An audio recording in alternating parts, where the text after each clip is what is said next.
Chapter 1279. Jinling had suffered quite a number of casualties in this battle. 5 of the core forging stage cultivators in the Dao soldier formation had fallen, and nearly 10 of them were injured. Lu Ping checked on a few of the more seriously injured ones before rushing over to Wanglun's side. Sang Yu was extremely regretful. He had only been distracted for a moment, and Wanglun had been consecutively ambushed and injured by the Blood Demon and Blood Azura. Fortunately, Wanglun was not weak, and her injuries were not life-threatening. Lu Ping had naturally prepared sufficient pills in his hands. After consuming a soul return pill, she woke up from her coma. However, it was obvious that she would not be able to make it in time for the next battle. Lu Ping even suspected that even if Wanglun had recovered by then, Sang Yu would not allow her to participate in the next battle. Other than Wanglun, Tian Fan, Tian Shui, Qin Yu Qingang, and Ji Tianxian all had some injuries on their bodies. However, these injuries did not have much of an impact on their own strength. If they were also unable to participate in the battle, it was likely that Jinling would really fall this time. In a hidden corner of the encampment, Lu Ping once again met Lin Yulaozu. "Brat, your divine sense is really extraordinary. You can even find the old man when he is hiding." Lin Yulaozu said that he was surprised, but his expression seemed to have already predicted that Lu Ping would be able to find him. "Senior, the current situation is not good." Although Lu Ping had previously downplayed the situation to Xie Tianyang, he was obviously deeply worried. Seeing Huo Wuyin similarly lying at Lin Yulaozu's feet, he could not help but ask, "Senior Yu?" Lin Yulaozu clapped his hands and said, "The Wind and Rain dual whips are famous practitioners in the cultivation world. The Wind and Rain whips being controlled by Han Wuya alone cannot be compared to 2 people controlling one each. Han Wuya and Huo Wuyin working together can at least block an Azura." Lu Ping also agreed with this point. After all, these 2 people were able to escape from 7 Fan Laozu's hands when working together. It might not be easy to suppress an Azura, but it was not too difficult to entangle it. However, this sealing secret technique of yours is really very strange. Lin Yulaozu had a look of surprise and said, "After using the secret technique, the old man actually could not undo the seal you placed on this person." Lu Ping said, "This person's foundation has already been damaged by me. I am afraid that in this life, there is no possibility of him advancing an inch. Now that he is also injured, how much of his strength can he use?" Lin Yulaozu seemed to be unaware of Lu Ping's viciousness. He only thought for a moment and said, "At least he is much stronger than a mid-Dharma adept. However, after this battle, this person will probably be crippled." Lu Ping smiled and said, "Since there is a feud with the Taishan sect, with the Taishan sect's personality of seeking revenge for the smallest grievance, it does not matter how big or small the feud is." Lin Yulaozu smiled and did not say anything, obviously agreeing with what Lu Ping had said. Lu Ping then tapped a few points on Huo Wuin's body. Huo Wuin immediately woke up, but his expression was a little dazed. He could only obediently take the spiritual treasure rain whip from Han Wuya's hands. Compared to Huo Wuyin, who had a blank expression, Han Wuya's eyes were already turning. Lin Yulaozu slapped Han Wuya on the top of his head and dispersed the divine will that he had painstakingly gathered. He sighed and said, "This late Dharma adept is really not easy to control. In comparison, this Huo Wuyin is much easier to control after being injured." After dealing with Huo Wuyin, Lu Ping then remembered the reason why he was looking for Lin Yulaozu this time. He asked, "Senior, what do you think is the possibility of the people around the encampment making a move?" Lin Yulaozu did not even think about it and said, "That depends on how much power Jinling has shown this time. If he is able to stop 3 Azuras, however, it is best for your sect to prepare an escape route in advance. If things go south, you can immediately return to the North Sea. At least you can preserve your sect's strength." Lu Ping's heart sank and he said, "Senior, are you saying that there may be reinforcements from Mara's army?" Lin Yulaozu waved his hand and handed a jade scroll to him. He said, "This is the message that Brother Xiao sent earlier. Take a look for yourself." Lu Ping scanned the contents of the jade scroll with his divine sense, and his expression turned ugly. He said, My sect is not the only one attacking Mara's army this time? Lin Yulaozu nodded and said, not only is this not the only one, but the one attacking your sect is actually the weakest of the Mara's armies. The other Mara's armies have all been supported by heavenly demons. This is also why the pure yang cultivators have not appeared here all this time. Lu Ping's expression changed for a long time before he said, Senior, are you saying that the other armies that have broken out of the encampment are all feints? The one that is coming for our sect might actually be the real one? Lin Yulaozu was stunned for a moment and said, that's not impossible. There might be an expert in Mara's army to guide them. Lu Ping did not see the mocking expression on Lin Yulaozu's face. He only said, could it be that there are existences that are more powerful than heavenly demons in Mara's army? Lin Yulaozu was stunned again. Obviously, Lu Ping did not understand the meaning of his words. However, what Lu Ping said did not seem unreasonable. He seemed to have heard of a similar legend before, but no one had appeared to prove it. However, thinking about the 9 mystical tower that had been besieged for more than 10 years, it was one of the 5 holy lands of Central Earth, and there were true spirit cultivators in the sect. Especially when he saw the power of Wuxia school with the heaven-opening artifact at the foot of Luoxin Mountain.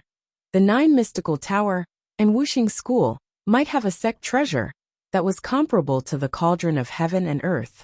Under such circumstances, they were still besieged by Mara's army for more than 10 years. It was naturally possible that there were asuras and heavenly demons in Mara's army. But if there were existences that surpassed heavenly demons, this explanation seemed to be more reasonable. Lin Yulaozu was reminded by Lu Ping's unintentional words. As his thoughts scattered, he suddenly thought of more things. If there was really such an existence, why did 8th Sister Zhu never mention it? Were the other holy lands also kept in the dark? However, if there was really such an existence, in Lin Yulaozu's opinion, the other holy lands most likely knew about it. So it could be said that they deliberately concealed this information. However, what was their purpose in concealing this information? Among the 13 pure yang masters, were there other people who knew about this information? For a moment, Lin Yulaozu felt that there might be some unknown conspiracy hidden in this battle to besiege Mara. Lin Yulaozu, who was a rogue cultivator, even felt that there was almost no one he could trust anymore. Before Lu Ping left, Lin Yulaozu handed a purple jade slip to Lu Ping and said, this is the supreme divine sense secret technique that the old man told you about before. This time, the battle to besiege Mara is unpredictable. I'm afraid things are not as simple as they seem on the surface. If you want to enter the 7th Patriarch's Taoist altar, keep your life first. In the future, as long as you help the Qin brothers, it will be considered as repaying the old man's favor today. Lu Ping hesitated for a moment and said, Senior has already passed the inheritance of Heavenly Yi sect to the 2 Qin brothers. Why can't you help them rebuild their sect? With Senior's identity as Pure Yang Laozu, in the future, regardless of whether it is Luo Xan sect or Heavenly Yi sect, I'm afraid their influence will be greater than before. Lin Yulaozu shook his head and said, if the old man wanted to rebuild Heavenly Yi sect, why would he wait until now? The old man is ultimately used to this kind of leisurely life. Things like sects are too complicated. The old man is really not willing to participate in it. Lu Ping found Tian Fan, Tian Shui, and Tian Shan Laozu. He told the 3 of them about the information he got from Lin Yulaozu. The 3 Laozu's faces were obviously not looking good. Indeed, we need to prepare a path of retreat. Our sect cannot fight a war of attrition with Mara's army here. Once the cultivators from the various sects choose not to take action, we might have to retreat back to the Northern Sea. Tian Shui Laozu said as he exchanged glances with Tian Fan and Tian Shan Laozu. He continued, when the time comes, you just need to bring your disciples and leave. Your senior uncle Tian Fan, senior uncle Tian Shan, and I will stay behind to cover the retreat.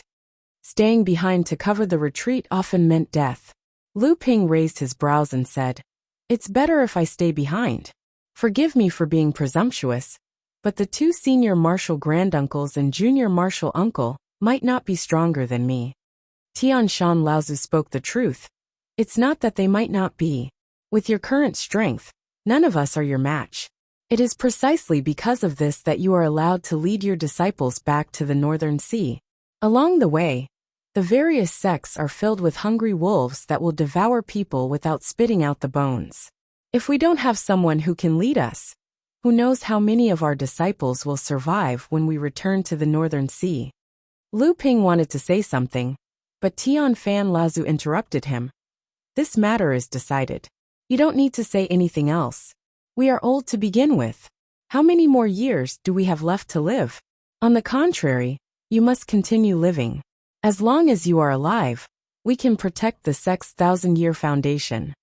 After Mara's army retreated, they didn't give Jinling much time to rest. Amidst the shrill cries of the jade demons, Mara's army regrouped and once again charged toward Jinling's camp. This time, Mara's army really staked everything on this one attack. More than 2,000 Mara of all sizes rushed ashore from the Qingming River and charged toward Jinling's camp. Blood Mara and Jade Mara's auras were hidden among Mara's army, but the cultivators in the camp all turned their attention to the 3 auras that were as violent as the sun behind Mara's army. The 3 Azuras finally couldn't hold back and attacked with all their might. Lu Ping stretched out his hand, and a purplish-blue cloud sail instantly spread out. Then, it turned into balls of auspicious clouds that attached themselves to the protective shield of the camp's formation. With the cloud sail's protection, at least Lu Ping didn't have to worry about the ordinary Jinling disciples behind the formation being attacked by the demonic cultivator's soul-devouring magic. Other than the injured Wanglin, Li Tianru, and Ji Tianxian, who continued to control the formation, all the Dharma adepts in the camp came to the protective shield of the camp. The Mara's army was already more than 100 feet away. Lu Ping suddenly shouted, "Out!" Li Tianru, Ji Tianxian, and Lu Ping each raised a large bell in midair. Lu Ping shouted again, "Break!" Dang! Dang! Dang! 3 loud sounds rang out almost at the same time. Other than the fake vast ocean bell in Lu Ping's hand, the other 2 bells shattered under the heavy blows, leaving only a pile of scrap metal on the ground. Chapter 1280. 2 of the 3 sea bell replicas were smashed in an instant, leaving only the one in Lu Ping's hands of the highest quality still hanging in midair. However, the one ringing the bell had been replaced by Wanglin, who was too injured to fight. The Mara army, which had already suffered a loss before, was not unprepared. Blood demons and jade demons hid among the attacking Mara army in order to prevent the chaos that would occur when the bell rang. However, they did not expect that Jinling's side was even more ruthless. They kept producing more bronze bells, and in order to unleash the greatest power of the replicas, they directly smashed 2 of them. The booming sound of the sea bell once again caused the Mara army, which was charging at the forefront, to descend into chaos. Dozens of Mara, big and small, fell straight down from midair. Many of the remaining Mara also spun in midair, as if they were dizzy. Blood demons and jade demons, who were hiding among the Mara army, did their best to command, but they were unable to eliminate this chaos in a short period of time. Lu Ping shouted, "Kill!" Other than Li Tianru and Ji Tianxian, who were presiding over the Tao soldier formation, as well as Wanglin, who was ringing the bronze bell, the remaining Dharma adepts all killed their way out of Jinling's camp. Lu Ping was the first to turn the thin water-flowing sword into a sky full of sword light. The great river flow's east sword technique was no longer an indomitable force. Instead, it expanded the area of attack as much as possible, becoming a flood that broke a dam and spread out. All the Mara in front of Lu Ping, whether big or small, were all included in his killing range. It was a pity that there was not enough time, and the timing of the previous epiphany was extremely difficult to grasp. Otherwise, Lu Ping would not have minded using the Great River Flows East technique again. Although the Great River Flows East sword technique did not have the incredible power of the Great River Flows East technique, this sword technique was superior in that it was flexible. There were nearly 500 Mara, big and small, at the forefront of the Mara army, and in an instant, 150 of them were swept away by Lu Ping's sword light. Once again, 60 to 70 Mara fell from the sky like dumplings being dropped into a pot. The remaining half also retreated in a panic, causing the Mara army that was charging up from behind to be thrown into disarray once again. The remaining 40 to 50 Mara ultimately managed to avoid Lu Ping's sword light, but it was also because of the blood Mara that was hidden among these 150 Mara. Even so, there were 2 blood Shuras that had charged too close to the front. In the instant that Lu Ping's sword light swept over, Lu Ping was able to capture their tracks. Then the nether water sword and Lu Xiaoping disappeared into the sword light. By the time Lu Ping's Great River Flow's East Sword technique dissipated the sword light, these 2 blood Shuras had already died at the hands of Lu Ping, and he had obtained another 60% of the battle credit. The Jade Mara that was hidden among the Mara army clearly did not expect that the opponent's Dharma adept would actually attack the ordinary Mara right from the start. Coupled with the chaos caused by the 2 bronze bells being smashed, Lu Ping actually managed to defeat more than 100 Mara vanguards in one go. There was a whistling sound, and 2 Jade Shuras and 1 Jade Demon charged towards Lu Ping from within the Mara army. The scene of Lu Ping single-handedly killing hundreds of Mara on the Qingming River was still fresh in their minds. The Mara army was very wary of Lu Ping. It was not just Lu Ping. In the instant that the imitation sea bell had been struck, Xie Tianyang, who had been following closely behind Lu Ping, had also charged into the Mara army. A blazing sky sun sword was like a blazing sun that had fallen into the mortal realm. Everywhere he passed, there was a blinding white flash, and then Mara after Mara, whose entire body was set ablaze, screamed as they fell from the sky. However, Xie Tianyang was clearly not like Lu Ping, who had deliberately targeted the ordinary Mara. He had charged into the Mara army purely for the Blood Mara and Jade Mara, who were normally hidden among them. He wanted to kill them in one go, so that he could gain some battle credits. The Mara that had been killed by him were just blocking his way, and Xie Tianyang's ferocious charge had very quickly allowed him to track down the tracks of a blood demon. At that moment, he charged forward as if he was in a killing frenzy. The extreme Yang sword technique, which was passed down in the direct lineage of the Ziyang Palace, was directly unleashed by the sword chi of the blazing sky sun, sword into a ball of fire. The blood demon was instantly reduced to ashes within the ball of sword chi. The flying sword in his hand turned, and he was going to kill a blood Shura that had been trying to save the blood demon, but had unexpectedly been frightened by Xie Tianyang's violent attack, and turned to kill it. But the high-ranking Mara that was hidden among the Mara army was clearly also not happy. A Jade Shura was the first to attack, and Xie Tianyang had no choice but to abandon the blood Shura that had been scared away and turn around to fight the Jade Shura. At this time, the blood Shura that had attacked earlier turned around and ran back, and began to help the Jade Shura harass Xie Tianyang. This made Xie Tianyang so angry that he vented all his anger on the Jade Shura opposite him. For a moment, both the Jade Shura and the blood Shura were beaten to a pulp. Previously, Lu Ping's 50 battle points had really provoked Xie Tianyang. Xie Tianyang admitted that he could not see through Lu Ping's abilities, but he did not think that he was that far behind. In fact, it was not just Xie Tianyang.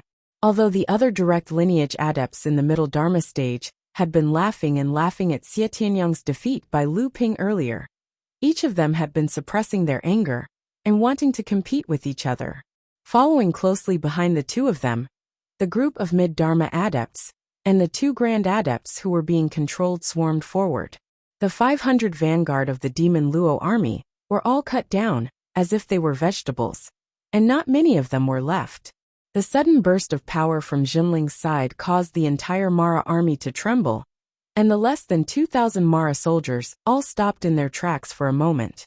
And the blood Mara hidden among the 500 vanguard troops was also killed by the direct lineages of the various sects, who had suddenly rushed out to snatch the battle points. With their previous experience, these direct lineages of the middle Dharma stage were much smarter. Although killing Jade Mara would give them more points, killing Blood Mara was obviously easier and faster to obtain points. Xiahou Wushang, who was following closely behind Xie Tianyang, also quickly caught up with the Blood Shura that was fleeing in a panic. In the previous battle, among the middle Dharma adepts, Only Xiahou Wuxiang and Qian Xiang of the Heavenly Moon sect had not gained a single point. Although Xiahou Wuxiang was not born into a direct lineage of a holy land like Xietianyang, his personality was indeed more arrogant than the former, and it was impossible for him to take such a blow. Seeing that a Jade Shura was closing in to help the fleeing Blood Shura, Xiahou Wuxiang still brazenly struck out with his sword, wanting to kill the Blood Shura before the Jade Shura's attack arrived. Yun Jian, who was following behind him, saw that his senior was in danger and hurriedly leaped forward, the flying sword in his hand turning into threads of sword light, as if weaving a cloud of mist in an instant to protect Xiahou Wuxiang as much as possible. In the three swords of thunder and cloud, Yun Jian used the cloud mist sword to confuse the enemy and focus on defense, thunder sword used brute force and focus on attack, and lightning sword used sneak attacks and focus on killing. The three of them worked well together, and they made a name for themselves among the direct lineage adepts of the Tianxian sect. Although they were not as good as the top 5 direct lineage adepts of the Tianxian sect, when the three of them worked together, it was not difficult for them to challenge those of a higher level. Now that Thunder Sword and Lightning Sword had fallen, and Yun Jian had been seriously injured and had delayed his training, the gap between their levels was even greater. Yun Jian knew that he would not be able to block a single attack from the Jade Shura, but at this time, he still resolutely went forward. The companion spiritual treasure in the Jade Shura's hand was getting closer and closer, but Yun Jian had already wove the threads of sword light into a sword cloud that was as black as ink. Yun Jian had used up all his strength, and the rest was up to fate. Puffed! There was a muffled sound, and for Yun Jian, the fateful moment had come. The sword cloud that he had wove suddenly disappeared, and the blood in Yun Jian's body churned. In the end, he still could not block it. Yun Jian had already closed his eyes and waited for death, but suddenly there was a dang sound above his head, and Xiahou Wuxiang's voice came into his ear. "You're taking too much risk, get back." When Yun Jian looked up, Xiahou Wuxiang was already fighting with the Jade Shura, and not far away, a headless Blood Shura was falling into the Qingming River. Yun Jian's block had caused the Jade Shura's attack to slow down a little. After Xiahou Wuxiang had successfully killed the Blood Shura, he turned around and saved Yun Jian, who was fighting with all his might. Yun Jian let out a sigh of relief, and the blood in his body churned. He was very excited, although he had only blocked half of the Jade Shura's attack. For Yun Jian, it was a great boost to his confidence. After retreating a distance, he formed a line of defense with the early Dharma adepts on Jinling's side, and began to block the Mara army that was attacking the camp's formation. At this time, almost all the mid-Dharma adepts had engaged in battle with the Jade Mara. Lu Ping alone was holding off 3 Jade Mara, while Tian Fan and Tian Shui, the 2 Laozu, were holding off 2 Jade Shura. Xie Tianyang was surrounded by 1 Jade Shura and 2 Blood Mara. Su Jin was also fighting a Jade Shura, while Chan Yu and Chan Xiang teamed up with Lu Tianyuan to fight a Jade Shura and a Jade Demon. Laozu of Tianshan was also fighting a Jade Demon and 2 Blood Shura. Xiahou Wuxiang and Sang Yu were also fighting 2 Jade Shura, while Qing Hu and the other 2 were fighting 1 Jade Demon and 2 Blood Shura together. Behind these mid-Dharma adepts, Tian, Samling, Qin Yu, Qin Gang, Yun Jian, and the others formed a second line of defense with the protection of the camp's formation. They tried their best to stop the Blood Mara that was charging towards them, preventing them from joining the Mara army and attacking the protective walls of the formation.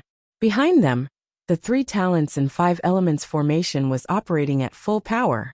Under the protection of the cloud sails and the camp's formation, the Mara's attacks on the camp became Jinling's last line of defense. However, just as the battlefield was in a stalemate, 2 people rushed out from Jinling's camp. These 2 people immediately rushed into Lu Ping's battle with the 3 Mara. 2 whips, like snakes, took advantage of the moment when Lu Ping's full-force attack had forced the 3 Jade Mara into a panic and wrapped around the necks of 2 Jade Shura. Just as these 2 people appeared from the camp, the roar of 3 lives came from behind Mara's army. The 3 Azuras, who had not made a move yet, were about to take the opportunity to break the stalemate, but unexpectedly, Jinling's side had taken the initiative. Chapter 1281. Han Wuya and Huo Wuyin, the two great cultivators, had interfered in the battle at just the right time. Not only did the three Asuras become extremely furious, but even the cultivators from the various sects who were watching from the sidelines were also muttering to themselves that this was too much of a coincidence. Just as the two great cultivators attacked, Lu Ping, who had been attacked by the three-headed Jade Mara, suddenly unleashed his power. The thin water-flowing sword split into two green dragons that pounced towards the two Jade Shuras on the left and right. Following closely behind the two dragons was a flash of blue light from the sword, and a small person about a foot tall. At the same time, Lu Ping's divine sense turned into a raging wave of fire, and rushed towards the Jade Demon behind the two Jade Shuras with a force that could topple mountains and overturn seas. The protective treasures like the cloud sail and the sea bell were not in his hands, so the impact of Lu Ping's divine will was not amplified. However, Lu Ping took the opportunity to reach out and grab the air. A thunderball descended from the sky. After the seven treasures Thunder Calabash had absorbed a bit of the pure Yang Thunder Calamity, its quality had increased again, and its power had also increased. Although it could not be used by Lu Ping in front of him, this divine thunder of Yin Kuei water was still a serious threat to the Jade Demon. The three-headed Jade Mara's tacit cooperation was finally interrupted by Lu Ping's full-force attack. Just as the three-headed Jade Mara was flustered, the two great cultivators, Han Wuya and Huo Wuyin, suddenly attacked before the three Asuras could. The wind and rain dual whip's tacit cooperation was not inferior to the wind and snow dual fans.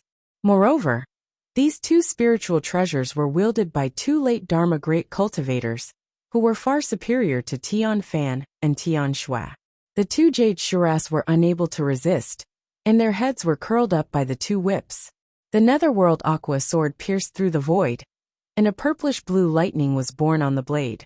It pierced through the Jade Shura's body, and then the lightning exploded, instantly killing the Jade Shura.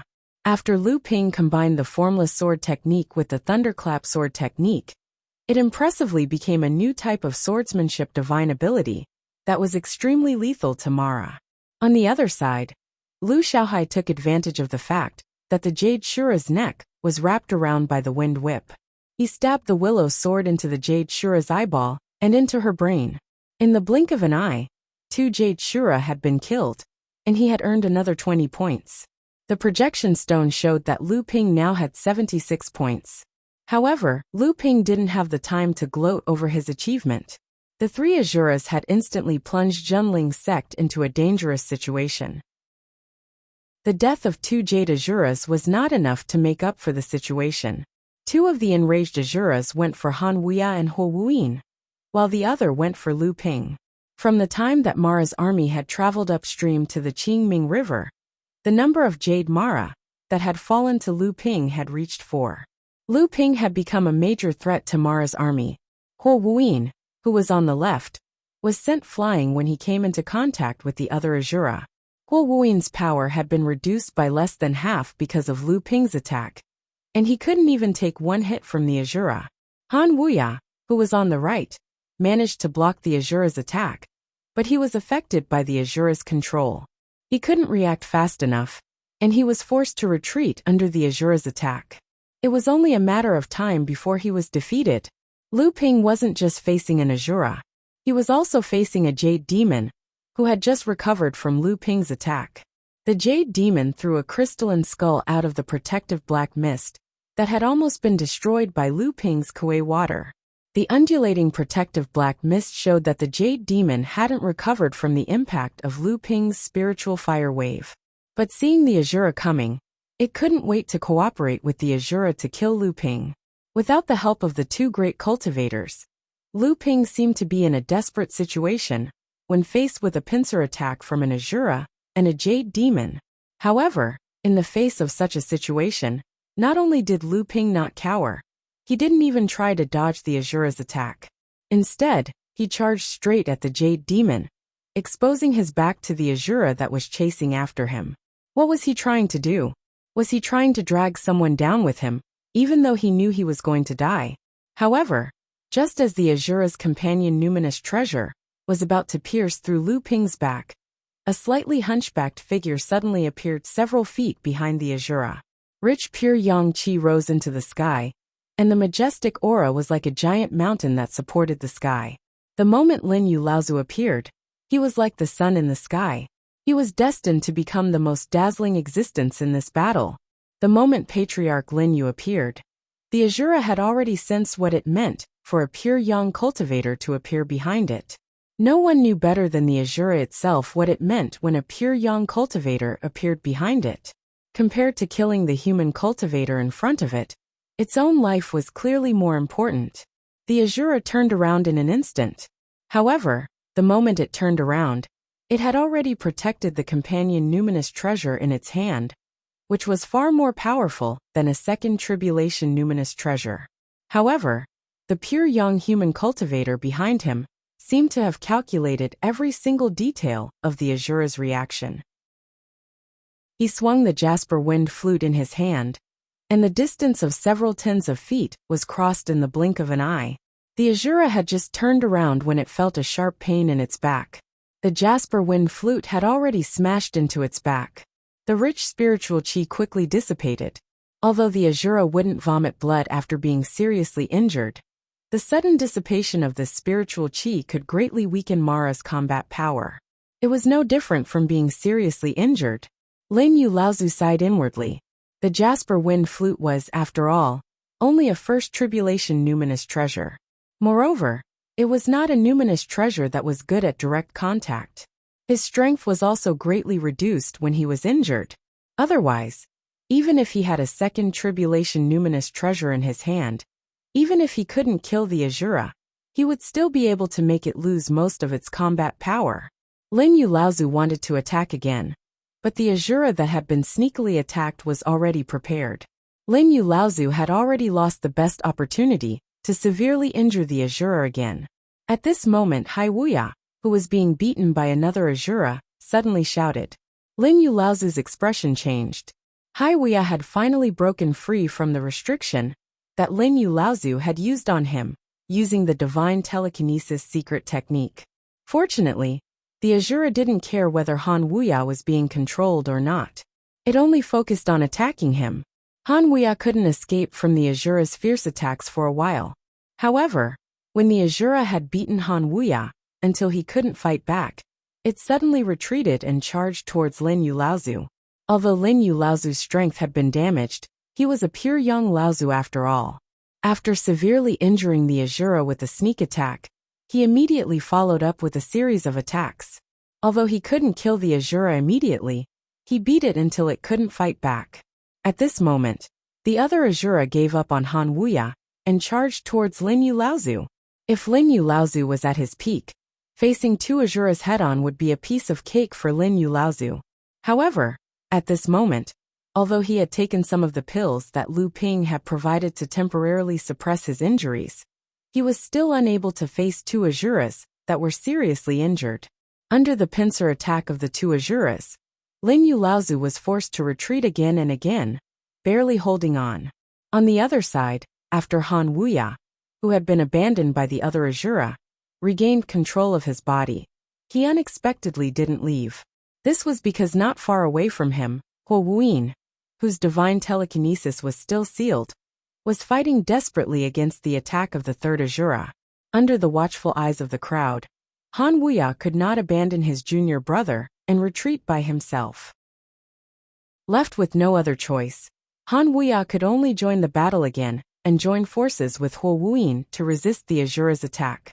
At this moment, Wuxia couldn't just be described as heavily injured. If his divine telekinesis had not been sealed by Lu Ping and Lin Yulaozu's divine telekinesis secret technique, and he only knew how to fight with his life on the line, he most likely would have collapsed under the continuous attacks of the Azura. Wuxia already hated Jinling and Lin Yulaozu to the extreme. However, at this moment he had no choice but to cooperate with Wuxia, who had lost his consciousness, to resist the attacks of the Azura. Fortunately, although Wuxia's consciousness had been sealed, the instincts of the wind and rain dual whips, which had worked together for hundreds of years, were still there. Although the two of them still couldn't resist the Asura's attacks, they could at least protect themselves for a short period of time. Han Wuya had already made up his mind. As long as he saw the right opportunity, he would escape with Huo Wuyin. Although the Asura was fierce, it was not strong enough to stop the two of them from escaping unscathed. The only thing he had to consider was how to help Huo Wuyin break free from Lin Yu Laozu's divine telekinesis seal. Perhaps he should find the right opportunity and forcibly take Huo Wuyin away. Lin Yu Laozu was already in a difficult situation against the attacks of the two Asuras. If this continued, this itinerant pure yang cultivator would probably become the first pure yang Laozu to fall in the battle against Mara. At this critical moment, Lu Ping's thin stream sword finally arrived and took the injured Asura from Lin Yu Laozu's hands, relieving the pressure on Lin Yu Laozu. Not far away, the Jade Demon, whose protective black mist had been scattered by Lu Ping's divine thunderclap sword technique and Jade Phosphorus Soul Fire, was thrown into chaos by the continuous attacks of the divine Yin Water Lightning and the Shadowless sword technique. In the end, it still couldn't avoid Lu Xiaoping's sneak attack on the back of its head. At this moment, although its body was still floating in the air, its body was slowly dissolving into dense spirit qi and then dissipating into the world. Chapter 1282. With Lin Yu Laozu's meticulous planning and Lu Ping's full cooperation, Zhenling's side was able to barely maintain a stalemate despite the three Asuras going all out. However, both Lu Ping and Lin Yu Laozu knew that this stalemate wouldn't be maintained for too long. After all, Mara's side had the advantage in numbers. As time went on, their own side would be exhausted, and the advantage would slowly return to Mara's side. Moreover, Lin Yu Laozu and Lu Ping could already see that Han Wuya was planning to flee. Once he successfully escaped with Huo Wuyin, the Asura would definitely launch a furious counterattack. At that time, Zhenling's side wouldn't be able to hold out for long before they were completely routed. Although the stalemate was short, and what Zhenling's sect needed was just one person to break the stalemate. Although the Devil Luo army had the advantage in numbers, the real deciding factor of the battle was the high-grade cultivators and the high-grade Devil Luo, who were restraining each other. As long as one of these high-grade cultivators was free, they would immediately be able to reverse the situation. At that time, no matter how many Mara's army there was, it would be useless. By the same logic, if Mara's side was able to break the stalemate first, what awaited Jinling would be a massacre and complete defeat. The only difference between the two was that if neither side was able to break the stalemate, Mara's army could rely on their advantage in numbers to slowly break the stalemate. The longer this dragged on, the more disadvantageous it would be for Zhenling. The person that Lin Yu Laozu's meticulous plan to break the stalemate was none other than the cultivators that were still watching from the sidelines. In Lin Yu Laozu's view, when Zhenling was able to block the all-out attack of Mara's army, the cultivators that had been watching from afar should see an opportunity.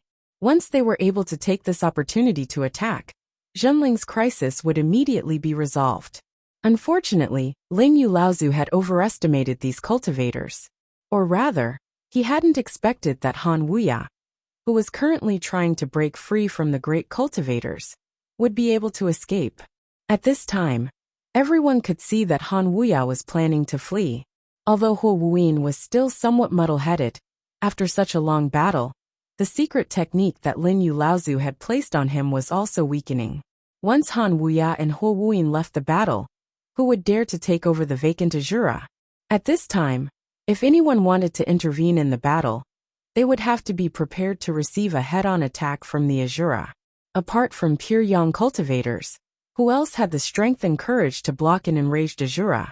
Even if both sides were not lacking, and there were great cultivators who could block the Asura together, why would they act as a shield for others? Could it be that when the time came, others would take the opportunity to kill their way into Mara's army and snatch battle merits? Why? Due to this subtle state of mind, the cultivators who were watching the battle from the void far away from Zhenling's sect's encampment were reluctant to lend a hand. Since that was the case, they would wait until both sides were heavily injured before helping. At the very least, Zhenling's sect's encampment was not bad. When the time came, they would be able to reap the benefits while the sandpiper and clam fought. At this critical moment, a clear and crisp sound suddenly came from within Jinling's camp.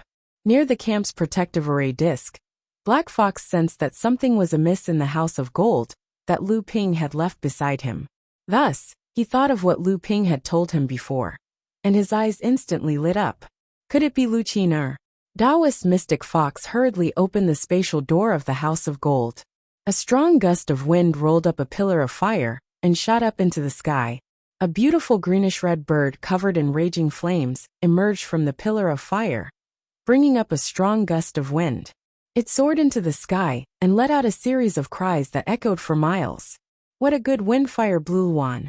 It had actually managed to condense its Dharma power in such a short time and step into the Dharma phase in one fell swoop.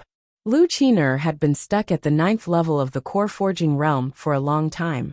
However, under Lu Ping's repeated requests, she had never given up on tempering her cultivation base, even though she did not have a suitable windfire dual attribute heaven rank spirit treasure. This was especially true after Lu Ping had given a Luan tier pearl to Lu Qiner. Lu Qiner had been cultivating day and night, absorbing and refining the aura left behind by the Luan Taoist. At this point, her foundation had already become exceptionally strong, and she was only missing one last opportunity. Coincidentally, at this time, Lu Ping had finally obtained the Windfire Jade Wall, a mid-grade heaven rank spirit treasure. This Windfire dual attribute heaven rank spirit treasure finally opened the floodgates for Lu Qiner's cultivation base to advance by leaps and bounds. Just as Zhenling and Mara's armies were in a stalemate, Lu Qiner finally succeeded in condensing her Dharma power. Although Lu Qiner's cultivation base was not too stable because she had just broken through to the Dharma phase, the current situation did not allow her to calm down and consolidate her cultivation base. After seeing the situation on the battlefield clearly, Lu Qiner resolutely rushed out of the 5 elements formation. Wu Yinglan, who had been staying in the camp and knocking on the sea bell replica magic treasure that Lu Ping had left for her, was stunned for a moment when she saw Lu Qiner turn into a streak of fire and rush out of the camp. Seeing the stalemate outside the camp, Wu Yinglan's expression changed continuously. In the end, she took out a white jade bottle from the storage magic treasure at her waist. Finally, as if she had made up her mind, she took out a vermilion pellet from the jade bottle, then raised her head and swallowed it. The moment Lu Qiner rushed out of the camp, Lu Tianyuan suddenly abandoned Chan Yu and Chan Xiang and flew back. Chan Yu and Chan Xiang had to face the joint attack of a Jade Shura and a Jade Demon with their own strength. At the same time, they also had to hold back the Blood Shura that had been cooperating with the 2 Jade Mara, so that it could not chase after Lu Tianyuan. They also had to deal with the attacks of many big and small Mara. The situation suddenly fell into a disadvantage, and the 2 sisters could only barely hold on for a moment. Lu Qiner's sudden rush out and Lu Tianyuan's instant retreat caused a ripple in the situation for a moment. Then, the 2 of them simultaneously rushed towards Tian, who was relying on the defense formation of the camp, and had to cooperate with the Tao soldier formation behind him from time to barely resist the attacks of the 2 Blood Shura. The 2 Blood Shura obviously realized the danger of the situation. One of the Blood Shura immediately rushed back, trying to stop Lu Tianyuan. However, it underestimated Lu Tianyuan's strength. As Zhenling's current 3rd-generation disciple, it could be said that he was second only to Lu Ping. The strength of Lu Tianyuan, who had refined the Dharma power soul, was not so easily blocked by a Blood Shura. Moreover, at this time, Zhenling had reached the point where he had to fight with his life on the line. In the midst of a loud bang, under the Blood Shura's terrified gaze, Lu Tianyuan, whose mouth was bleeding, had actually managed to gain the upper hand in this collision and forced the Blood Shura to retreat. Behind it, Tian and Lu Qiner, who had rushed up to attack together, had already completely suppressed the other Blood Shura. The strength that Lu Qiner had displayed was also secretly shocking. This was not a demonic practitioner who had just broken through to the Dharma Laws stage. This level of strength was completely not below that of Tian, who had been immersed in the early Dharma Laws stage for many years. At this moment, Ji Tianxian, who had been presiding over the Dao soldier formation with Li Xuanru, suddenly left the formation. The entire operation of the Dao soldier formation was completely placed on Li Tianru alone, causing the emergency efficiency of the Dao soldier formation to suddenly drop. The Mara army that had surrounded the encampment formation suddenly went berserk. The color of the protective formation shield changed rapidly, as if it was about to be broken in the next moment. At the place where the matrix plate was located, Black Fox directed several matrix masters to replace all the top-grade spirit stones that had been embedded in the matrix plate in a short period of time. At the same time, Ling Long, who was suppressing the 5-element ring, suddenly let out a buzzing sound. Black Fox saw a thick stream of blue yuan qi continuously flow into the 5-element ring under her feet. The 5-element ring, which had originally been constantly flickering, immediately stabilized. Black Fox and the other matrix masters did not hesitate to replace dozens of top-grade spirit stones in succession. The protective formation of the encampment finally held up under the frenzied siege of Mara's army, but this situation obviously could not be maintained for too long. However, maintaining it for only a moment was enough. Ji Tianxian killed his way out of the encampment, and under the protection of several puppets, he instantly charged into the battle between Lu Qiner and Tian Tian. Caught off guard, the Blood Shura, who had been suppressed by the two of them together, was immediately severely injured by Ji Tianxuan's puppets. Two of the three puppets that Ji Tianxian had carefully refined, which were close to the Dharma stage, were destroyed in an instant. Ji Tianxuan's task was accomplished, and he could not care less about his puppets. He turned and retreated back into the encampment formation.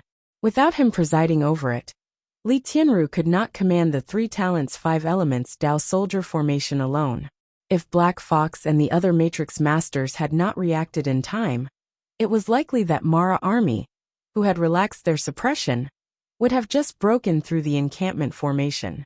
Just after Ji Tianxian had severely injured the Blood Shura, at the cost of 2 Dharma puppets, under the joint attack of Tian Tian and Lu Qiner, it was only a matter of time before the Blood Shura died. However, they were fighting for time. More than 1,000 feet away, Ho Wuyin finally began to recover from his previous muddle-headed state. Despite the double seal of Lu Ping and Lin Yu Laozu, in order to enable Ho Wuyin to fight, Lu Ping had previously released the seal on his core space. However, this also left Ho Wuyin with a breakthrough to finally dispel Lin Yu Laozu's secret technique. However, these were all things that could not be helped. After awakening, Ho Wuyin naturally wouldn't fight against the Azuras anymore. However, he was already heavily injured, so he couldn't find a way to shake off the Azuras with Han Wuya. However, such an opportunity wasn't too difficult for the 2 great cultivators to deal with. Tian Tian gritted his teeth and suddenly thought of the Blood Shura, who had been seriously injured. He rushed over and took a blow from the Blood Shura's accompanying spiritual treasure to stall the Blood Shura. Lu Qiner was taken aback, but she naturally would not let go of this opportunity that Tian Tian had exchanged for by risking his injury. Her wings crisscrossed and slashed out, a flame slash and a wind spirit kill. The Blood Shura's body suddenly turned into 3 pieces and fell from the air. Chapter 1283. Tian Tian and Lu Qiner could have defeated the Blood Shura in front of them without suffering any losses.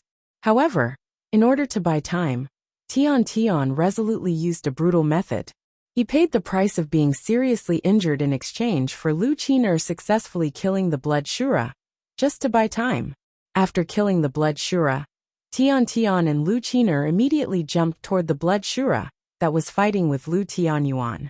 Although Lu Tianyuan had suffered some injuries in the previous fight, it was because of his previous momentum that he did not hesitate to injure himself, that Lu Tianyuan had the upper hand in the battle with the Blood Shura. What Lu Tianyuan lacked was a Class 1 Calamity Spirit treasure. Once he had a suitable spirit treasure, his strength would even surpass many of the heirs of the same level, who were born in famous sects and holy lands. Defeating the Blood Mara would be a piece of cake. Under the siege of the 3, the Blood Shura naturally could not hold on for too long. Soon, it was beheaded by Tian Tian. The three of them did not dare to take a breather.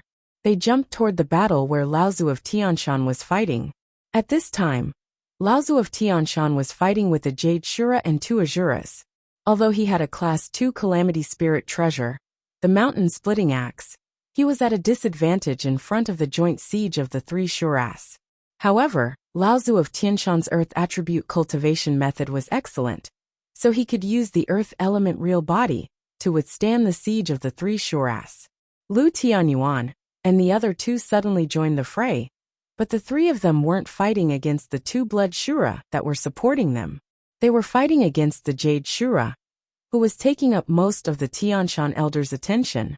Lu Tianyuan, Tian Tian, and Lu Qin'er, who had just condensed a Dharma work together. The 3 of them did not have a spirit treasure, but they were fighting a Jade Shura. As soon as the battle began, under the attack of the Jade Shura's accompanying spirit treasure, Tian Tian's face changed. He opened his mouth and spat out a mouthful of dirty blood, but he still rushed forward with a ferocious look. The 3 of them worked together to block the Jade Shura, but the situation was very bad.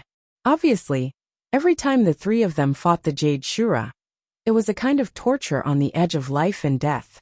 But when Laozu of Tianshan saw the 3 of them join the battle, he left immediately. He did not dare to ignore the 3 of them. The mountain-splitting axe flew out, turned into an arc, and cut off half the shoulder of the Blood Shura that had been harassing the Jade Shura the most. The other Blood Shura saw that Laozu of Tianshan was looking at it, so it turned around and ran away. The current Emoluo really seemed to have changed a lot. He was not as fearless as he used to be, but he was more cunning and intelligent. Laozu of Tianshan did not have time to chase after the Blood Shura that had escaped. Instead, he turned around and ran towards Lu Ping, who was fighting an injured Azura. But at this time, something happened on the battlefield. When Lin Yu, Laozu, Lu Ping, and the others saw that Lu Qin'er had suddenly advanced to the Dharma stage, their eyes brightened. Even though the practitioners who were watching from the sidelines were still unwilling to help. If Lu Qin'er cooperated well, she, a small early Dharma adept, might be the key to breaking the situation. However, when Lu Qin'er joined the battle, Huo Wuyin had completely woken up. Although the 2 of them were still being chased by the Azuras who did not know what was going on, it was only a matter of time before they could escape. At this time, even Lin Yu, Laozu, was a little impatient. He said to the people around him, "My friends who are watching the battle, if you don't help now, when will you?" With Zhenling and the others holding back Mara's army, as long as you help us, we will definitely win this battle. You will also be able to earn a lot of battle credits, and it will not be impossible for you to enter the 7th Patriarch's altar in the future. A low, cold laugh came from the void. Who will fight the Azuras? If we help now, we can certainly win. But what if we wait until both of you are injured? Fellow Taoist Zhenling, please hold on a little longer. This way, it will be safer for us to help. Don't worry. As long as you continue to fight, we will not just watch as Mara's army opens up this passage. But if you are defeated for no reason, it will mean that you deliberately abandoned this place. This crime will not be easy for your sect to bear, will it? I heard that your sect recently wanted to become a large sect. If you let Mara's army escape from under your eyes, hee.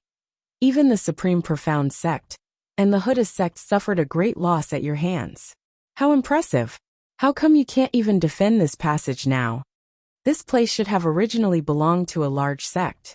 A medium-sized sect from a remote and desolate place actually wants to occupy such a treasured place. They really deserve it. These voices were all strange, and it was obvious that they had deliberately distorted their voices. Moreover, each of their voices was abnormally fleeting, obviously not wanting others to discover their identity and hiding place. Zhenling was about to explode from these people's words, but at this critical moment of life and death, he could only endure it. Lin Yu Laozu's face immediately darkened. Although he was a pure yang cultivator, and one of the 13 initiators of the world's sect's encirclement against Mara's army, he was still not taken seriously by those cultivators. Although they did not dare to offend him on the surface, they secretly disdained him. Moreover, Lin Yu Laozu was obviously injured at this time. Otherwise, how could he only be in a stalemate with an Azura until now? Lingyu Laozu did not say anything more. He knew that no matter how much he said, these people would not help him, and it would only make him a laughing stock. At this time, to be able to make a pure young cultivator lose face in front of them, who knew how many people's dark hearts would be satisfied. At this time, Han Wuya and He Wuyin finally found an opportunity, taking advantage of the moment when the Azura's attention was suddenly attracted by Laozu of Tianshan's escape. The wind and rain whip took the opportunity to stir up the wind and rain. The two great cultivators had already escaped from the Azura's entanglement and retreated a few hundred feet away. However, He Wuyin's strength had been greatly damaged, and just as the two of them retreated, he was still hit by the Azura. Although Han Wuya had tried his best to protect him, He Wuyin still spat out a mouthful of blood, and the aura around him continued to drop.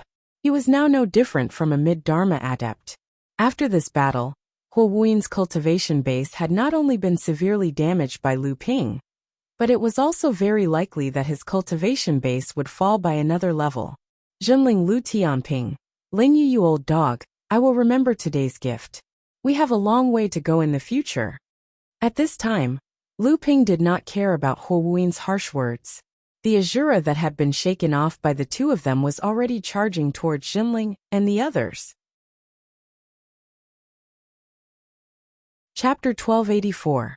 With He Wuyin and Han Wuya's sudden retreat, the advantage that Zhenling had gained from Lu Qiner's advancement to the Transcendence realm was gone. The Azura, which had lost its opponent, immediately charged at Zhenling's group. Zhenling was about to be slaughtered by the enraged Azura. On the other side, Tian Tian, Lu Tianyuan, and Lu Qiner were being suppressed by a Jade Shura. The Blood Shura that had escaped earlier had returned. The three of them were under even more pressure, and it was only a matter of time before they collapsed. Laozu of Tianshan, who had finally managed to free his hand, looked at Lu Tianyuan and the other two, who were almost at their limits. He then looked at the Azura that was charging at him. The mountain-splitting axe in his hand, which was about to attack the Azura that was fighting Lu Ping, was enveloped by a thick yellow Zhen Yuan.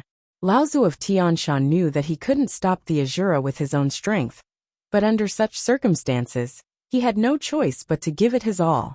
Otherwise, Zhenling would die even faster. But just as Laozu of Tianshan was about to attack, he saw Tianfan and Tian Shui of Laozu suddenly abandon the two Jade Mara that were fighting and join forces to attack the Azura. Behind them, the two Jade Shura were already chasing after them with a sinister smile. Laozu of Tianshan was shocked. He shouted, "Be careful!" The mountain-splitting axe in his hand had already flown out of his hand to slash at the last Jade Shura. In a moment of desperation, even if Laozu of Tianshan had 3 heads and 6 arms, he could only throw the mountain-splitting axe. The last Jade Shura hurriedly turned around to block, but under Laozu of Tianshan's sudden attack, the companion's spiritual treasure in its hand was almost sent flying. Even so, the Jade Shura was still chasing after the two of them. The Azura's attack was finally blocked by Tianfan and Tian Shui, the two Laozu of Tianshan. However, the two of them were instantly sent flying by the Azura. In midair, the Jade Shura, who had caught up from behind, laughed strangely. It took the opportunity to attack Tianfan and Tian Shui Laozu. At this moment, Tianfan and Old Ancestor Heavenly Snow had just suffered a blow from one of their Azuras, causing their blood and chi to churn. Even now, their true energy was barely replenished, so how could they defend against the sneak attack from behind? At this critical moment, Tianfan Laozu extended his hand and pushed Tian Shui Laozu, who was beside him. Tian Shui Laozu was sent flying dozens of meters away. As for Tianfan Laozu, he had taken the Jade Shura's attack head-on. Before he could stabilize himself in mid-air, he spat out a mouthful of blood. Tian Shui Laozu was like a crazed demon. Without waiting for her body to stabilize in mid-air, the Zhen Yuan in her body reversed. She couldn't care less about the damage to her body. She turned into an arc in mid-air, rushing towards Tianfan Laozu. However, Tianfan Laozu, who had been heavily injured by the Jade Shura's sneak attack, didn't die. However, just as Tian Shui Laozu was rushing over, Tianfan Laozu's life force was being depleted at a visible speed. Tianshui Laozu's crazed state immediately woke up. Immediately, her face was filled with panic. However, before she could get close, Tianfan Laozu, whose clothes were stained with blood and was heavily injured, had already rushed back. The spiritual fan in his hand had already created a strong wind, temporarily repelling the jade shura that had injured him. He didn't look like someone who had been injured before. Tianshui Laozu had already reunited with Tianfan Laozu. Tianshui Laozu stared at Tianfan Laozu blankly. Her mouth was saying, You. She was so shocked that she couldn't say anything. Tianfan Laozu laughed. At this time, we have to block it. But you will die. We can't care about that anymore. Otherwise, more people will die. The Azura rushed over again. Tianfan Laozu shook the spiritual fan in his hand and said, Come on. If we can't block it, we will still die. The Jade Shura, who had been temporarily repelled, rushed forward again. Although Tianfan Laozu had used a strange secret technique to suppress his injuries and become even stronger than before, they were still beaten miserably by the Azura despite working together with Tianshui Laozu. However, they were still able to hold back the Azura. However, at this time, if the Jade Shura rushed forward again, even if Tianshui Laozu used the same secret technique, he would still be defeated. However, before the Jade Shura could rush over, a huge palm suddenly came from the side. In a moment of desperation, the Jade Shura used the spiritual treasure in front of her to block the palm. A huge force entered her body, and the Jade Shura was sent flying again. However, this kind of force was obviously unable to cause any damage to her. The owner of the giant hand screamed. There was a giant wound, and it was bleeding. A giant brown bear stood up, and the wounded bear monster ran at Jade Shura. Jade Shura was shocked. She was shocked. She was shocked. She was shocked. She was shocked. In the Zhenling camp, the pale Wu Yinglan looked at the bear demon that was rushing toward her. Her lips curled into a smile, and she said, I tried my best. Then she fainted on the ground. The practitioners of the spirit beast taming sect were usually in cahoots with murderers. However, for a practitioner of the spirit beast taming sect to be able to control a ferocious beast of the same level as him as his natal beast, it was already an impressive feat. For example, the Empyrean walker of the spirit beast taming sect, Sangyu, was now a mid-dharma adept, and his natal beast was also a primordial fierce crocodile that had just entered the mid-dharma adept not long ago. Sangyu himself relied on this primordial fierce crocodile that was born from a top-level demon clan to firmly occupy the first position among the Empyrean walkers of the spirit beast taming sect. Although Wu Yinglan was only at the early Dharma stage, her father was the previous Empyrean walker of the spirit beast taming sect, and he was now a great practitioner. Because he was worried that his daughter would encounter danger outside, he used the secret techniques of the spirit beast taming sect to allow his daughter to control a mid-dharma brown bear demon, so that she could summon it to save her life in times of danger. However, summoning this mid-dharma ferocious beast was obviously not an easy task for Wu Yinglan. Normally, it would have been easier if her abilities had not been damaged, but now that her divine will had been damaged by the sneak attack of the blood demon, she could no longer hold on after summoning this bear demon. She only had time to give an order to attack the Jade Shura before she fainted on the ground. Although this bear demon was at the mid-dharma stage, it was only an ordinary ferocious beast. Naturally, it could not compare to the bloodline of a top-level demon, like the primordial fierce crocodile that Sangyu controlled. Similarly, it could not be a match for the Jade Shura. However, ferocious beasts did not have spiritual intelligence. Once they encountered an opponent, they would fight to the death. Although the Jade Shura's abilities were above the bear demon, it was impossible for her to defeat the opponent before her in a short period of time. Wu Yinglan's summoning this time could be said to be a life-saving move. At least, it delayed the eventual defeat of Zhenling. Tianfan and Tianshui, the two Laozu, were already prepared to die. Tianfan Laozu even used a secret technique to overdraft his own life force in exchange for stabilizing his injuries and temporarily increasing his abilities. However, in the face of absolute power, The two of them could only be sent flying by the Azura again and again, but they stubbornly charged forward again and again.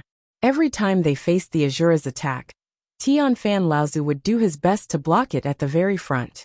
Almost every time he received an attack from the Azura, Tian Fan Laozu would spit out a mouthful of blood. However, the cultivators hidden in the surrounding void still did not lend a helping hand. Lin Yu Laozu was persevering, Tian Shan Laozu was also persevering, and Xie Tianyang had tried his best to rush out to help, but he was always surrounded by the Jade Shura and Blood Mara. Su Jin had already tried his best, but at most, he could only lure the Blood Shura that was attacking Lu Tianyuan, and the other two. After Chan Yu and Chan Xiang lost Lu Tianyuan's support, they were already overwhelmed by the harassment from the two Jade Shuras and the other Mara around them. When Sang Yu saw Wu Yinglan summon the demon bear, his eyes had already turned bloodshot. He knew what it meant for Wu Yinglan to summon such a ferocious beast that far surpassed her own cultivation when her will was injured. However, although he had suppressed the Jade Shura in front of him, when faced with the Mara army that was about to surround them, Sang Yu was clearly powerless. At this moment, Lu Ping had already forgotten about the commotion that might be caused by the appearance of the two half-spiritual treasures. Now, he only wanted to use the pure Yang spiritual treasure to defeat the Azura in front of him. However, an Azura was an Azura after all. Even if it was injured, its strength was still above Lu Ping's. For Lu Ping to be able to block an injured Azura was already beyond everyone's expectations. At this moment, he still wanted to turn defeat into victory. However, under the Azura's suppression, how could Lu Ping have the time and energy to accumulate his true qi to summon the pure Yang spiritual treasure? Pooh!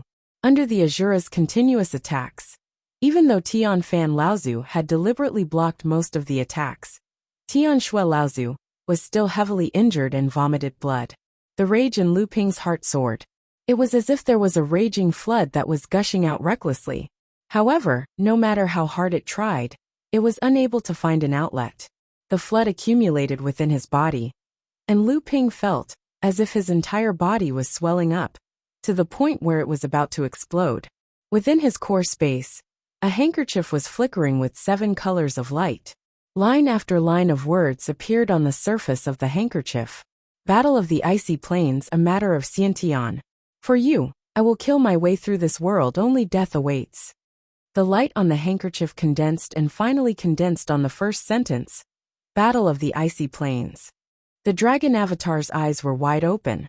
That pair of eyes that originally had a trace of blood red within the greenish gold color was now glowing with a bright red light. The word battle seemed to have left the handkerchief and was deeply imprinted in the dragon avatar's eyes. Battle, battle, battle.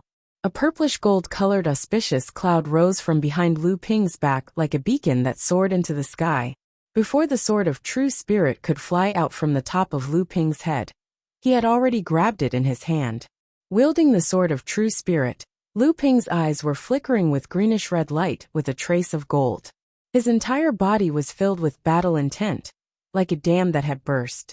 He was waiting for the sword of true spirit to fly out and slash open a hole on the opponent in front of him.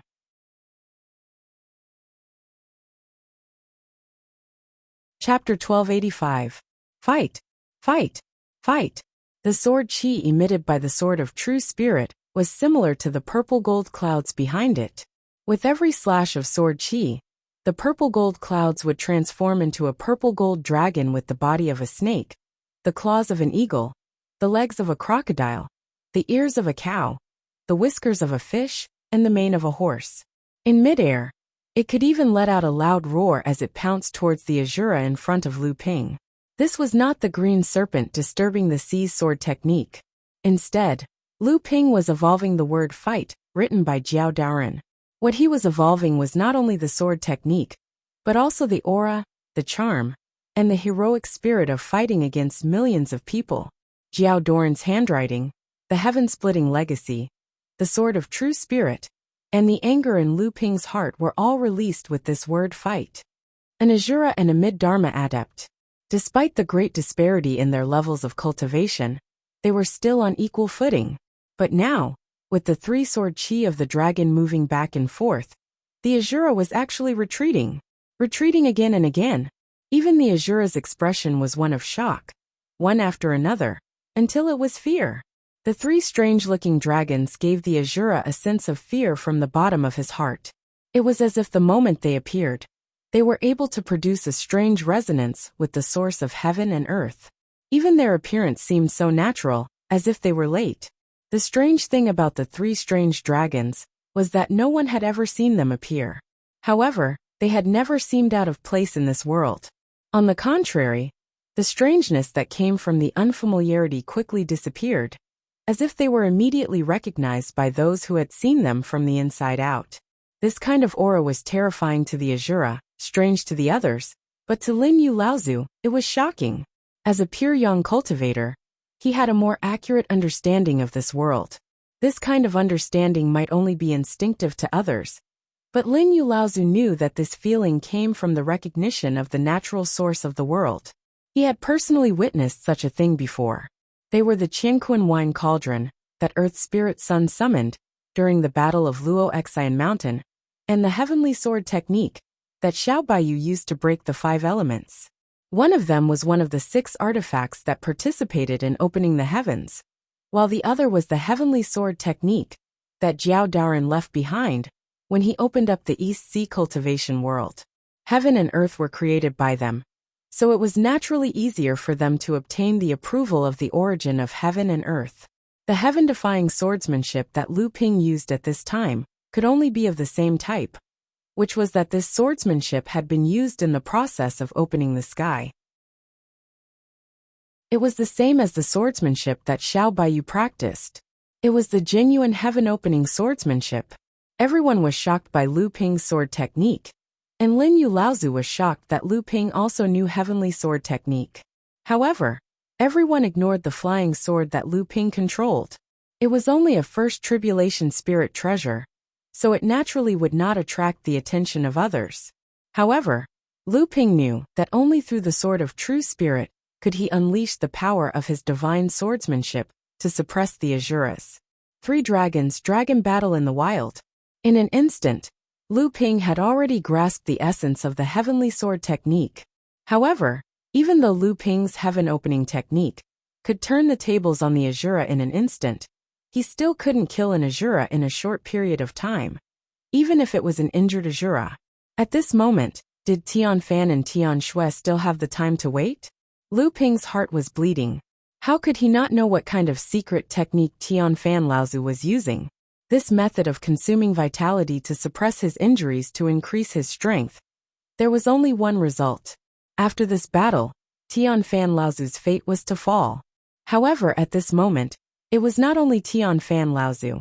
Lu Ping's divine sense covered the entire battlefield. At this moment, the one who could not hold on was Tian Tian. Tian Tian, who was already injured, had no choice but to fight it head-on to prevent the blood Asura that Laozu had chased away from coming back to harass him. He was now an arrow at the end of its flight. If it wasn't for Tian Tian Laozu luring the blood Asura away, and Lu Tianyuan using his full strength to block the majority of the Jade Asura's attack, perhaps Tian Tian would not have been able to hold on. Although the Asura was temporarily suppressed by Lu Ping's heavenly sword technique, it seemed to understand Lu Ping's thoughts. In an instant, it actually began to defend with all its strength. And this type of defense was very familiar to Lu Ping. It was entanglement. It used all of Lu Ping's skills to entangle itself. Lu Ping had covered the entire battlefield with his divine sense. However, at this moment, whether it was the Netherwater sword or his avatar, they were unable to provide any help to the cultivators from the same sect outside of the battle. This occupation was not only noticed by Lu Ping, but also by the Asura. At this moment, the one who could not be delayed was Jinling. This time, Tian Fan Laozu finally could not hold on any longer under the Asura's attacks. He consumed all his vitality in exchange for suppressing his injuries and increasing his strength. However, under the absolute suppression of strength, he was ultimately unable to withstand such a situation where he was heavily injured. After the Asura sent the 2 of them flying for the 5th time, the Sky Soul ancestor finally could not even spit out blood anymore. He did his best to turn his pale white face around, wanting to say something to the Sky Snow ancestor beside him. However, his lips moved, but nothing came out in the end. Instead, his eyes began to glaze over. Tian Shui Laozu was instantly stunned. Even when the Azura had already caught up to them, and the companion spiritual treasure in its hand was already above Tian Shui Laozu, she did not notice it at all. "Senior uncle, be careful! Senior uncle, be careful!" One by one, Jinling's disciples cried out. However, at this moment, Tian Shui Laozu was like a fool, not moving at all. She only looked at Tian Fan Laozu, who no longer had any vitality left. Defeated. Jinling is finally going to be defeated. Has that female cultivator gone stupid? Wouldn't it be good if she could resist for a while? This Azura has yet to exhaust much of its strength. If she were to interfere in the battle, it would be a huge problem. Her Dao companion is already dead. From the looks of it, the two of them were deeply in love. At this moment, she doesn't even care about her own life. Since she doesn't want it, it would be good if she self-destructed.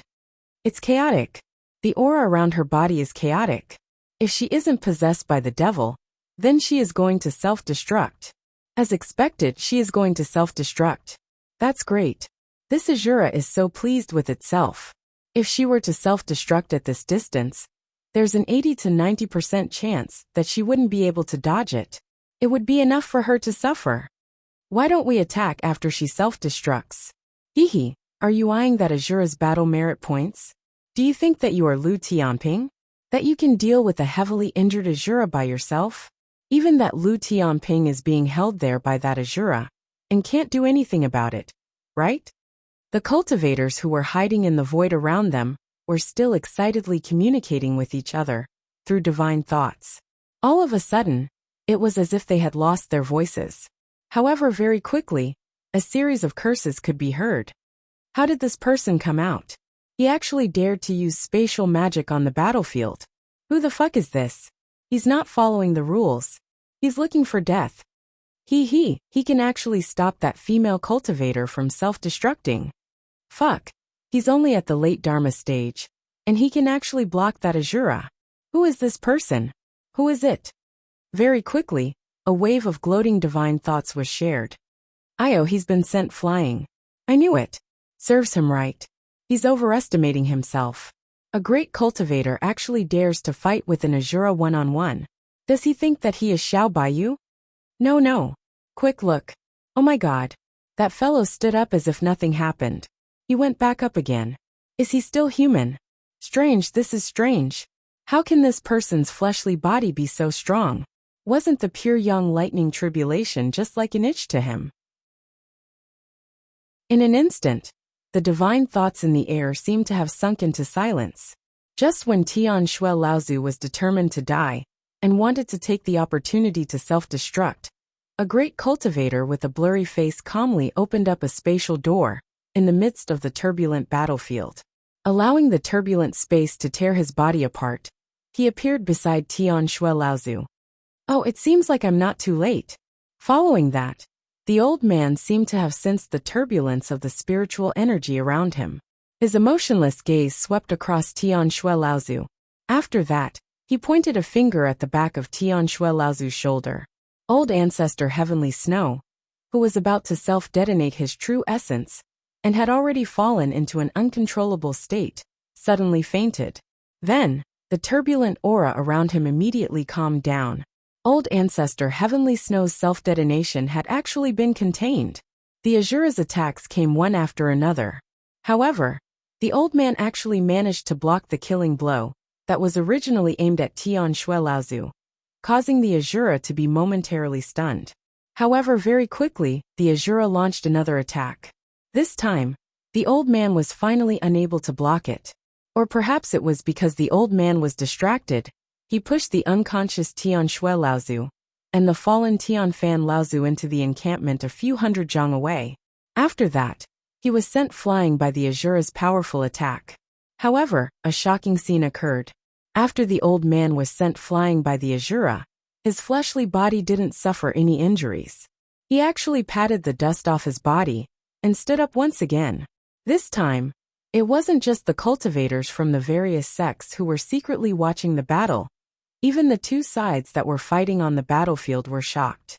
Just how condensed was this person's physical body to be able to withstand an Asura's attack without being injured?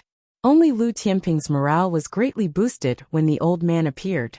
The Sword of True Spirit let out a long cry. After suppressing the Asura, Lu Ping was finally able to accumulate his Zhen Yuan and unleash an even more powerful attack. However, since the old man had appeared, Lu Ping naturally wouldn't expose the fact that the pure young spiritual treasure was split into two. Following the trembling of the spiritual treasure moly, a roar that seemed to originate from ancient times came from the purplish gold auspicious cloud behind Lu Ping, revealing the true appearance of the pure yang spiritual treasure. All this while, this was the first time Lu Ping had revealed his source Dharma idol in front of everyone. After the old man blocked the Asura, Lu Ping knew that the most critical moment had passed. However, this didn't mean that Jinling could win for sure. On the contrary, this was just another delay in the outbreak of danger. This time, the Dharma idol dragon didn't show its head, but not its tail in the Dharma idol auspicious cloud. Instead, it pounced into the battle the moment it was summoned by Lu Ping. The three sword lights of the Sword of True Spirit, dragon fighting in the wild, merged with the Dharma idol dragon the moment the Dharma idol dragon appeared. Not only did the Sword of Opening Heaven not weaken, it became even more powerful.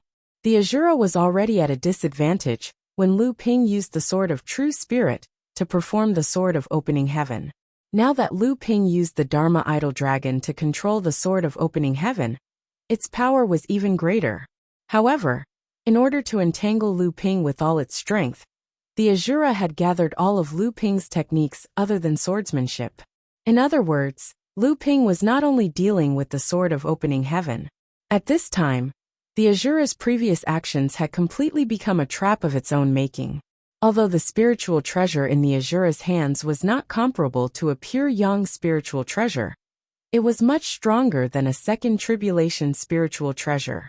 However, under the combination of the Dharma idol dragon and the Sword of True Spirit, it was sent flying the moment the two sides came into contact. Then the Asura's body flashed and dodged to the side. However, it was inevitable that the Sword of True Spirit would cut open a wound on its shoulder. However, Lu Ping's methods had always been like a flood. The Sword of True Spirit missed, and Lu Xiaoping appeared again. The green willow sword was pointing in the direction the Asura was dodging. But after all, Asuras were existences on the same level as pure yang cultivators. Even if Lu Ping had the upper hand, he still had to make sure his attacks were relentless in order to kill an Asura. He couldn't afford to give the Asura any chance to catch its breath. The Asura swung its hand, and a spiritual light turned into a sharp wind. Like a slap, it slapped Lu Xiaoping 30 feet away. However, the Asura was too slow, and the torrent of sword techniques had already swept the Asura. The Asura stretched out its hand to summon the spiritual treasure. At the same time, it tried its best to resist the attack of the great river flows east. However, in the blink of an eye, it saw that the strange dragon had already opened its mouth in the torrent of sword techniques. The Asura's eyes turned black, and it struggled to break free. However, it was all in vain.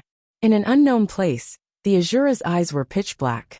It opened its mouth and let out a roar, wanting to ask for help, but no sound came out of its mouth.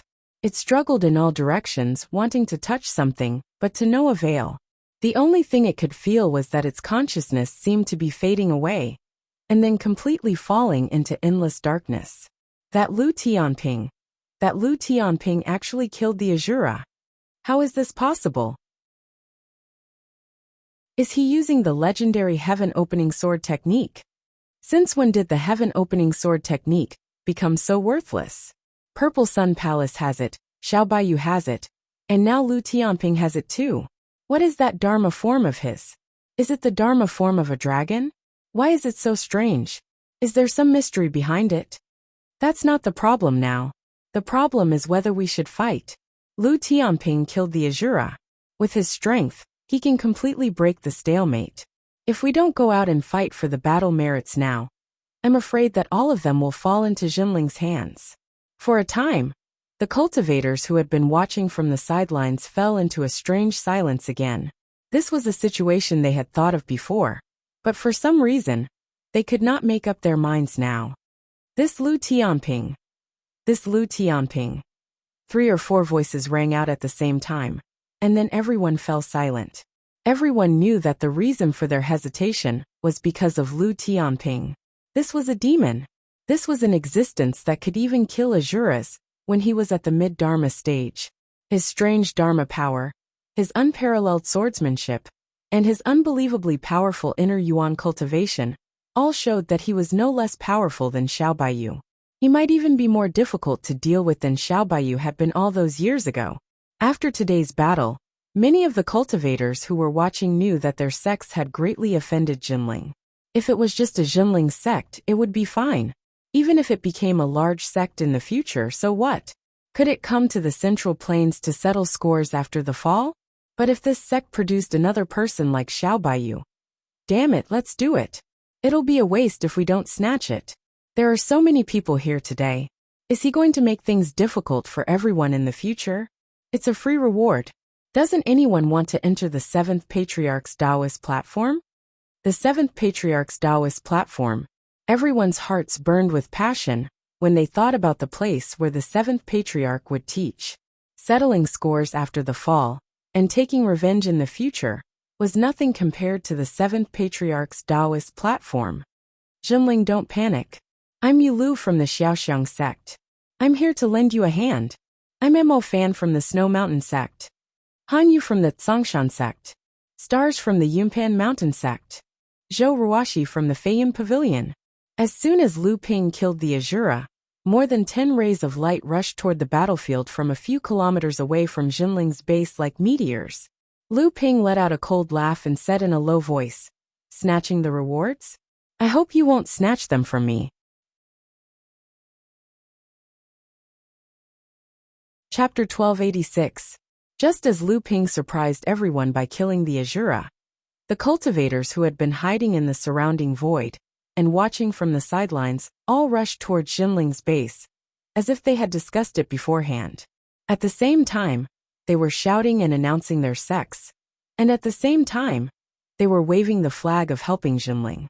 These people were fast enough, but at this time, Lu Ping had to think of ways to be faster, because Jinling had already lost 2 first-generation mid-Dharma adepts, 1 dead and 1 seriously injured, in order to defend the base.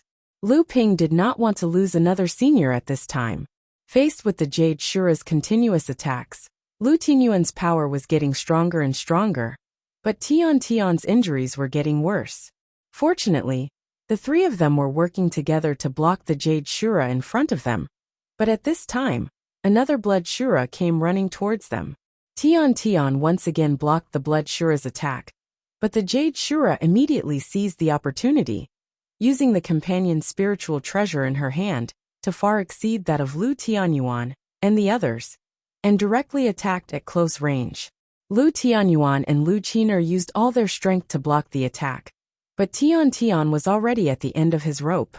The treasure in his hand and the companion spiritual treasure collided and broke, and Tian himself was sent flying. Naturally, the Jade Shura would not let go of this opportunity to attack them one by one. While Lu Tianyuan and Lu Qiner had not recovered from the previous attack, the Jade Shura was already rushing towards Tian. Seeing that Tian's life was about to be lost, a sword chi dragon roared and rushed over first. The Jade Shura saw that the situation was not good, and immediately turned to escape. This was the sword of opening the heavens, which could even kill Azuras. Although the Jade Shura did not know what the sword of opening the heavens was, it knew that the person who used this sword skill had killed a Azura before. The Jade Shura turned to escape, but at this time, Lu Tianyuan and Lu Qiner had already calmed the fluctuating inner yuan in their bodies, and the 2 of them saw this opportunity and immediately blocked it. Lu Ping saw this, and his true spirit sword swept across. The Jade Shura's arm, which was holding the companion spiritual treasure, was torn off by the sword chi dragon. Lu Tianyuan and Lu Qiner took the opportunity to attack the Jade Shura when it was down, and the Jade Shura died in Lu Tianyuan's hands. But as the three of them worked together to kill the Jade Shura, there was a sudden grunt from behind Lu Ping. Lu Ping's face changed, and he quickly turned around. He saw that Tian's chest had been pierced by a dagger-shaped companion spiritual treasure. Behind Tian, Blood Shura, who was grinning hideously, immediately panicked when he saw Lu Ping turn around. He wanted to pull back his companion's spiritual treasure and turn around to escape. But the companion's spiritual treasure seemed to have taken root in Tian's chest, and it didn't move. Lu Ping could clearly see that Tian's hands were in front of his chest, and he was holding the dagger that had pierced through his chest. Big brother! Lu Ping's eyes almost popped out of their sockets. The Blood Shura didn't even dare to take his companion's spiritual treasure anymore. He turned around and tried to escape, but it was too late. Just as he was about to pull out his companion's spiritual treasure to escape, it was already too late. The sword chi of the dragon came roaring, and the Blood Shura was completely destroyed. But Tian's hands were still holding the companion's spiritual treasure in his chest, and he smiled at Lu Ping. Then his eyes lost their light, and he fell to the ground. Big brother! Senior brother Tian's death shocked everyone in Jinling. Almost all the cultivators in Jinling went crazy. Even Xie Tianyang and the others were affected by this tragedy, and they all launched counterattacks. For a moment, although Lu Ping didn't have an absolute chance of winning, because he was free, he actually had the upper hand. Before Lu Ping's sudden rise and Lu Tianyuan's smelting of the Dharma form soul, Tian was the well-deserved number one among the third generation of disciples in Jinling. When Lu Ping and Lu Tianyuan were still struggling to reach the core forging stage, Tian, as the first disciple under Jiang Tianlin Laozu, had become Jiang Tianlin Laozu's right-hand man, and he began to take charge of the sex affairs. In Jinling, Tian was the most respected and most prestigious disciple among the entire third generation. Some even regarded him as a capable candidate for the next sect master of Jinling. When the battle between Jinling and Mara was at a stalemate, it was Tian who made the first sacrifice and killed Blood Shura at the cost of injury, which gave Jinling a chance to breathe. When Han Wuya and Huo Wuyin retreated, and Jinling fell into the most critical situation, it was Tian who blocked Blood Shura's sneak attack at the cost of serious injury, which stabilized Lu Ping's last line of defense, which was already on the verge of collapse. But now, when Jinling was about to achieve the final victory against Mara's army, Tian finally failed to escape Blood Shura's assassination. It was not that he could not escape, but that the successive serious injuries made it impossible for him to escape Blood Shura's attack from behind. Lu Ping reached out and grasped in the air, and a river of spiritual qi instantly formed. Tian's corpse floated on the river of spiritual qi, and slowly floated into Jinling's station. For the battle of this station, Jinling had paid a heavy price. Lu Tianyuan and Lu Qiner had already entered the battlefield. With the successive deaths of an Azura and a Jade Shura, Jinling had freed up enough manpower, and there was no doubt that Jinling would win this battle. But at this time, all the Jinling practitioners were holding back their anger, which was to seize as many battle points as possible, so that the practitioners from various sects who came out to take advantage of the situation would not be able to gain anything. At this time, the practitioners from various sects had already entered the battlefield. Although Mara's army still had the advantage of numbers, among the high-level practitioners above the Dharma phase, the human clan had an absolute advantage. And without Mara's harassment, Xie Tianyang and the others had also displayed their strength. The Blood Shura that had been harassing Xie Tianyang was lured away, and the Jade Shura in front of him was instantly stabbed twice by Xie Tianyang's sword. At this time, a mid-Dharma adept had also taken advantage of the situation, and wanted to join Xie Tianyang in attacking the Jade Shura to steal the battle points. Get lost! Xie Tianyang roared, and the blazing sky sun sword did not attack the Jade Shura, but instead slashed at the mid-Dharma adept who was trying to steal the battle points. Ah, Xie Tianyang, what are you doing? Are you with Mara? This adept was quite unlucky. He had originally attacked Mara's escape route to steal the battle points, but he did not expect Xie Tianyang to turn and attack him instead. But the Jade Shura was also angry that someone had attacked her from behind, and she also threw her spiritual treasure at him. This adept was just an ordinary mid-Dharma adept who had taken advantage of the situation, so there was no way he could block the combined attack of the Jade Shura and the heir of the Ziyang Palace. He was immediately hit so hard that he spat out blood, and before he could take advantage of the situation, he was already covered in injuries. Although the adept was filled with hatred, the person in front of him was the heir of the Ziyang Palace, and he was not someone he could provoke. He had no choice but to retreat from the battle.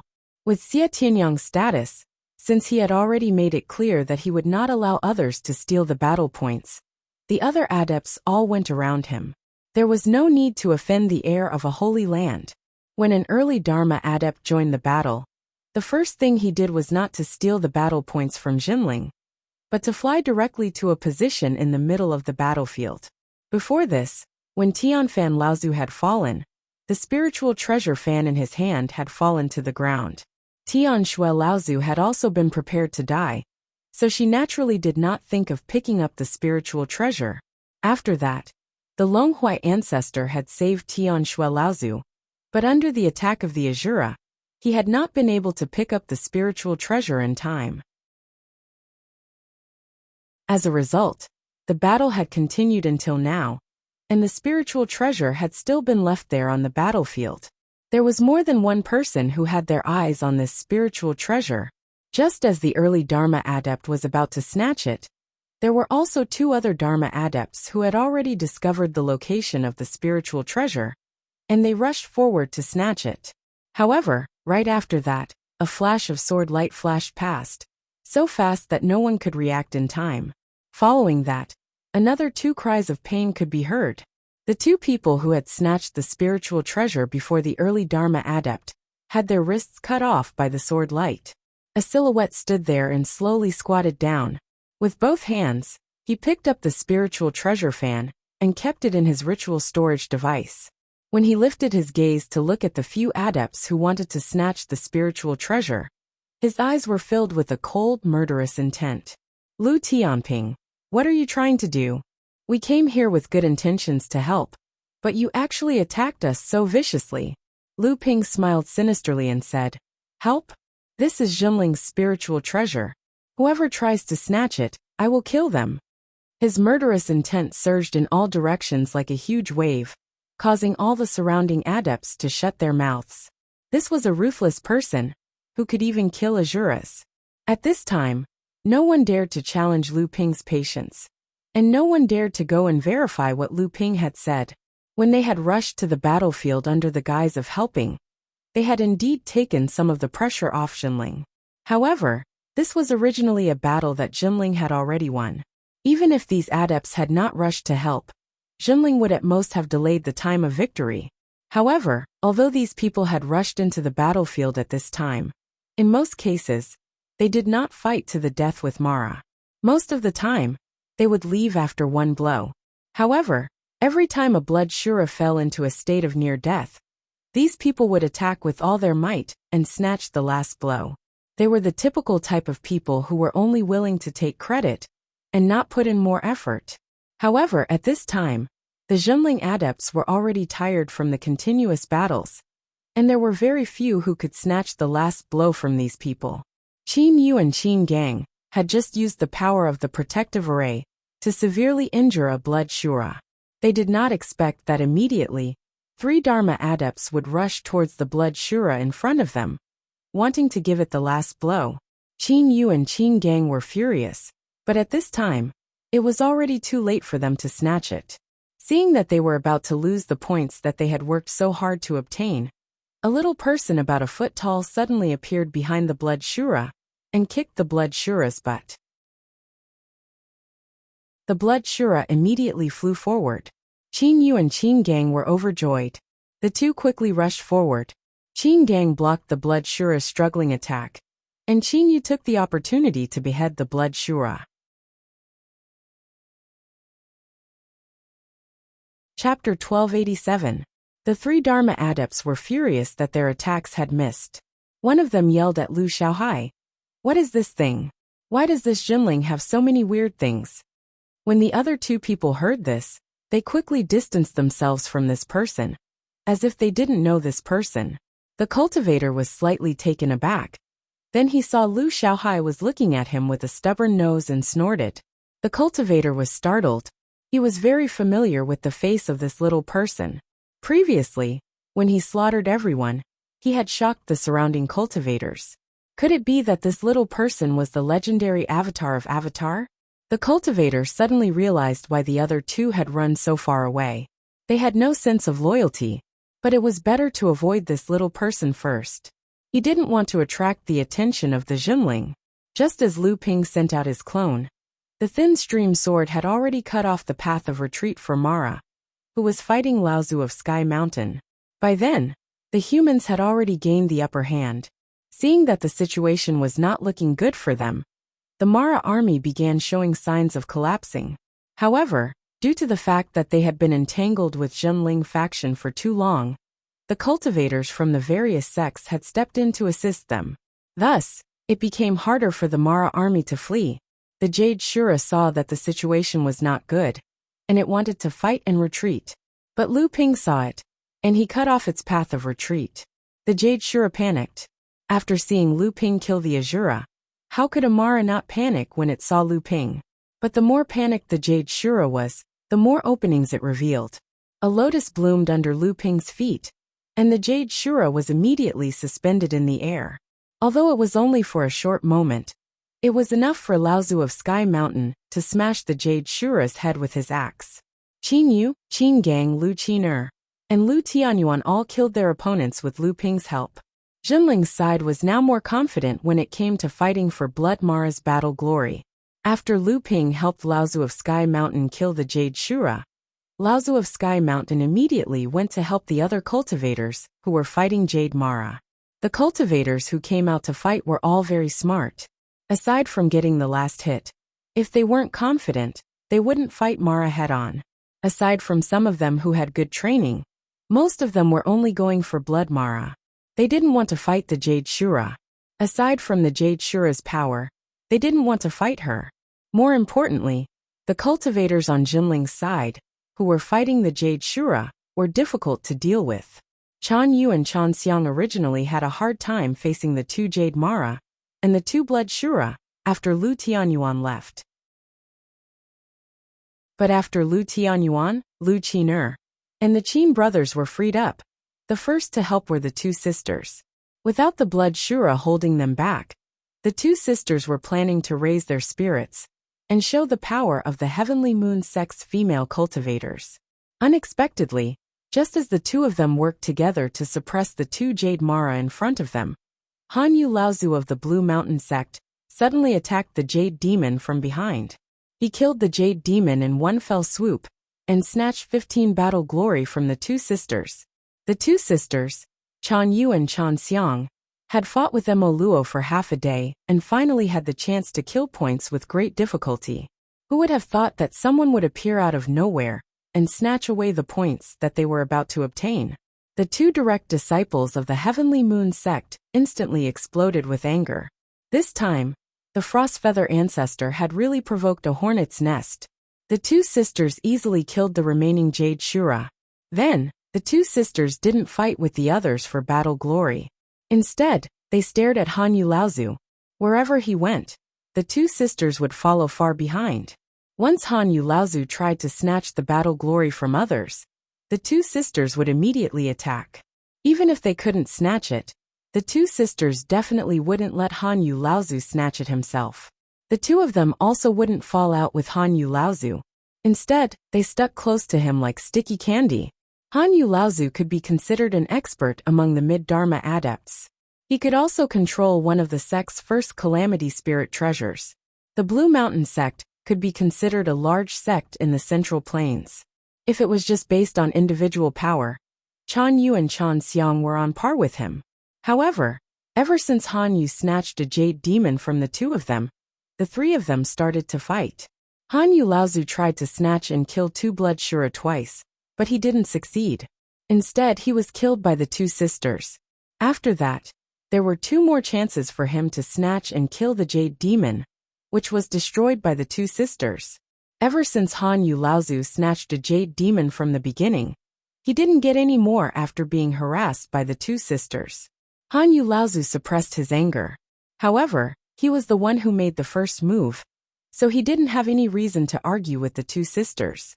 Han Yu Laozu wanted to force the two sisters to retreat, but when he thought of their status, Han Yu didn't have any confidence. The Blue Mountain sect couldn't compare to the Heavenly Moon sect. He couldn't argue with them, couldn't beat them, and couldn't afford to offend them. Han Yu Laozu had no choice but to beg for mercy from the two sisters. Unfortunately, the two sisters didn't care at all. As long as Han Yu Laozu made a move, the two sisters would follow behind him again. It was said that the female practitioners of the Heavenly Moon sect were difficult to deal with. Even the Crystal Palace would have a headache whenever they saw them. Otherwise, they wouldn't have been able to resist the Crystal Palace for thousands of years. Today, he had accidentally offended these two women. He really reaped what he sowed. Aside from the two sisters, there was another person who was frantically fighting for points. However, this person wasn't one of the cultivators from the various sects who came under the banner of rescue. It was Xie Tianyang. Without Blood Mara holding him back, how could the Jade Shura be Xie Tianyang's opponent? The blazing sky sun sword danced in the air like a fireball, burning the Jade Shura trapped in the sword formation into a dried corpse. Then, Xie Tianyang began to fight for points on the battlefield. Xie Tianyang had been provoked by Lu Ping. Before the last battle began, Lu Ping's points had already reached 50. After that, Lu Ping killed two Blood Shura. Then, with the help of Han Wuya and Huo Wuyin, the two great cultivators who had their minds controlled, he killed two Jade Shura and one Jade Demon. At this time, Lu Ping's points had reached a terrifying 91. But that wasn't the end. Lu Ping cast Sky-Opening Swordsmanship and successfully killed an Azura, earning him 20 battle points. His battle points on the projection stone rose to a despairing 111 points. Although Xie Tianyang couldn't see Lu Ping's reflecting stone, he remembered Lu Ping's points clearly. Looking at his own reflecting stone, which only had 23 points, Xie Tianyang was annoyed. Although Lu Ping had killed an Azura, Xie Tianyang still didn't believe that there was such a big gap between him and Lu Ping. Compared to those cultivators who were fighting for battle credits, Xie Tianyang appeared even crazier and more unscrupulous.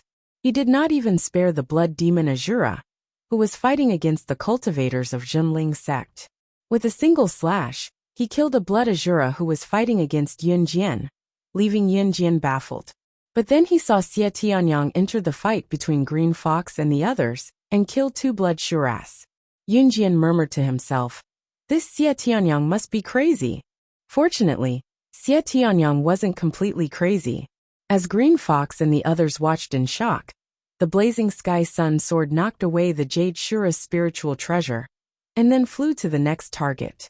Without the protection of the spiritual treasure, the Jade Shura was beaten up by Green Fox and the others. After a while, the Jade Shura was killed by Green Fox. Qinghu cursed angrily, while Qinghu smiled bitterly. This guy!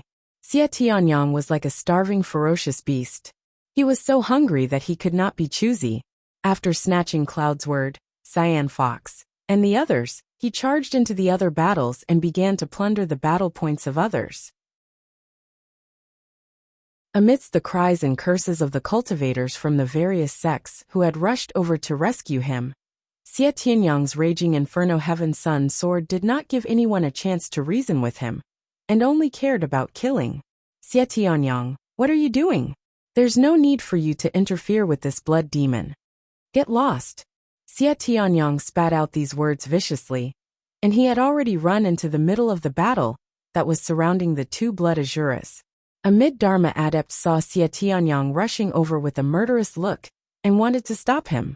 At the same time he said, "Friend Xie, I am Kuan. Get lost." Xie Tianyang destroyed all the magic treasures of the cultivator of the same level, who had not even had the time to report his name. He spat out a mouthful of blood and rushed into the battle. Amidst the screams and curses of the crowd, He beheaded 2 blood azuras.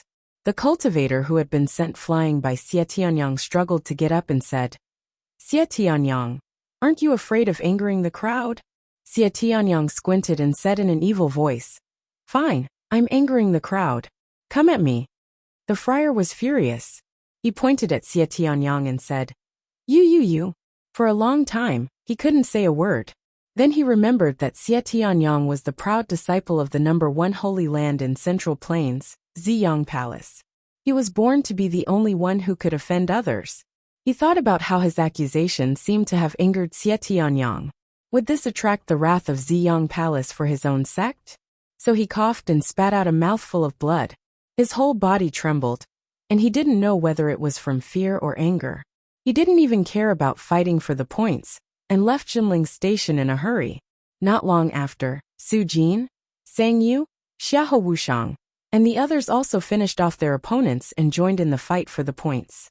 As for Jinling's own practitioners, except for the strong practitioners like Laozu of Tianshan and Lu Tianyuan, who were still participating in the battle, the rest of the early Dharma adepts all retreated to Jinling Station. Other practitioners with ulterior motives took the opportunity to attack Jinling Station. At this time, Lu Ping had taken advantage of the fact that everyone's attention was focused on the battle for points to sneak into the Qingming River's water vein.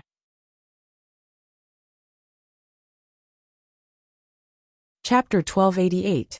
The outcome of the battle outside the True Spirit encampment had already been decided.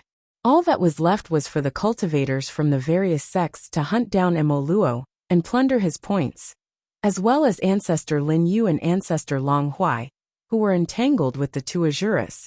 While everyone was focused on stealing points, Lu Ping returned to the base after helping Laozu of Sky Mountain kill the Jade Shura.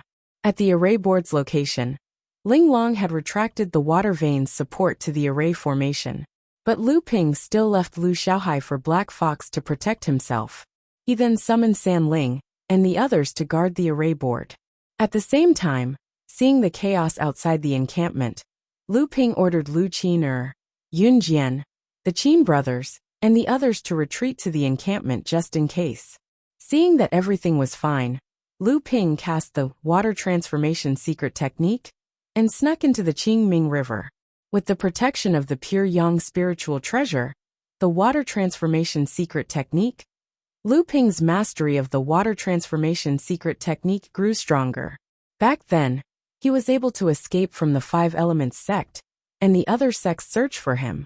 Now, it was a piece of cake for him to sneak into the Qingming River and find the water vein. At this moment, the waters of the Qingming River were still turbulent. However, compared to before, the extent of the turbulence had decreased significantly. It was clear that after the various sects had gathered in the 9 Profound Tower, they had already reduced the pressure on the 9 Profound Tower, even though they had yet to launch a large-scale attack on the evil Luo army. This time, Lu Ping wanted to secretly separate a small branch from the Qingming River's main water vein. Then, he would use the Ling Long Wine Cauldron that was used to suppress the 5 elemental ring in the encampment's array disk to guide the branch to the encampment. Although the secret technique of separating and guiding the water vein was only in the hands of a few sects, it was obviously nothing to the spirit treasure transformed from the water transformation talisman. Moreover, with the exquisite dragon and the 5-element ring as a suppression, it was completely possible to stabilize the water vein. Most importantly, Zhenling's base was not far from the Qingming River. He didn't need to open a canal like Wuxing School to guide the water. He only needed to connect to an underground river to guide the water. The only worry was that when he separated the water vein, no matter how big or small the water vein was, it would inevitably cause a change in the Qingming River. Such a big movement would inevitably attract the attention of those with ulterior motives. Therefore, Lu Ping could only seize the opportunity during the battle with Emoluo to separate the water vein and divert the cultivator's attention. While the various sects were fighting, Dabeo had already opened up an underground river under the surface of the Qingming River with Daguay that led directly to the array disk at the encampment more than 200 feet deep. Lu Ping was hundreds of feet deep in the Qingming River, with a huge pair of scissors hovering over his head. In front of him was the misty water of the Qingming River. Lu Ping looked at the mantis on his shoulder and said, "Are you sure there's no problem?" The mantis tilted its head, as if it was rolling its eyes, and said, "You should worry about whether you still have enough Zhen Yuan to control the main body of the spiritual treasure after a series of battles." Lu Ping laughed and said, "It's almost time." At that moment, the Jade Mara outside the base had been killed, and the only ones left were the Blood Mara, who were fleeing in all directions, and the two Asuras who were being entangled by Lin Yu Laozu and Longhuai Ancestor. At that moment, Laozu of Tianshan happened to be chasing behind a blood demon. This blood demon was surrounded by more than 10 big Mara. They were resisting Laozu of Tianshan, while trying their best to break out of the encirclement and return to Mara's base camp along the Qingming River. At that moment, a spear flew in front of Mara's army, piercing through two great Asuras in front of it, and headed straight for the blood demon that was surrounded by the big Mara. Laozu of Tianshan narrowed his eyes, and the mountain-splitting axe in his hand arrived first. There was an explosion in the air, and the spear was knocked away by the second tribulation spiritual treasure. "This is the old man's prey, don't you dare snatch it." Laozu of Tianshan stretched out his hand and recalled the mountain-splitting axe. The blood demon was suddenly blocked by a human practitioner, and it was in a panic. It was obvious that Laozu of Tianshan, who was chasing after it, had gotten into a conflict with the person in front of it. He did not even care about the minions around him, and he flew straight to the side, which happened to be above the surface of the Qingming River. Laozu of Tianshan snorted coldly and was about to chase after him, but he saw that the spear had also landed in the hands of a mid-Dharma adept. He snorted coldly at Laozu of Tianshan and said, "Your sect has already won today's battle, and you have accumulated enough battle merits. Why don't you give them a share?" Naturally, Ancestor Tianshan didn't have a good attitude towards these people. However, this wasn't the time to turn hostile. He just said coldly, "Battle merits are earned through real strength. They aren't given to you by others, nor are they obtained through trickery." The friar's face turned red. He obviously knew that Laozu of Tianshan was mocking them for being the third party in a fight. They did not expect Jinling to win so quickly that they did not even have time to react. Jinling's side had already almost killed Mara, who had accumulated the most battle merits. The friar took a deep breath and said, "Today's matter is indeed a little shameful, but as you said earlier, battle merits are earned through fighting. Therefore, I still want to fight for this blood demon." Laozu of Tianshan glanced at the Qingming River and suddenly laughed. "As you wish then." The two of them fought at the same time. Although they did not attack each other, they were able to block each other from attacking the blood demon. At the same time, when the blood demon saw that the two of them had blocked its escape route, it decided to go all out and fight the two of them. The two of them and the blood demon fought fiercely on the surface of the Qingming River. In an instant, the Qingming River was turned upside down, and the waves surged as if there was a hurricane on the sea. The adept with the spear laughed and said, "Although you have a second disaster spiritual treasure, your strength may not be that strong. This is a little disappointing. Then take my next blow." There was another loud sound, and the Qingming River once again surged with waves that were 20 to 30 feet high. The entire river began to shake. At this moment Azura, who was frightened by the unkillable Longhuai Ancestor, saw that his side was about to be slaughtered, and thought of running away. Ancestor Longhuai still wanted to stop Azura, but he didn't grasp the right moment to stop Azura this time, and he was swept away by the aura of Azura's companion spirit treasure, causing him to fall all the way into Azure Netherriver. Longhuai Ancestor took the opportunity to shake off the force on his body into the river to dissolve it. This section of the river was even pushed back for more than 30 feet, and then an even bigger wave was stirred up. Amidst the muffled rumbling sounds, the section of Qingming River outside of Jinling's encampment was filled with strong winds and huge waves. Under the impact of the huge waves, the cultivators from various sects who were still fighting could feel that the shore on this side of the river was constantly swaying from the impact of the huge waves. They all secretly sighed in their hearts at how this Jinling could produce so many evildoers. 2 miles upstream of the encampment, there was a water vein that was more than 100 feet deep. Not far away, the turbulence caused by the battle could even be clearly felt from here. Lu Ping smiled lightly and said, "It's about time, let's begin." The mantis jumped down from Lu Ping's shoulder and disappeared into the scissors in his hand. Then a bluish-purple halo began to enshroud the scissors. Lu Ping's right hand suddenly opened, and with a zung sound, the edge of the scissors suddenly opened up.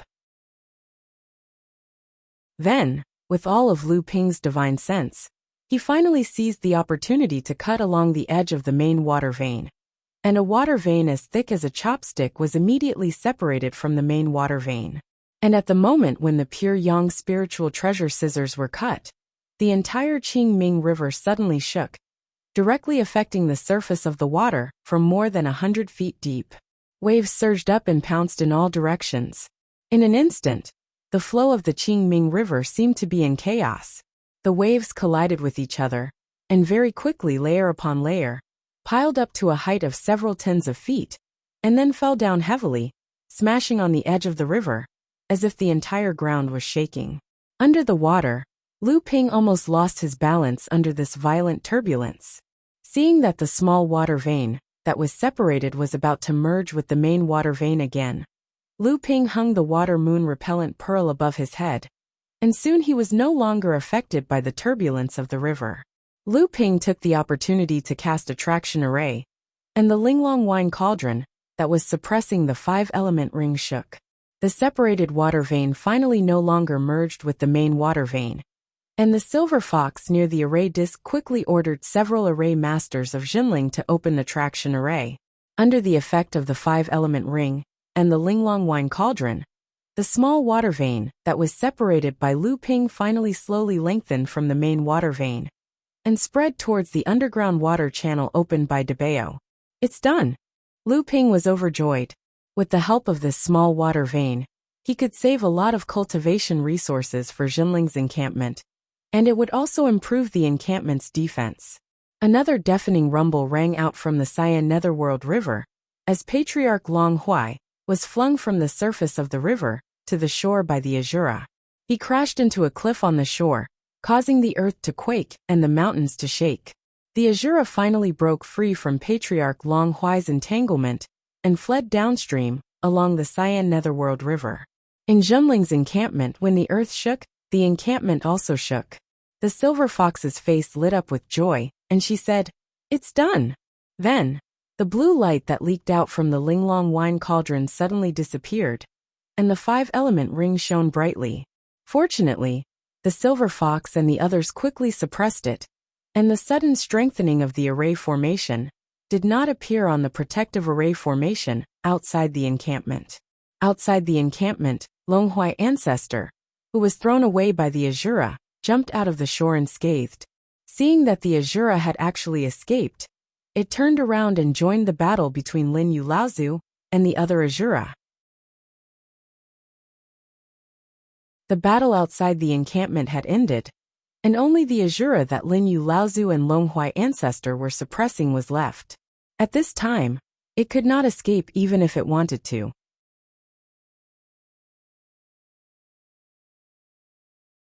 Chapter 1289. Even though Lin Yu Laozu was not able to use even 50 to 60% of his power, it was not difficult for him to suppress an Azura. Hence, the Azura that could not kill the Longhuai Ancestor could escape when it saw that the situation was not in its favor. This Azura that was being suppressed by Lin Yu Laozu also tried to break out of the encirclement several times, but each time, it was blocked by Lin Yu Laozu. The Longhuai Ancestor saw that the Azura that it was fighting with had escaped, but it did not care.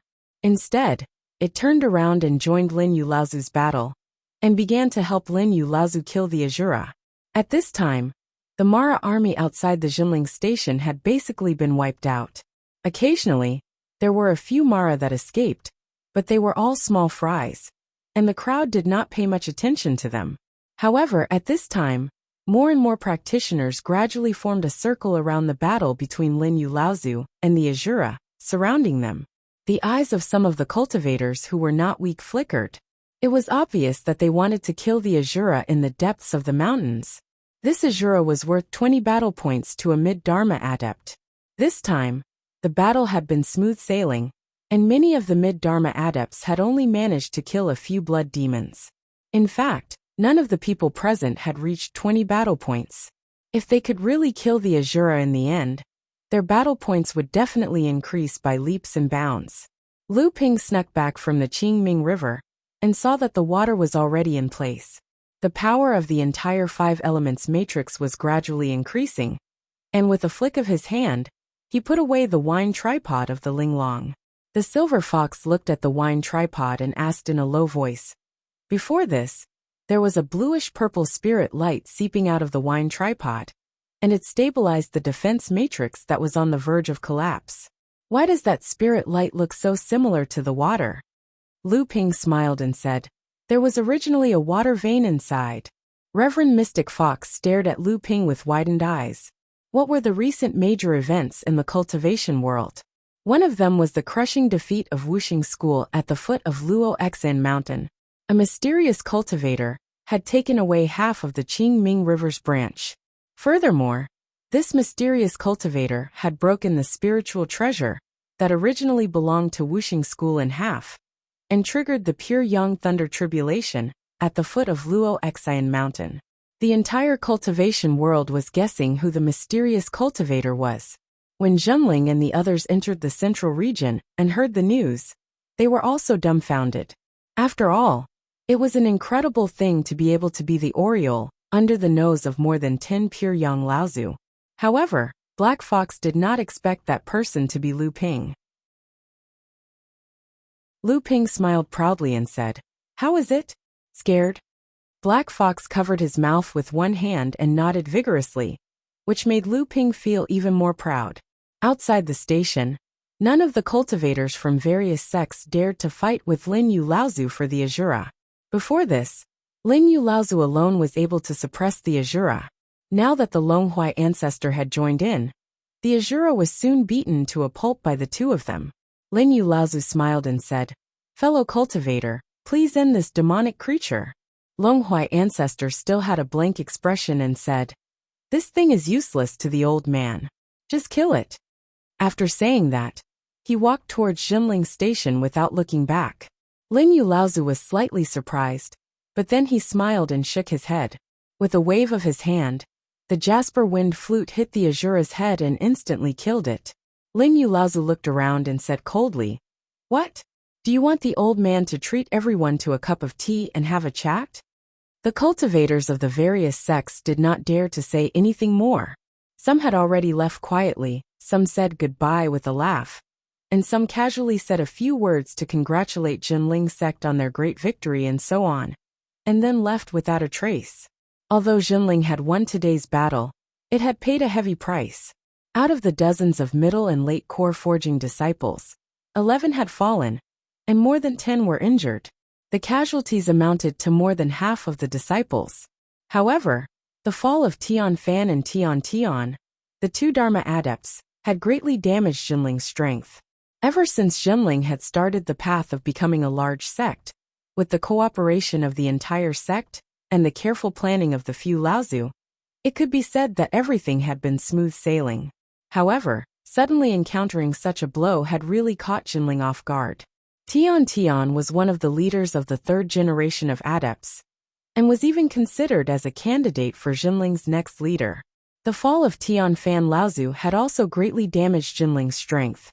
Before Tian Xiang Laozu had advanced to the late Dharma stage, the fundamental reason why Jinling was able to stand up to Xianling's sect in the North Sea was because the two Laozu, Tian Fan and Tian Shui, had the ability to fight against late Dharma adepts.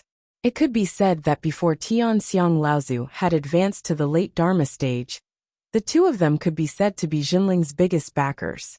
Even after Tian Xiang Laozu had advanced to the late Dharma stage, the two Laozu, Tian Fan and Tian Shui, were still the cornerstones of Jinling.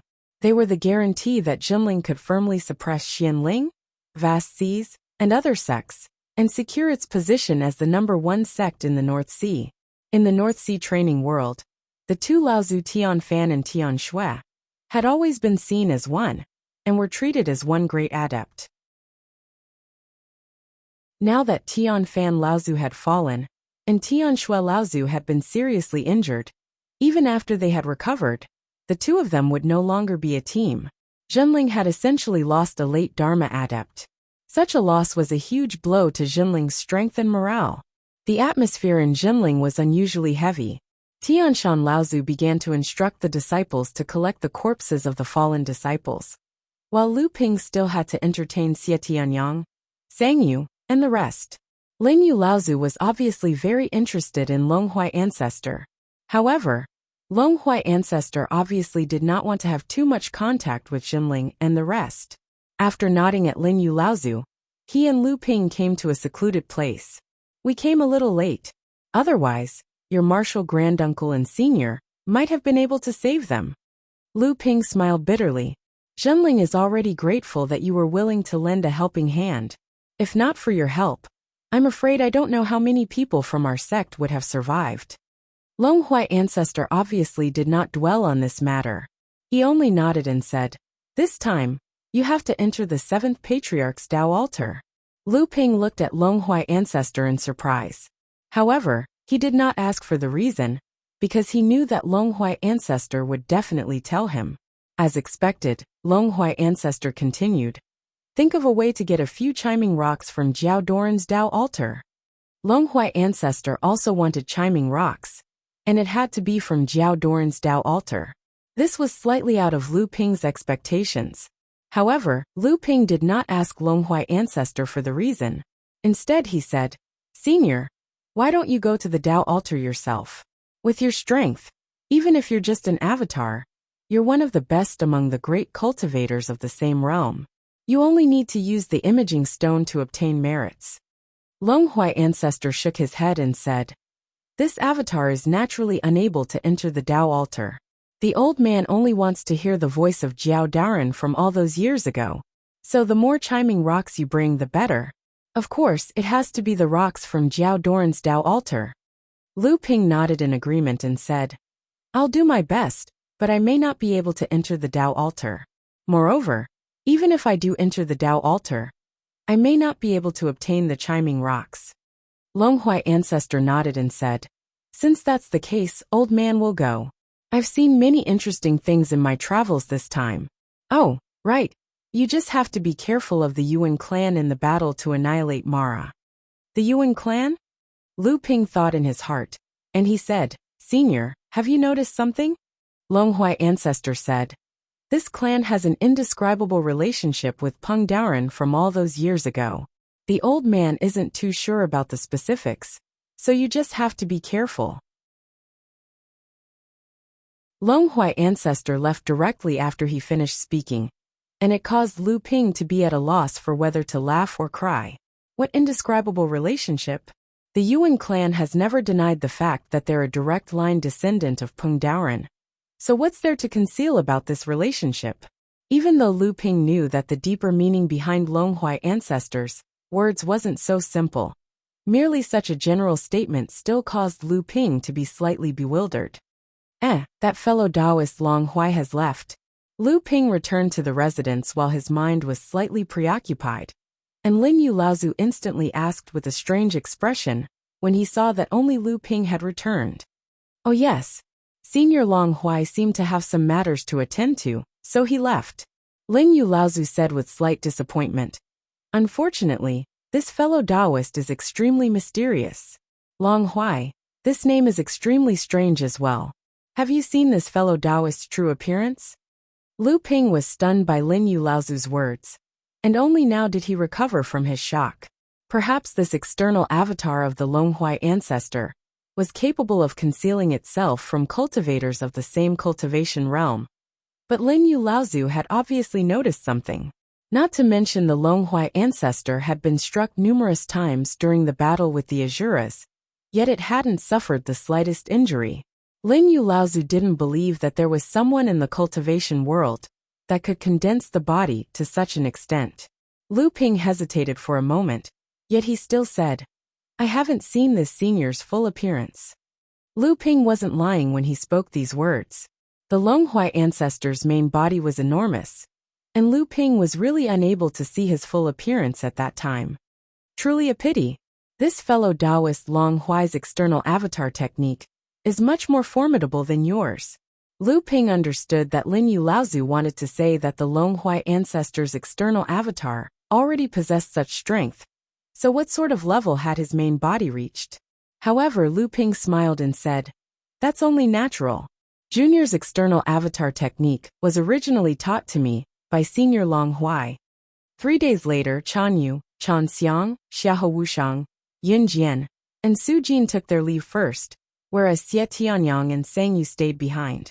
Even though they were nominally waiting for Lu Ping to refine pills to heal Wu Yinglan's injuries, as Xie Tianyang had said, Lu Ping knew that these two good friends had stayed behind because Junling's strength was at its weakest right now. They had stayed behind to deter those who still coveted Junling's base.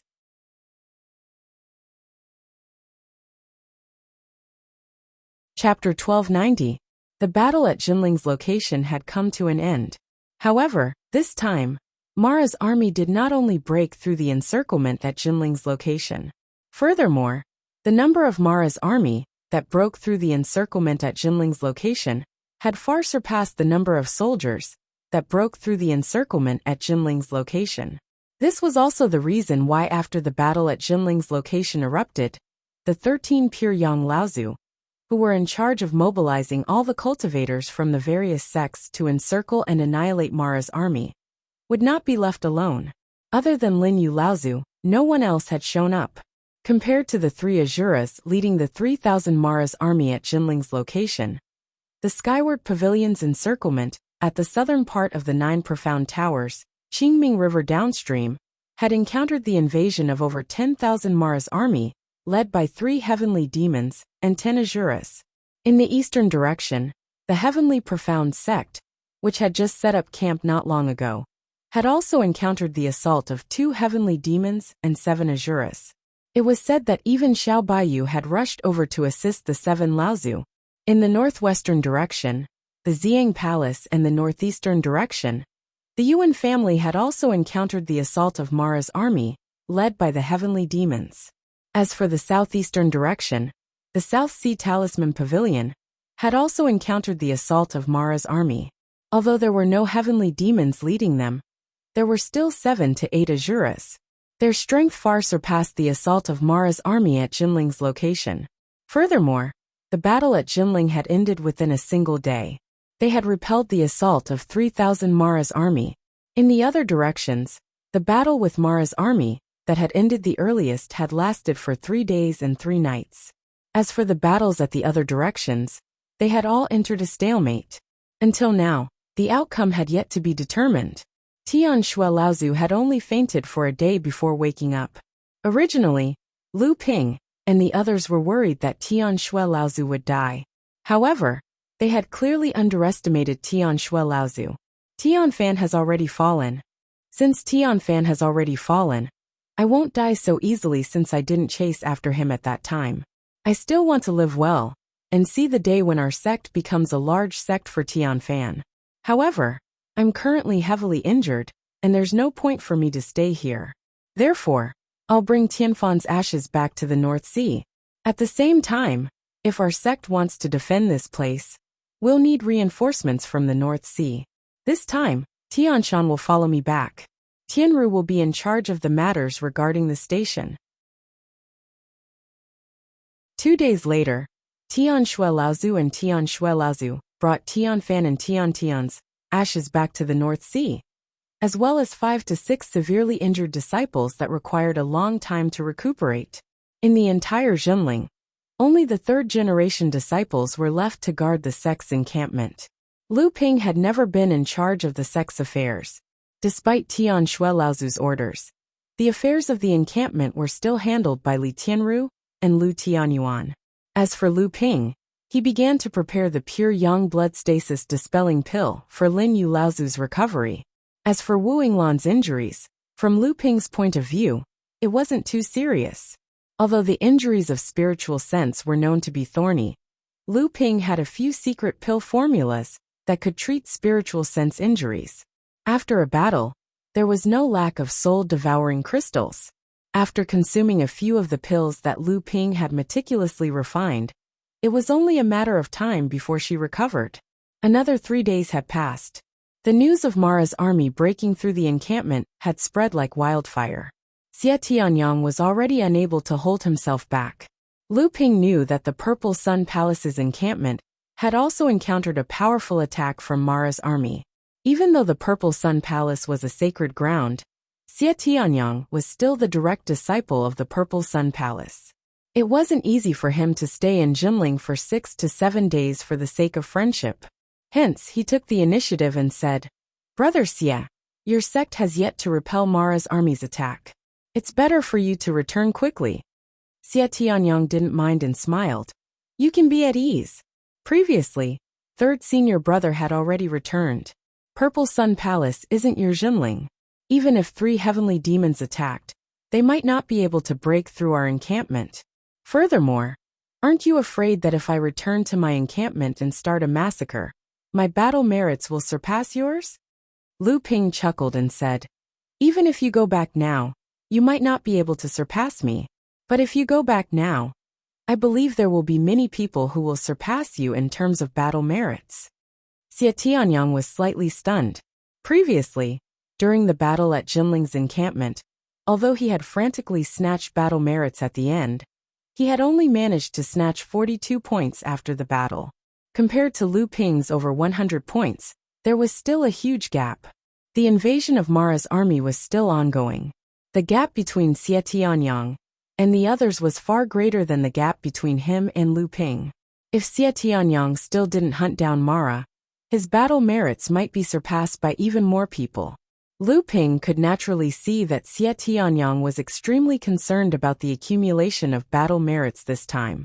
He had only stayed here for 6 or 7 days, because he was worried about the safety of his good friend's sect. Now, the defensive array of Jinling's encampment had become increasingly sturdy and stable with the injection of the water vein. In addition, Lin Yulaozu wouldn't be leaving Jinling anytime soon. As time passed, his injuries would stabilize, and his strength would also recover. Jinling wouldn't have to worry about encountering too much danger, so he was confident in persuading Xie Tianyang to return to the sect first. After Xie Tianyang left, everything in Jinling's encampment was basically on the right track. Now they only had to wait for the reinforcements from the North Sea to completely restore their previous strength. At this time, because of Lin Yulaozu and Lu Ping's presence, Lu Tianyuan, Qing Hu, and the others had begun to join forces to encircle the scattered Mara around the encampment. They gradually expanded their hunting range, and gradually began to come into contact with the periphery of Mara's army. From time to time, they would also make some kills, and their battle merits also increased a little.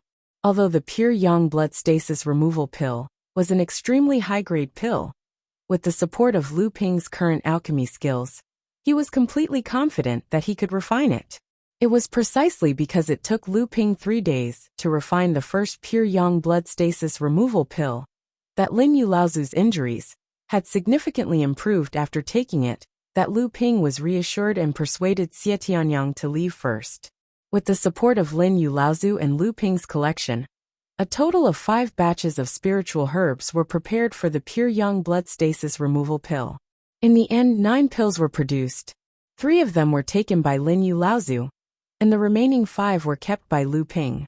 This kind of pill was not easy to refine. In addition to the strict requirements of alchemy skills, some of the rare herbs needed to refine the pill were also extremely valuable. If Lin Yulaozu had not found some of them, even Lu Ping's own collection would not have seen many of them. Half a month after the battle at Jinling's encampment, Lu Ping finally received a message from his sect in advance on this day. Early in the morning, he left the encampment and went dozens of kilometers away. In less than half a day, Lu Ping saw a ball of golden light surging in the sky.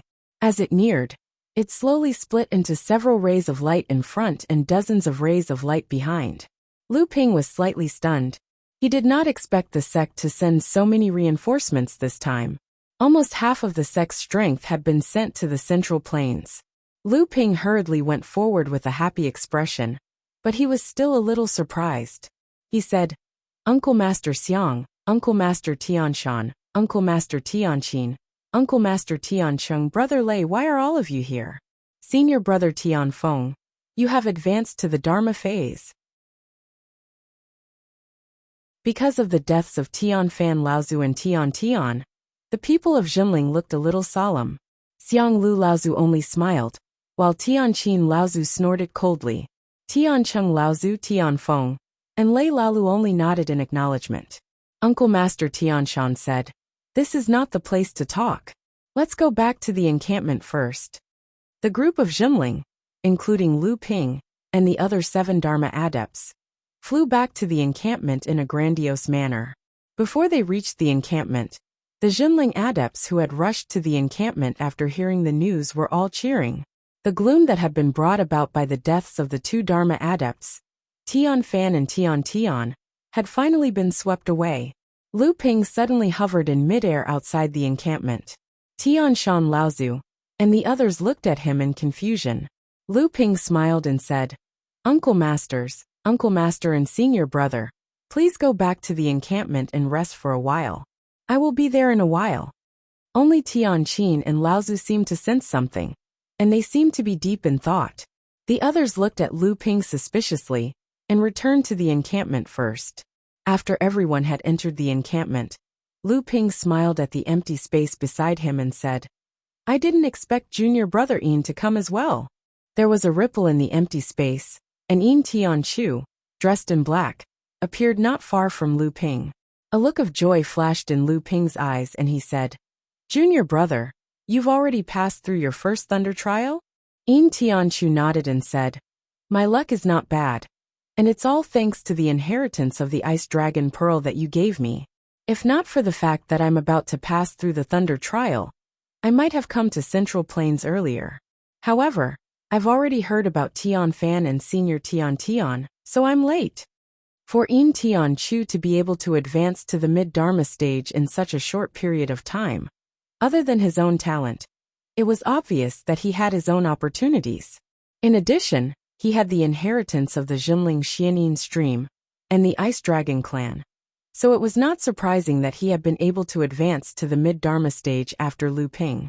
Lu Ping nodded and said, If not for the fact that you've just passed through your first thunder trial and your unstable aura, it would not have been easy for me to discover you, given your secret technique of concealment. Lu Ping paused and said, Let's go to the encampment first and talk about it later. We need a place to stay after all. Yin Tianchu hesitated for a moment, but he finally nodded. Jinling's encampment was filled with jubilation because of the arrival of a strong reinforcement. However, when they saw that Lu Ping had brought an unfamiliar practitioner with him, many of the 4th-generation disciples looked curiously at Yin Tianchu, who was by Lu Ping's side. Yin Tianchu had left Jinling for more than 100 years. Not just the 4th-generation disciples, but even many of the 3rd-generation disciples had already forgotten about Jinling's Xianin stream. As for Yin Tianchu, one of the 3 heroes of Jinling's 3rd-generation disciples, they had long forgotten about him. They only knew that of Jinling's 1 immortal and 1 demon. The person who was known as the Demon Sword, alongside Lu Tianping, was a former disciple of Jinling.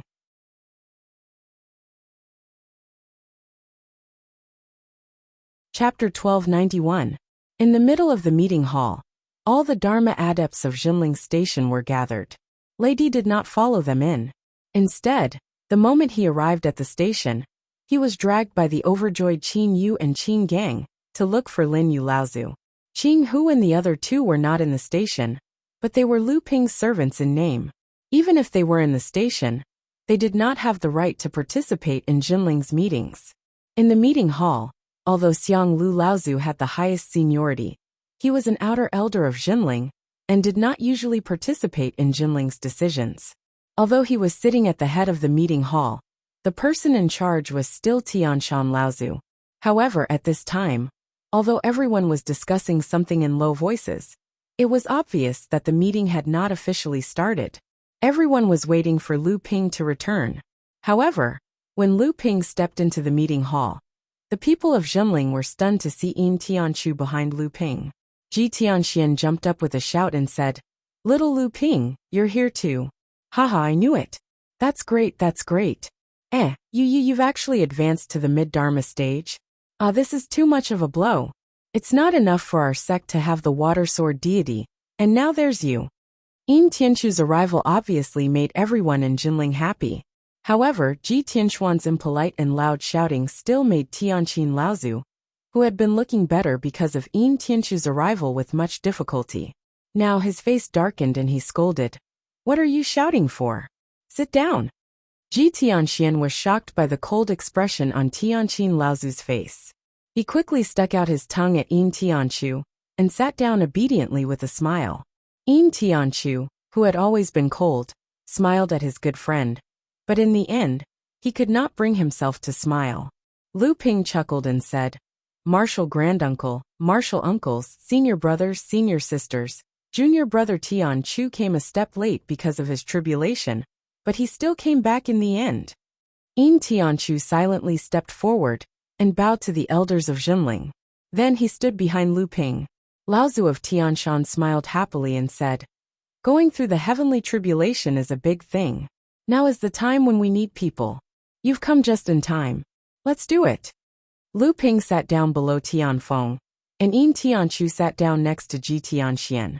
Lu Ping took the lead and asked, "Martial uncle, although our sect has come to help, the sect is still our foundation. If we transfer so many Dharma adepts, will North Sea seem empty?" Although Xiang Lu Laozu had only brought his ears to the meeting hall, at this time, there were 3 second-generation disciples, Tianshan, Tianqin, and Tiancheng. Above Lu Ping, there were also third-generation disciples like Li Tianru and Lu Tianyuan, who had more seniority than Lu Ping. However, at this time, Lu Ping had the right to speak in this meeting hall, and everyone in Jinling had always thought that this was a matter of course. But this time, it seemed to be a little different. As soon as Lu Ping finished speaking, Tianqin, who was beside Laozu of Tianshan, suddenly scolded, "Shut up! When did you have the right to speak? Don't you have any manners?" This time, not only was Lu Ping stunned and frowned, but the other practitioners in the meeting hall also fell into a strange silence. Tianqin Laozu glanced at Tianqin, expressionless, and then returned to his previous calm state. Ever since Tianqin Laozu's foundation had been severely damaged by Mara in the Battle of Frost Island, although he had recovered, it was difficult for his foundation to recover, and he had almost lost the chance to advance to the mid-Dharma stage. Because of this, Tianqin Laozu had become more and more taciturn. If Lu Ping had not revealed the news of the Samling 5 Elements leaf to him, which restored a glimmer of hope to Tianqin Laozu, but after so many years, there had been no news of this item, and this made Tianqin a lot more discouraged. Tianqin Laozu's eyes flashed with surprise, but he seemed to know the reason why Tianqin Laozu had suddenly scolded Lu Ping. It was just that Tianqin Laozu was a little surprised that Tianqin Laozu would react at this time. Tianqin Laozu coughed and said, "All right, let's talk about what has happened in the encampment and the Battle of Jushuan Tower." Li Tianru was naturally displeased that her junior was being scolded, but the other party was an elder after all, and it was Tianqin Laozu who was asking questions at this time. Li Tianru suppressed the displeasure in her heart and told Tianqin Laozu about the recent news of the sects surrounding Mara's army breaking out of the encampment. Lu Tianyuan also added some information, but Lu Ping did not say a word. After listening to their reports, Tianqin Laozu nodded, and then changed the topic to talk about Jinling's current situation in the North Sea. This time, the reason why our sect has transferred so many experts into the central mainland cultivation world is, of course, to build up the reputation of our sect, and also to prevent Mara's army from launching another surprise attack on our encampment and causing damage to our encampment. Although Tianqin Laozu was speaking frankly to all the practitioners in the conference hall, everyone knew that this was actually Tianqin Laozu explaining to Lu Ping the question he had previously. This time, although our sect has lost 2 Dharma adepts in the previous battle, as well as elder uncle Xiang and sister Tianqin, 2 mid-Dharma adepts, as well as disciple Tianfeng who has just entered the Dharma stage, and Brother Lei who is stationed at Huangli Island. In addition to the original practitioners in the encampment, it seems like we have lost more than half of our main force. However, Brother Jiang will be facing his second thunder trial soon, and Brother Tianfeng has just passed his first thunder trial. Our sect has gained another mid-Dharma adept. Tianshang and Tianfeng have also successfully condensed their Dharma powers, and with the addition of Brother Tianchang and Brother Tianhua, who have taken a shortcut to condense their Dharma powers through a secret technique, but have not told anyone about it, our sect's power has increased instead of decreased. Therefore, we do not have to worry about the situation in the North Sea. With Uncle Master Tianxiang here, everything will be fine. Tianfeng ancestors' words not only dispelled the doubts of the other cultivators in the meeting hall, but also raised the morale of Zhenling's sect. Once again, after Tianfeng ancestor passed his first thunder tribulation, and 3 new Dharma adepts. Tianfeng ancestor's success in overcoming his first thunder tribulation, and the emergence of 3 new Dharma adepts, also raised the morale of Zhenling's sect. This time, the meeting did not last for long. After everyone left the meeting hall, Tianshan Laozu called out to Lu Ping alone. Back then, Uncle Tianfan and Uncle Tian Shui were the most caring towards your sister Tianqin, especially your Uncle Tian Shui. Back then, her care for sister Tianqin had reached the point of spoiling her. This was also one of the external reasons why sister Tianqin and sister Tianling eventually fell out. This matter was related to the feud between the previous generations, and Tianshan Laozu obviously did not want to explain it too clearly to Lu Ping. This time, Uncle Tianfan died, and Uncle Tian Shui was seriously injured. Because of Uncle Tianfan's death, Sister Tianqin's emotions were a little out of control. So she's taking her anger out on me. Tianshan Laozu laughed bitterly and said, "Most likely so. You and Tianyuan were the first to send the news back to the North Sea.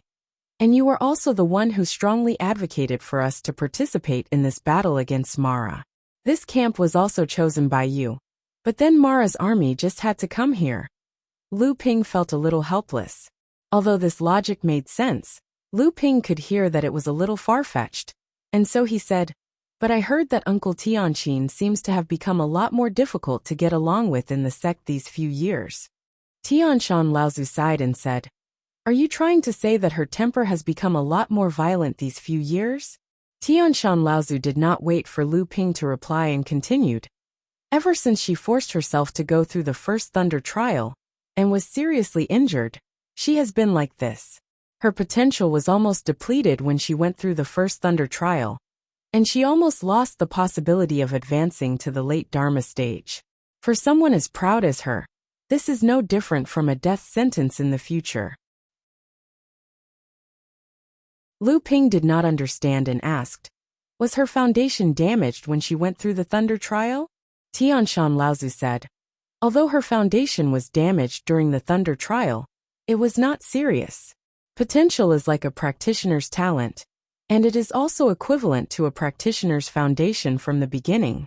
Sister Tianqin is an alchemist, and she relied too much on elixirs, especially when she broke away from the sect for decades. Without the support of the sect, she could only rely on elixirs to maintain her own cultivation. Although her level of practice did not fall behind, she still lacked some of her own hard work, and her potential was depleted." Lu Ping thought about it and said, "The sect leader still has hope of advancing to the late Dharma stage." Tianshan Laozu could only smile bitterly and say, "That's right. Actually, for Brother Tianfeng, Brother Tiancheng, whose foundation was not damaged, and the old man, advancing to the mid-Dharma stage is basically the limit. But Sister Tianqin is different. She was seen as a genius practitioner from the beginning, on par with Brother Jiang, but now she is at the same level as us.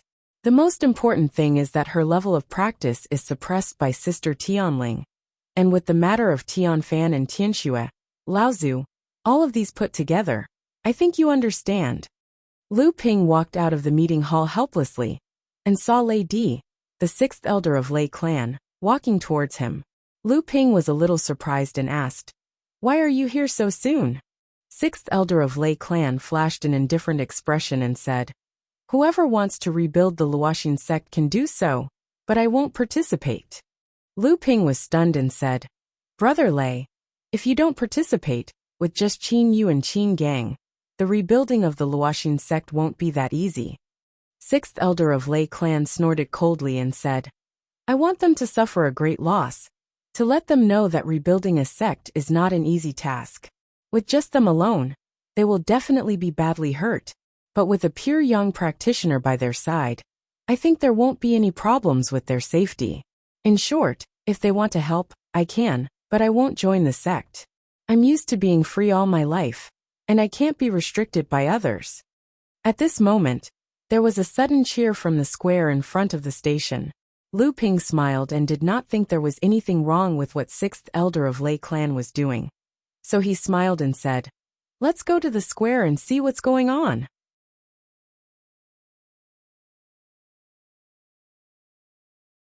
Chapter 1292. In the square in front of the meeting hall, many Jinling adepts were gathered there, seemingly looking for something. From time to time they would cheer. Not only were there core forging adepts, but Lu Tianyuan, Green Fox, Tianfeng, Li Tianru, and other Dharma adepts were also there. Lu Ping even saw Ji Tianxian rush in excitedly with Yin Tianchu. Seeing Lu Ping and Lei Laolu walk over, the cheers of the Jinling adepts suddenly increased. Through the gaps in the cheering crowd, Lu Ping saw a 7-foot-tall jade tablet in the middle of the square. It was densely engraved with words that seemed to be constantly changing. Lu Ping's eyes lit up. He smiled at Green Fox and the other two in front of the jade tablet. "Psychic jade tablet? You guys brought back the battle achievements list?" Green Fox smiled. "That's right. We went to the Ziyang Palace for a few days and brought back the battle achievements list as well." The psychic jade card was connected to the imaging stone in the hands of every cultivator who had participated in the encirclement against Devil Luo's army. Once a cultivator successfully obtained battle merit points, the psychic jade card would compare the names, sex, battle achievements, and battle merit points of the top 100 cultivators with the most outstanding battle merit points in each phase. It would then be displayed on the psychic jade stele for everyone to take a look at. At the same time, it was also to stimulate competition between cultivators from various sections. This time, the 13 Pure Sons had also announced to the various sects that the top 50 Dharma adepts of each stage would obtain the right to enter the 7th Patriarch's altar. From the early Dharma stage to the late Dharma stage, this meant that in the end, there would be 150 Dharma adepts entering the 7th Patriarch's altar. The core forging adepts were also divided into 3 tiers. 3 secret realms were opened for the core forging adepts. The top 100 adepts of each tier would have the opportunity to enter one of the secret realms. However, these 300 core forging adepts would have to hand over 2/3 of what they obtained in the 3 secret realms after exiting the secret realms. At the same time, there was also competition between the sections. The sum of the battle merit points of the disciples was the sum of the battle merit points obtained by the sections. The top 3 large sects, the top 5 medium sects, and the top 10 small sects could also obtain a large amount of cultivation resources. The source of these cultivation resources was 2/3 of what the 300 core forging realm cultivators had obtained from the 3 secret realms. There was also a portion of the cultivation resources provided by the 9 profound house, including spiritual herbs, spiritual materials, spiritual items, magic treasures, etc. Although this operation to encircle and annihilate Mara was a joint operation of the entire cultivation world, it was still to help the 9 profound pavilion out of their predicament. If the 9 profound pavilion couldn't bring out some substantial benefits in return, it wouldn't be enough. The 6 holy lands did not participate in the final battle for the sect's battle merit points. Firstly, the 6 holy lands might not be interested in these cultivation resources, and the 9 profound pavilion would not even have the chance to participate. Secondly, the 6 holy lands were confident that at least half of the rankings on the psychic jade tablet would be occupied by the cultivators from the 6 holy lands. There was really no need for them to compete with the other sects for these resources. Looking at the psychic jade tablet, Lu Ping naturally wanted to see his ranking among the mid-Dharma adepts. At that moment, he could not help but feel a little uneasy. After all, in the half a month since the battle at Jinling Station, Lu Ping had been cultivating elixirs in the station, and had not participated in any of the battles to encircle and annihilate Mara. Although Lu Ping was quite confident about his results in the battle at Jinling Station, in the past few days, it was inevitable that someone would surpass him. Green Fox's beautiful eyes darted around as she said, "Aren't you going to take a look at your battle merit ranking?" Lu Ping smiled and said, "I was just about to, but I haven't participated in any battles these past few days. I'm afraid my ranking isn't too high." Lu Ping was quite confident that he would be able to enter the top 50 mid-Dharma adepts on the list, but he was not too sure what his ranking would be. Green Fox giggled and tapped on the psychic jade tablet a few times. A row of information about the 50 mid-Dharma adepts appeared on the surface of the tablet. Following closely behind Lu Ping, the Jinling adepts cheered loudly. Even Lu Ping was momentarily stunned, because he saw that the person at the top of the list was Lu Tianping. Lu Tianping, North Sea Jinling Sect battle merit points. Killed 7 Blood Shura, 2 Blood Demons, 3 Jade Shura, 2 Jade Demons, 1 Azura. Battle merit points, 111. Ranked first. Lu Ping asked curiously, "He's still ranked first?" From what he could see, after so many days, the battle between the Mara army from the Xiang Palace, the Skyward Pavilion, and the Tianxian sect was still ongoing. These 3 sects were either holy lands or large sects with strong backing. Logically speaking, there should have been people who had surpassed him long ago. Green Fox said softly, "Do you think everyone is like you, able to kill even Azuras? Those blood Mara are one thing, but which Jade Mara isn't surrounded by a large number of blood Mara, as well as hundreds of big and small Mara? Without 3 to 5 people working together, it would be impossible to kill a Jade Mara that has the advantage in numbers." Lu Ping wanted to say something more, but Green Fox continued to explain, "We were extremely lucky in that battle. Mara's army was originally only 3,000 strong, and they came in 2 waves. When they were attacked earlier, they used a strange technique to kill 500 to 600 of them. After that, when we attacked the encampment, we attacked together and killed 500 to 600 of them. In addition, although they were all big and small Mara's army had not even entered the final battle, but they had lost almost half of their own forces. That was why we had the chance to fight Jade Mara and Blood Mara directly. Even so, there were still a large number of big and small Mara, as well as Blood Mara, guarding them from the side. Otherwise, Xia Tianyang and the others would not have been unable to take down even 1 Jade Mara. However, after our battle, the Mara on the other battlefields seemed to have learned their lesson. When Mara's army attacked the encampment of the various sects, they rarely split up their forces. Furthermore, the Blood Mara and Jade Mara's minions no longer dared to split up and protect them tightly.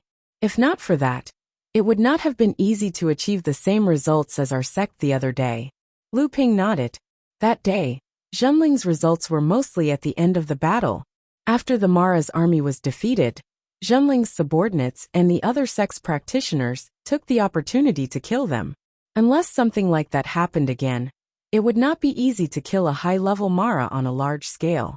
Looking from top to bottom, the second place belonged to a cultivator from Purple Sun Palace. However, it was not Xia Tianyang, but the second of the 6 heirs of Purple Sun Palace, Little Shang Sword Fan Mingjia. He had 92 points, and was not too far away from Lu Ping.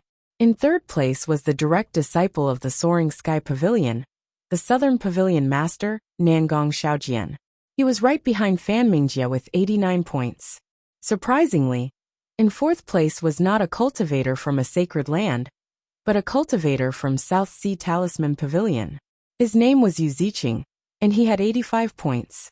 When South Sea Talisman Pavilion first set up camp, they were also attacked by Mara's army.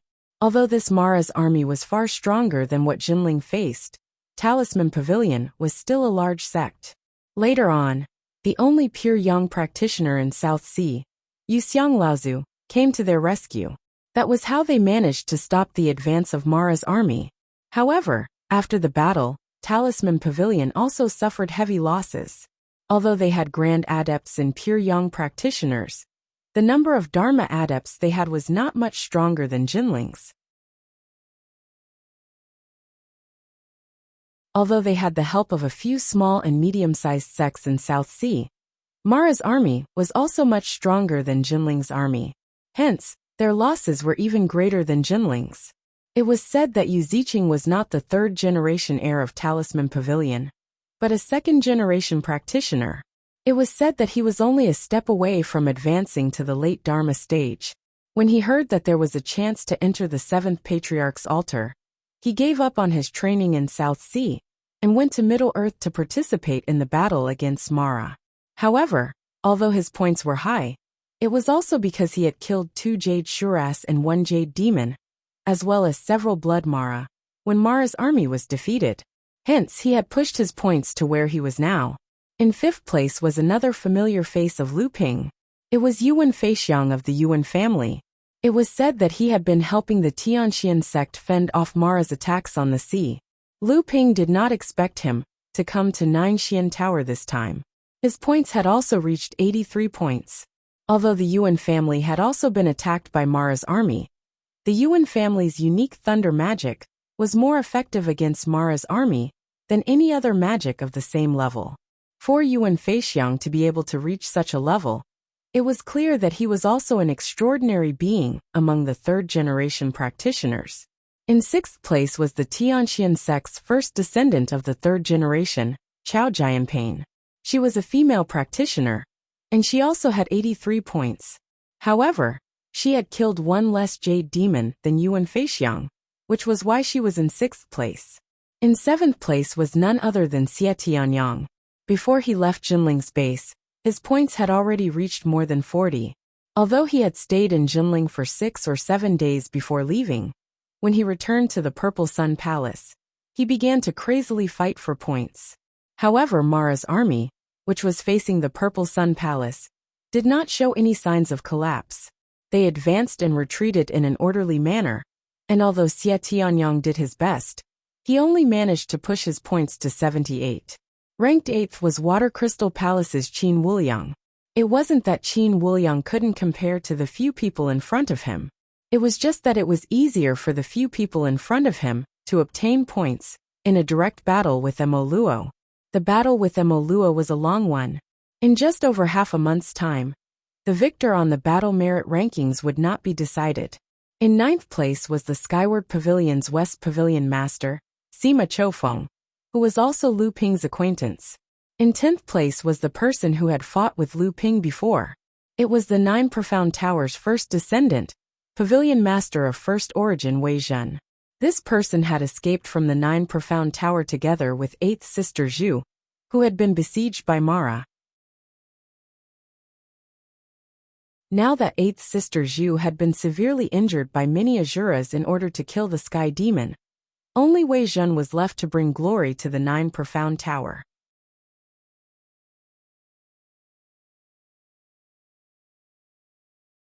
Chapter 1293. On the list of mid-Dharma adepts, 6 of the top 10 were from the Holy Lands, and this was because many of the disciples from the Holy Lands had yet to show their prowess. There were also 3 who were from large sects or clans. Only Lu Ping was at the top of the list, and he was from a medium-sized sect from the North Sea. Lu Ping looked further down the list. Su Jin was ranked 11th. The Ziyang Palace was known as the best sword sect in the world, and although the attacks of swordsmen were not as deadly as the lightning magic of the Yuan clan against Mara, they were still not to be underestimated. Further down the list, Xiahou Wushang was ranked 18th, while Chan Yu and Chan Xiang were ranked 23rd and 26th respectively. The further down the list, the smaller the difference in points between the practitioners, and the rankings would change from time to time. At this moment, Jinghu was ranked 44th with 36 points. With Jinghu's abilities, it would not be easy for her to secure a spot in the top 50 among the various sects' heirs and veteran mid-Dharma adepts. However, Qinghu had the help of Qinghu Tiger and Qinghu Wolf.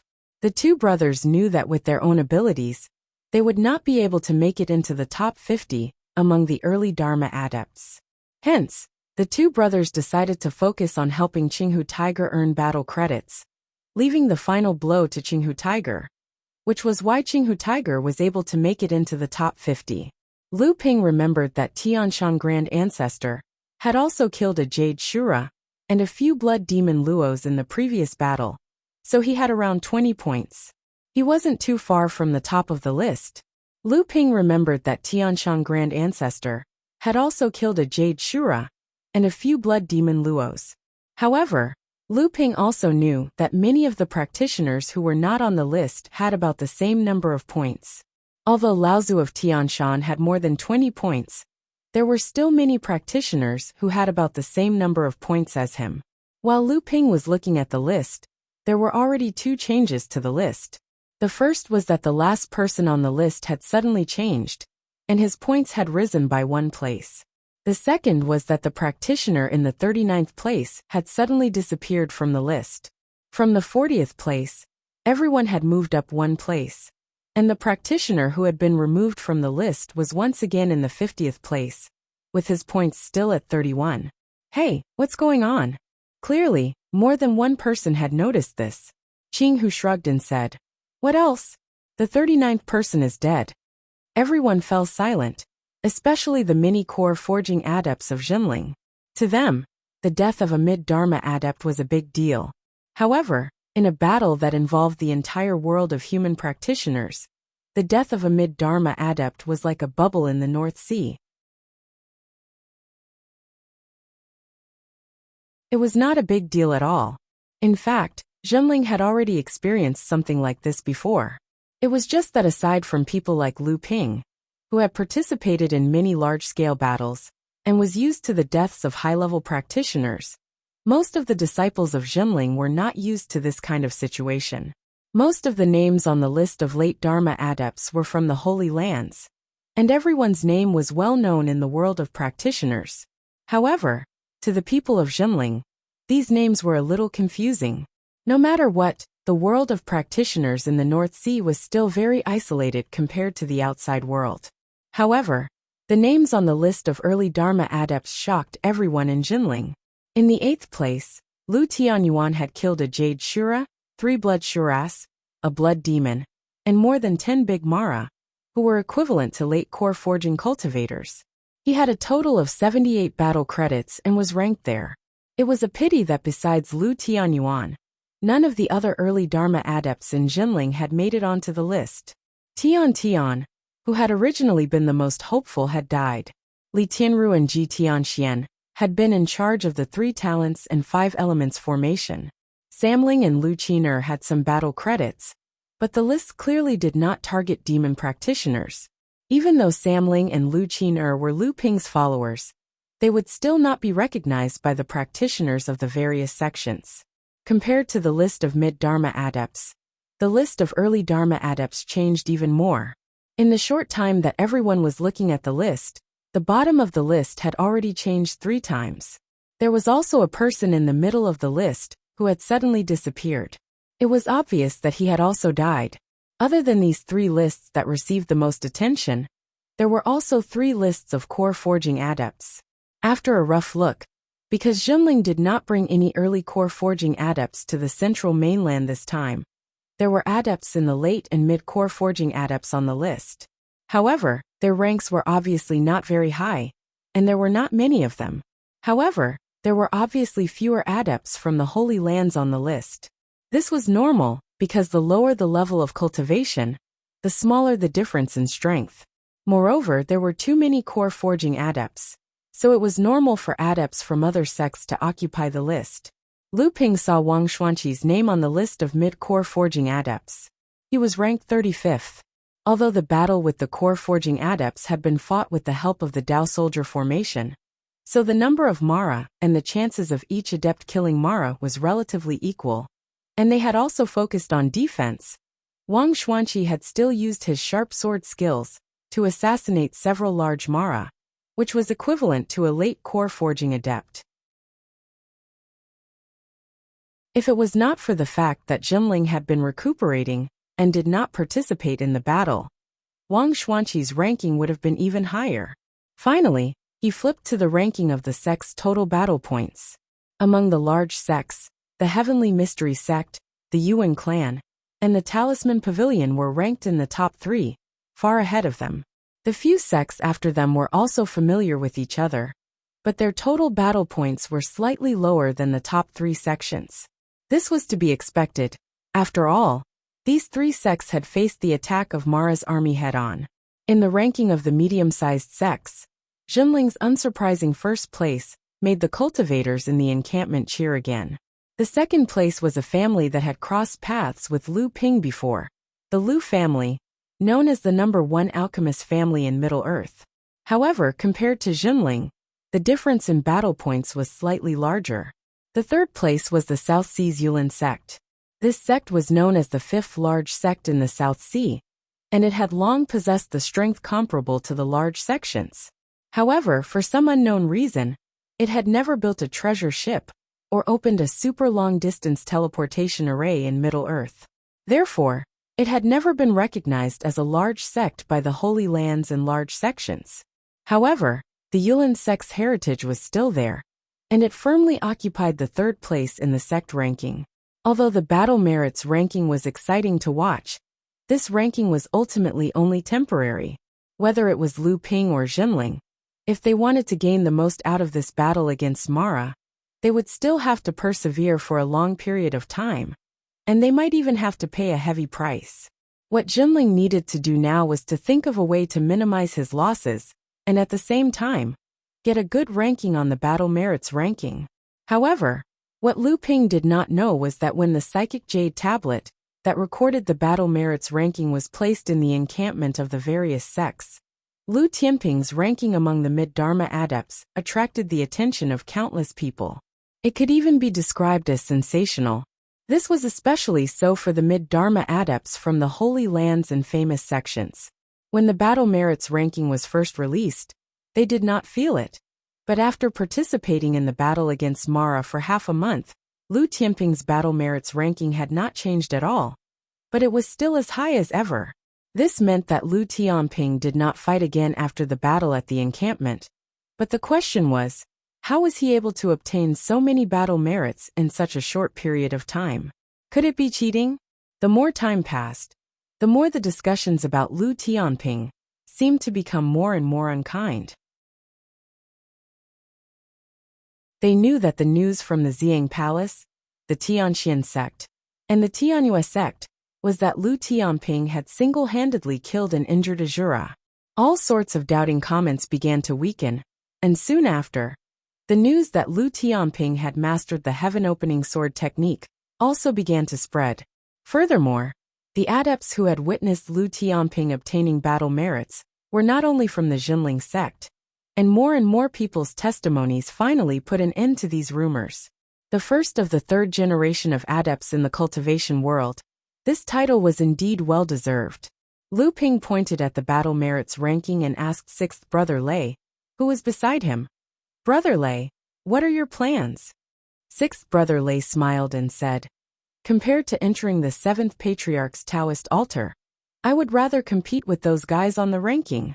Lu Ping laughed loudly and said, "That's right, but I hope Brother Lei can lend our sect a hand." 6th Brother Lei smiled and said, "Of course I can't use the Luoxin sect's name, right? Moreover, Qin Yu and Qin Gang, those 2 rascals, also used your sect's name." Lu Ping said, "If that's the case, thank you very much." After saying goodbye to 6th Brother Lei, Lu Ping went to Lin Yu Laozu's resting place. Seeing that Lin Yu Laozu's aura had become more and more mellow, Lu Ping asked with a smile, "How do you feel now, senior?" Lin Yu Laozu smiled and said, "The pure yang blood stasis removal pill really lives up to its name. The old man's injuries are still mostly healed, and he only needs to rest for a year and a half to fully recover." Naturally, Lu Ping came here to ask Lin Yu Laozu about the latest news about the encirclement against Mara. Lu Ping knew that Lin Yu Laozu had a secret method to communicate with the other 12 pure yang practitioners, and Lin Yu Laozu had never hidden this secret.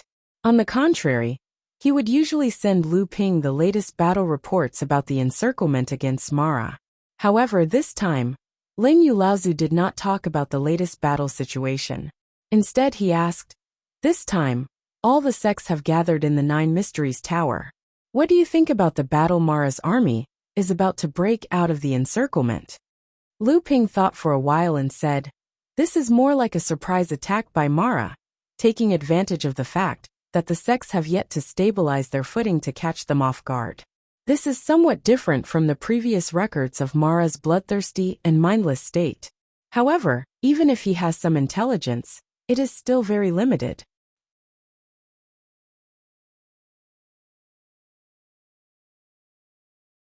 Chapter 1294. The so-called Battle of Mara's army breaking out of the encirclement was just what the human cultivators had thought of Mara's army at the beginning.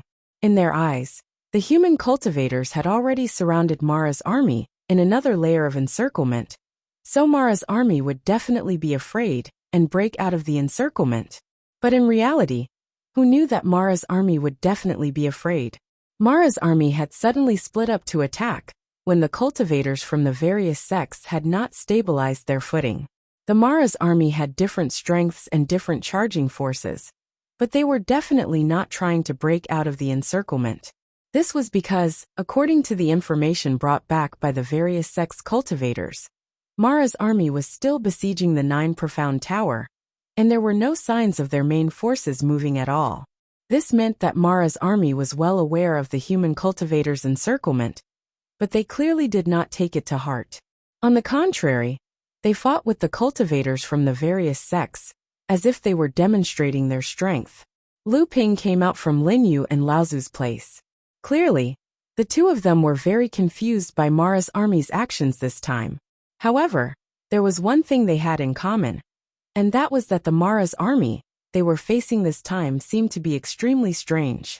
They seemed to be much more intelligent than what was recorded in the records of Mara's calamity in the past.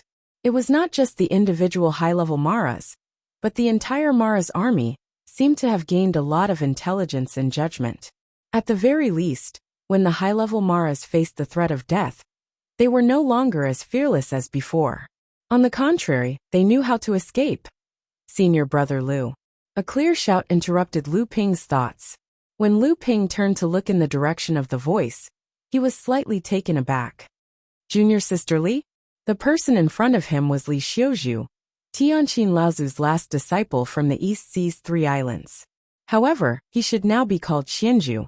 Li Xianzhu was now at the 8th stage of the core forging realm. This speed was not very fast, but it was definitely not slow either. Tianqin Laozu's faction had 4 outstanding disciples. The eldest disciple was Xian Hui, who was Tian's Dao companion. The second disciple was Zhu Xianmeng, and the 2 youngest disciples were Chu Xianting and Li Xianzhu. Li Xianzhu seemed very excited to see Lu Ping. She was not qualified to enter the meeting hall to attend the meeting, so she did not know that Tianqin Laozu had innocently berated Lu Ping in the meeting hall. She smiled. Senior Lu Ping, Master asked me to invite you."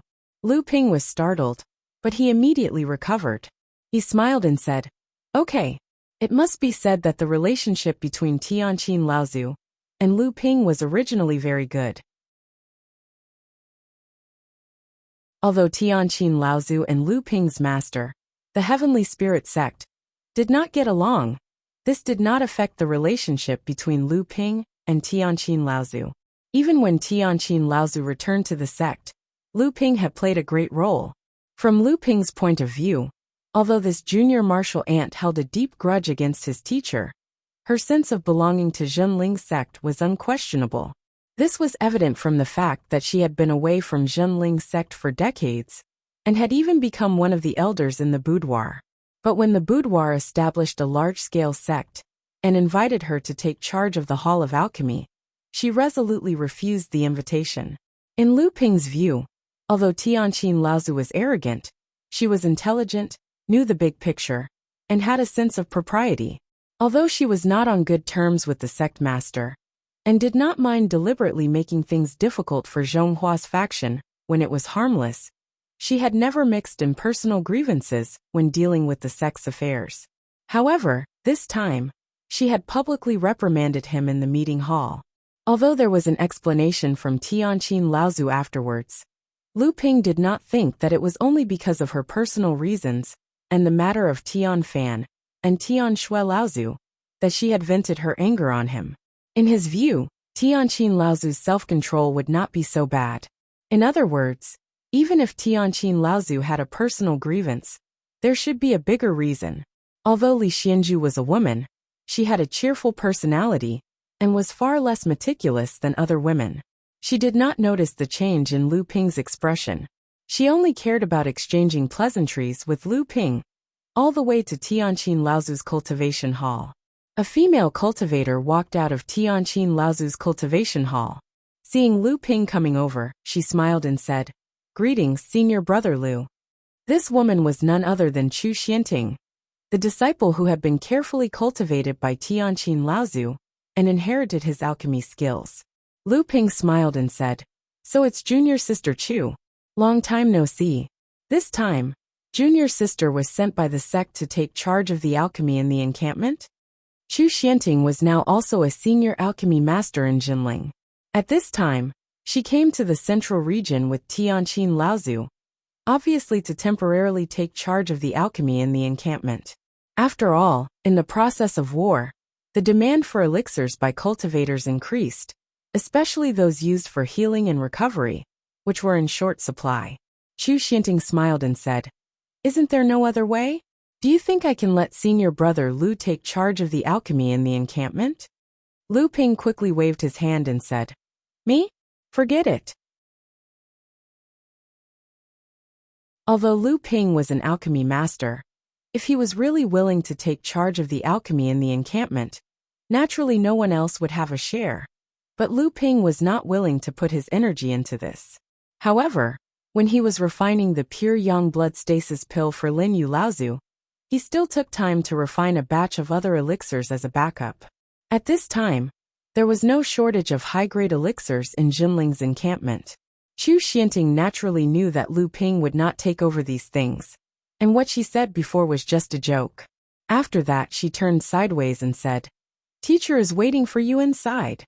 Lu Ping nodded and walked into the consultation room. At this time, Tianqin Laozu was standing by the window of the consultation room and looking out of the window, but her eyes were blurred, and it was obvious that she was distracted. She did not even notice that Lu Ping had come in. Tianqin Laozu was known as the first beauty of Jinling in the past. Now that hundreds of years had passed, she was still radiant, and there was a mature and charming temperament all over her body. Lu Ping bowed slightly and said, "Martial uncle, are you looking for me?" Tianqin Laozu's body was slightly startled, but she did not turn around, nor did she speak. For a moment, the atmosphere in the consultation room seemed a little heavy. This time Martial uncle is sorry." After a long time, Tianqin Laozu finally said. Lu Ping was stunned. He did not expect Tianqin Laozu to apologize to him personally, so he quickly said, "What are you talking about, Martial uncle? Isn't it natural for Martial uncle to teach a disciple a lesson?" Tianqin Laozu sneered and said, "Are you still an ordinary disciple? With your current strength, I'm afraid that even Martial uncle Tian Xiang might not be able to defeat you. You are the #1 expert in our sect. From the top to the bottom, who doesn't respect and fear you? Now I have to be the villain." Lu Ping was taken aback. He didn't know why Tianqin would say such a thing. Then he heard her say, "Of course your martial uncle wasn't completely selfless back then. I was just venting my anger on you." Lu Ping was stunned. He did not expect that there would really be a personal grudge mixed in. For a moment, he forgot that Tianqin Laozu had said that he was intentionally being the villain. He said, "Martial uncle, is it because of Tian Fan and Tian Shui? The two martial uncles matter?" This time, it was Tianqin Laozu's turn to be stunned. Hearing Lu Ping mention Tian Fan and Tian Shui Laozu, Tianqin Laozu sighed and said, "It was Senior Tianshan who told you. Did he also say that it was because of the grudge between me and your teacher?" Lu Ping nodded and said, "He mentioned a little, but martial uncle Tianshan did not say much." Tianqin Laozu laughed bitterly and said, Senior Tianshan is too considerate. He is a good person. Although his wisdom and shrewdness are not weak, he still lacks a resolute and decisive character. From this point, it can be said that the position of sect master is indeed your teacher. The rise of Jinling's sect requires a sect master like Senior Tianling. This was the first time Lu Ping heard Tianqin Laozu's affirmation of his teacher. Although it was not the first time Lu Ping heard such words, when it came from Tianqin Laozu's mouth, Lu Ping still found it hard to believe. Seeing the strange expression on Lu Ping's face, Tianqin Laozu was not angry.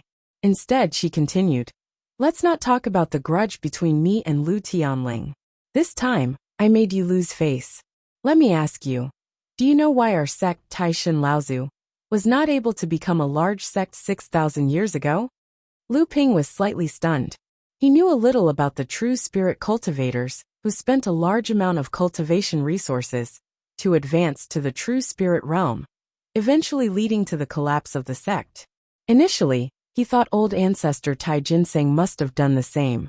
In order to advance to the true spirit realm, he spent too much of Zhenling sect's resources. Hence, after old ancestor Tai Jinseng went missing, Zhenling sect, which was on the verge of becoming stronger, immediately fell into decline. In fact, it was almost wiped out by Fei Ling sect. However, hearing Tianqin Laozu's words today, it seemed that there was a hidden story, and it might even involve the current Lu Ping. This made Lu Ping a little curious. Back then, Zhenling was actually called a one-man sect of Taishan Laozu. Tianqin Laozu finally turned around. She was still as radiant as before, but Lu Ping saw a deep exhaustion in her expression, and even a trace of grief. Perhaps something really happened, Lu Ping thought. Tianqin continued. Taishan Laozu was too amazing, and the entire Jinling was overshadowed by his light. Everyone thought that Taishan Laozu would lead our sect to glory.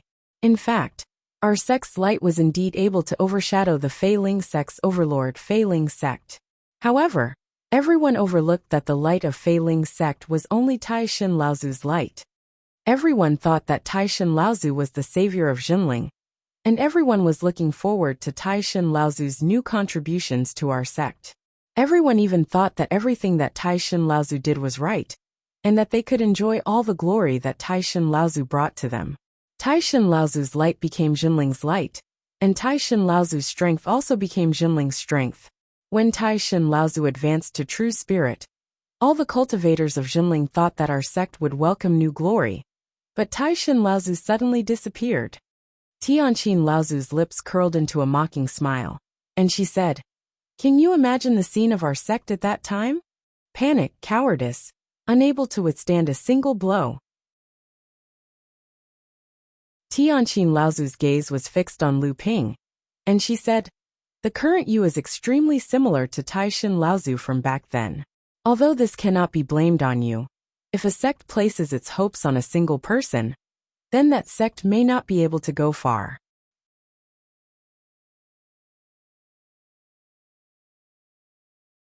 Chapter 1295. Lyra Laozu's words made Lu Ping feel very uncomfortable, but he had to admit that Lyra Laozu's words were not without reason. Lu Ping's light in Jinling was too bright, even to the point where people could only look up to him, making those who chased after him feel despair. Even in the eyes of the fourth and fifth generation of Jinling, Lu Ping had become a legendary existence, an existence that no one could touch. Lu Ping said, Then what should we do? Should we let the sect try to suppress me for a period of time? Lyra Laozu sneered and said, Suppress you? Who dares? Who would be willing to? Lu Ping also felt that he had said a bad idea. Right now he was not someone that Jinling could suppress. Scratching his head, Lu Ping said, Then what should we do? Lyra Laozu said, What else can we do? At most, we will reprimand you a few words, making people feel that you are still a person, a living disciple of Jinling, and not a legend, an unfathomable existence. Jinling does not want to stand out alone, but to let 100 flowers bloom. In this battle to annihilate Mo Luo, you still have to try your best to stay on the battle merit list, and even stay on the top of the list. But our sect still needs other people to appear on the battle merit list, not just you. At the same time, Zhenling's sect also has to fight for a better position on the overall battle merit list of medium-sized sections. In other words, in the upcoming battle, the main strength of the sect will be concentrated on other people, and I am afraid that you will have to rely on yourself more often.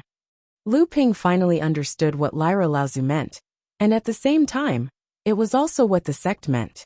The rise of Zhenling needed more people to stand up, not just one Lu Tianping. In fact, this was actually a kind of protection for Lu Ping to some extent.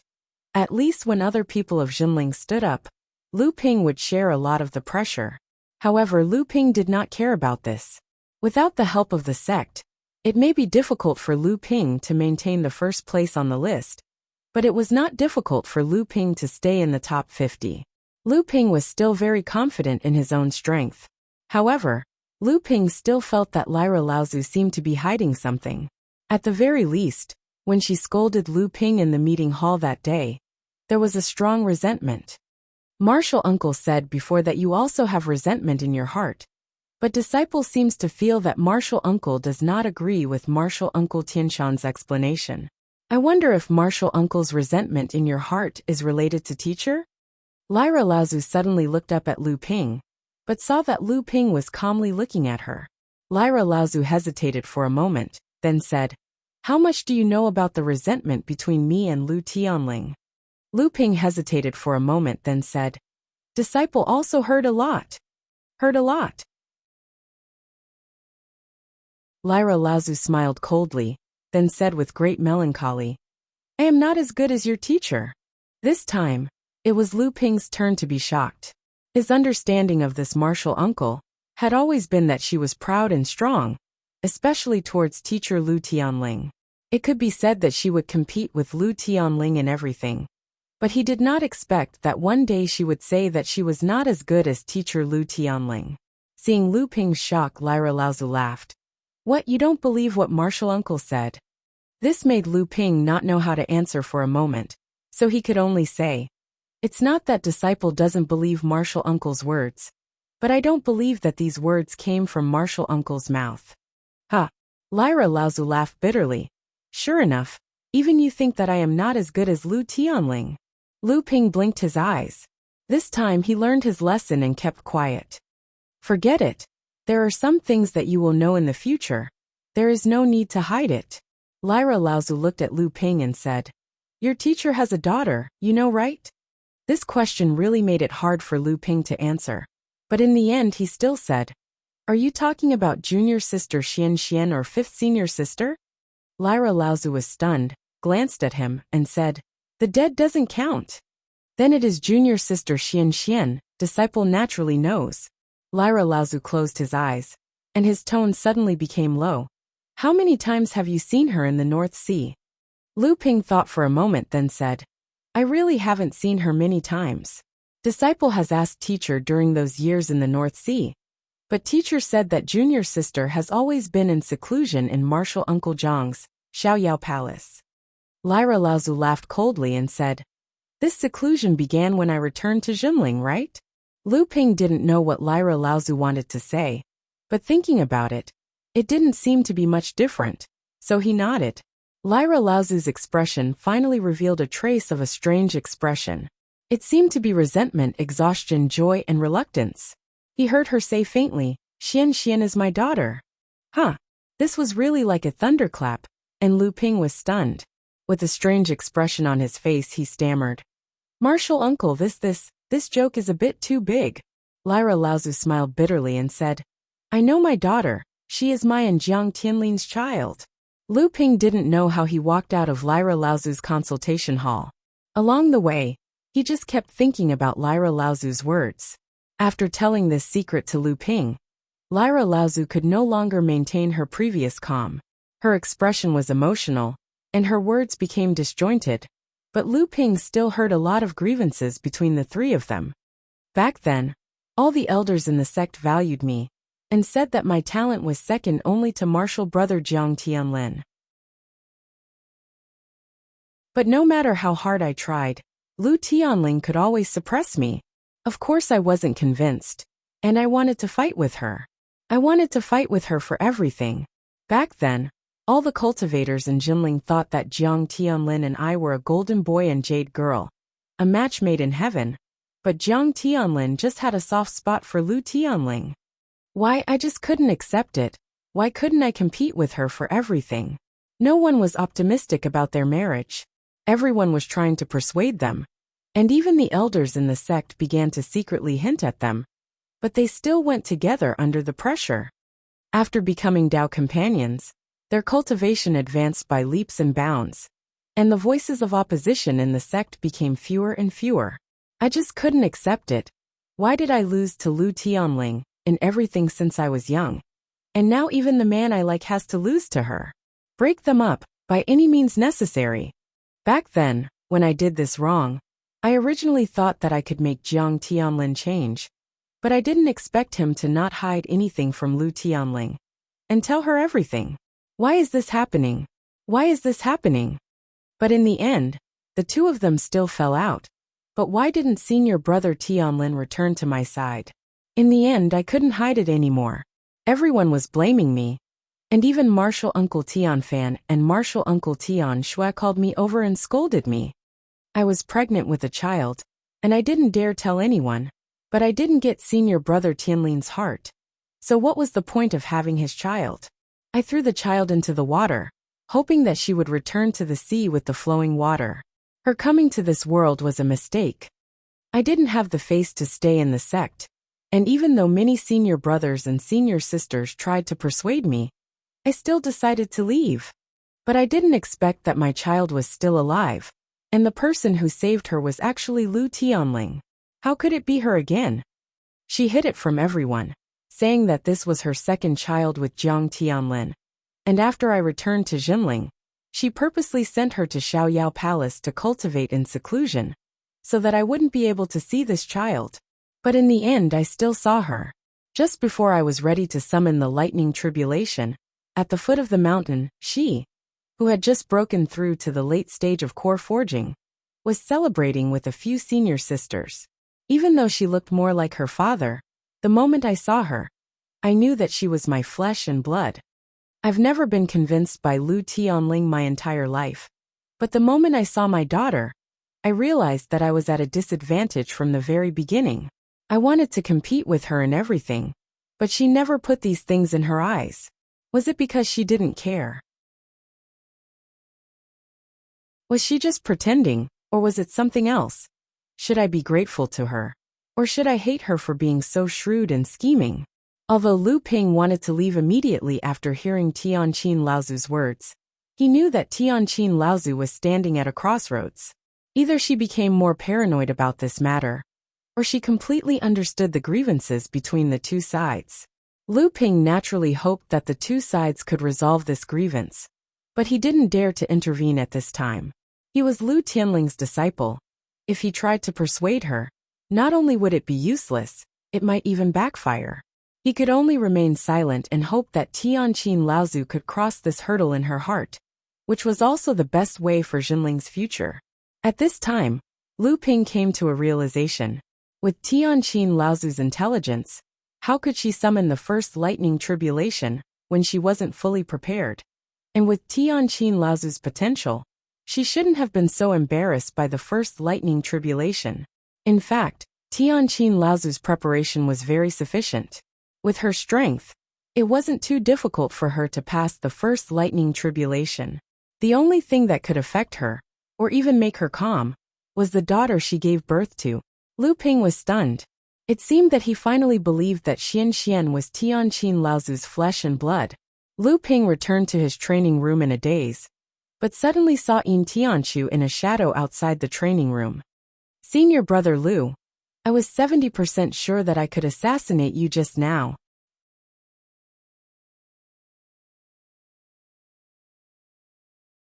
Chapter 1296.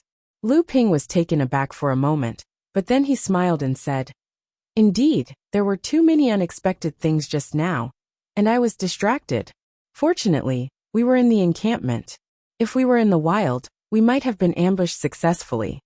Lu Ping invited Yin Tianchu into the training room and said, "Junior, Why are you looking for me? Yin Tianchu said. If we work together, how confident are we of killing an Azura? Lu Ping did not expect Yin Tianchu to ask such a question. After a moment of silence, he said, Junior, I have not seen you in action since you entered the mid-Dharma stage.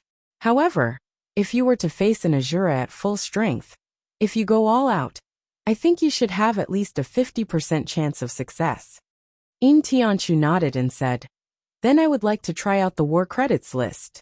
I want to see how big the gap is between us and the other sects of the cultivation world. Lu Ping was overjoyed and said, How about you and I work together? That's exactly what I was thinking. On the second day after Jinling's reinforcements arrived, the Jinling practitioners were mobilized. The Dharma adepts of the third-generation disciples were all out. At the same time, there were also Tiancheng Laozu, Qin Yu Qingang, Lei Laolu, Lu Qiner, Lu Hai, and others. Among them were Li Tianru and Ji Tianxian, led by Lu Tianyuan, Lu Qiner and Lu Hai, led by Tianfeng, Laozu led by Tiancheng Laozu, Qin Yu and Qingang, led by Lei Laolu, Qinghu and Qinglang, led by Qinghu. They were divided into 5 groups, and each group did their best to assist the leader in killing Mara and snatching the war credits. As for Lu Ping and Yin Tianchu, they had left the encampment at some point. No one knew where they had gone. Of course, Lin Yu Laozu might know, but he would not spread the news. Originally, Jinling had wanted to help Laozu of Tianshan ascend to the mid-Dharma stage. Jinling's original plan was to have Tiancheng Laozu and Laozu support Laozu to ascend to the battle credits list. However, after Lu Ping told Tiancheng Laozu a piece of news yesterday, Tianshan and Tianqin Laozu immediately changed their minds and wanted to support Laozu to ascend to the early Dharma stage. The news that Lu Ping told Tiancheng Laozu was simple. The Samling 5 Elements leaf was about to grow its 7th leaf in Lu Ping's hands. Once it was successful, Tiancheng Laozu's core, which had already been severely damaged, would be able to recover, and Tiancheng Laozu himself would once again have the hope of advancing to the mid-Dharma stage. It was because of this news that Tiancheng Laozu thought that instead of supporting himself to ascend to the mid-Dharma stage, it would be better to support Tiancheng Laozu to ascend to the early Dharma stage. Although there were more early Dharma adepts, and the competition for the battle credits list was more intense, with the help of 2 mid-Dharma adepts, it would be easier to obtain battle credits for early Dharma adepts. Furthermore, after Tiancheng Laozu had lost all hope of advancing, he had put all his energy into training the supreme spell formation, Inferno Heavens. When Scarlet Mist Island had first appeared in the North Sea, Lu Ping had obtained a mid-heaven level earth core fire from the island. This spirit fire could be divided into a low heaven level mother fire, 3 mid-earth level 2nd generation fires, and a high dark level 3rd generation fire. A total of 13 spirit fires were interconnected and were the best treasures for training the supreme spell formation, Inferno Heavens. After Tiancheng Laozu had obtained this spirit fire and successfully trained this spell formation, he could be said to be one of the top early Dharma adepts. Even the current Lu Tianyuan might not be a match for Tiancheng Laozu. Although the Sky Mountain Elder had the 2nd Tribulation Spirit treasure, the Mountain Splitting Axe, and was not considered weak among the mid-Dharma adepts, one only needed to take a look at the people on the mid-Dharma battle credits leaderboard to know that this leaderboard was basically a competition between the top 3rd generation disciples of the various sections. It was not that Tiancheng Laozu could not bring himself to compete with the 3rd generation disciples, and there were indeed 2nd generation adepts on the battle credits list. For example, Yu Ziqing from the Amulet Pavilion, who was previously ranked 3rd, was also a 2nd generation adept. It was simply because Tiancheng Laozu did not have much confidence in himself. In today's world of training, the 2nd generation adepts who were still at the mid-Dharma stage had mostly lost the qualification to advance to the late Dharma stage. Or perhaps they still had hope of advancing to the late Dharma stage, but they could only be considered as the most outstanding among the 2nd generation adepts.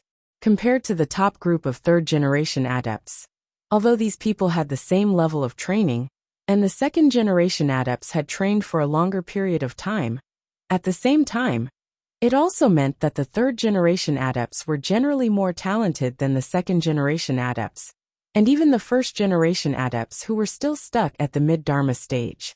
Compared to them, the third-generation adepts were undoubtedly the cream of the crop of their respective sections. They were more valued by their sects, and were more likely to receive the full support of their sections. Their inherited spells were more powerful, and the treasures they possessed were of higher quality. At the same time, they could also increase the persuasiveness of the sects in terms of strength. Furthermore, although the competition for the mid-Dharma stage was not as intense as the early Dharma stage, the difference in points on the list was even more despairing.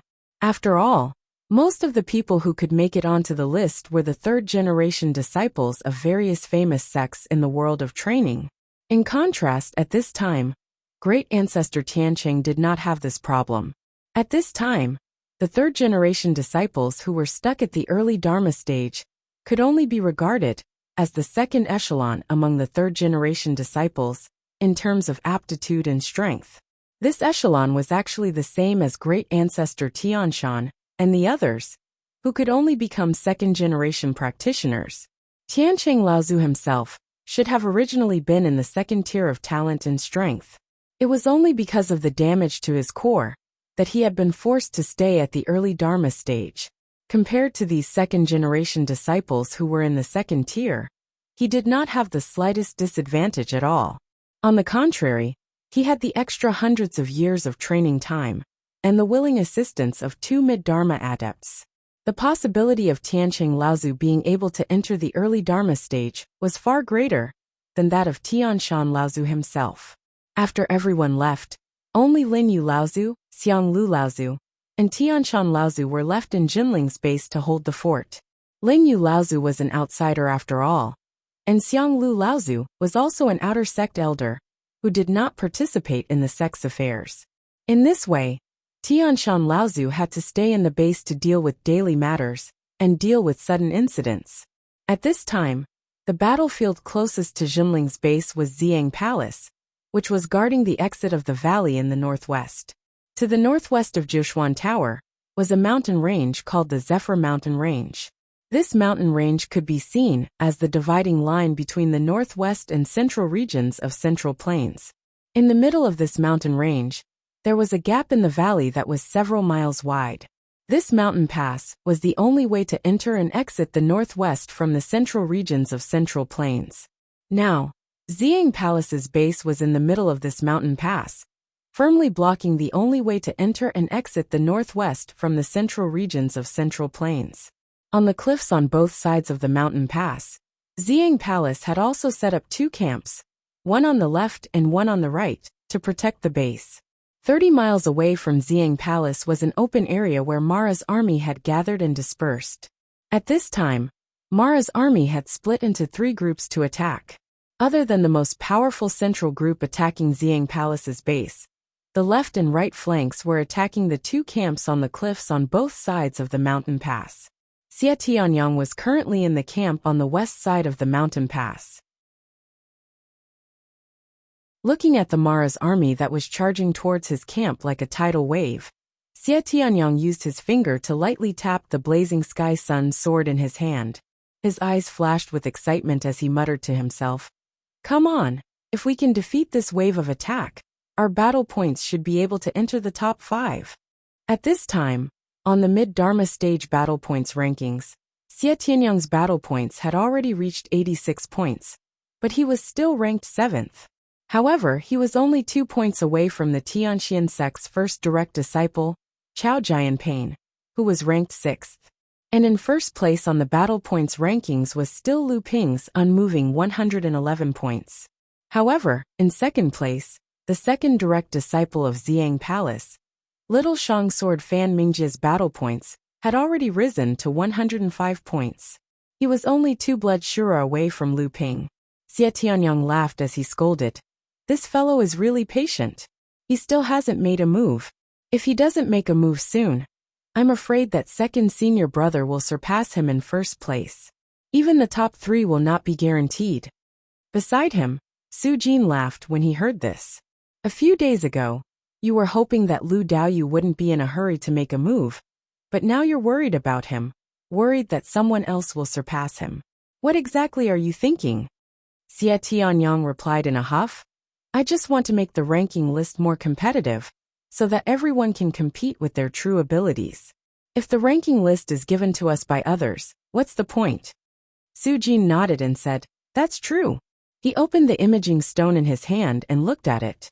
Currently, Su Jin's points had reached 74 points, but his ranking had dropped from 11th to 12th. The 9 mystical towers Wei Zhen, who was still ahead of Su Jin yesterday, had now fallen to 13th place behind Su Jin. Of the 2 cultivators who were newly ahead of Su Jin, the 10th was Wuxing School's Huo Wuliang, while the 11th was Spirit Beast Sex Empyrean Walker, Feng Qilong. The battle cries of Mara's army were getting closer and closer. Finally, with a loud boom, they collided with the protective formation of Xiang Palace's encampment. At the same time, the 2 camps on the cliffs on either side of the encampment were also attacked. Looking at the frenzied attacks of Mara's army outside the encampment's protective shield, the blazing celestial sun sword slashed across Xie Tianyang's body. Streaks of flowing flames almost burned through the surrounding void. Let's get to work. Let's get to work. This time, we must suppress both Chao Jianping and Yuan Feixiang. Xie Tianyang pointed with his flying sword and was about to rush out of the encampment. He had just discovered a blood demon hiding among Mara's army and was only 500 feet away from the encampment's protective shield. Unexpectedly, before he could rush out, Su Jin cursed. When Xie Tianyang turned around in surprise, he saw Su Jin staring fixedly at the psychic jade tablet in the center of the encampment. In an instant, the number 1, North Sea Jinling Lu Tianping's points, had suddenly increased by 15 points.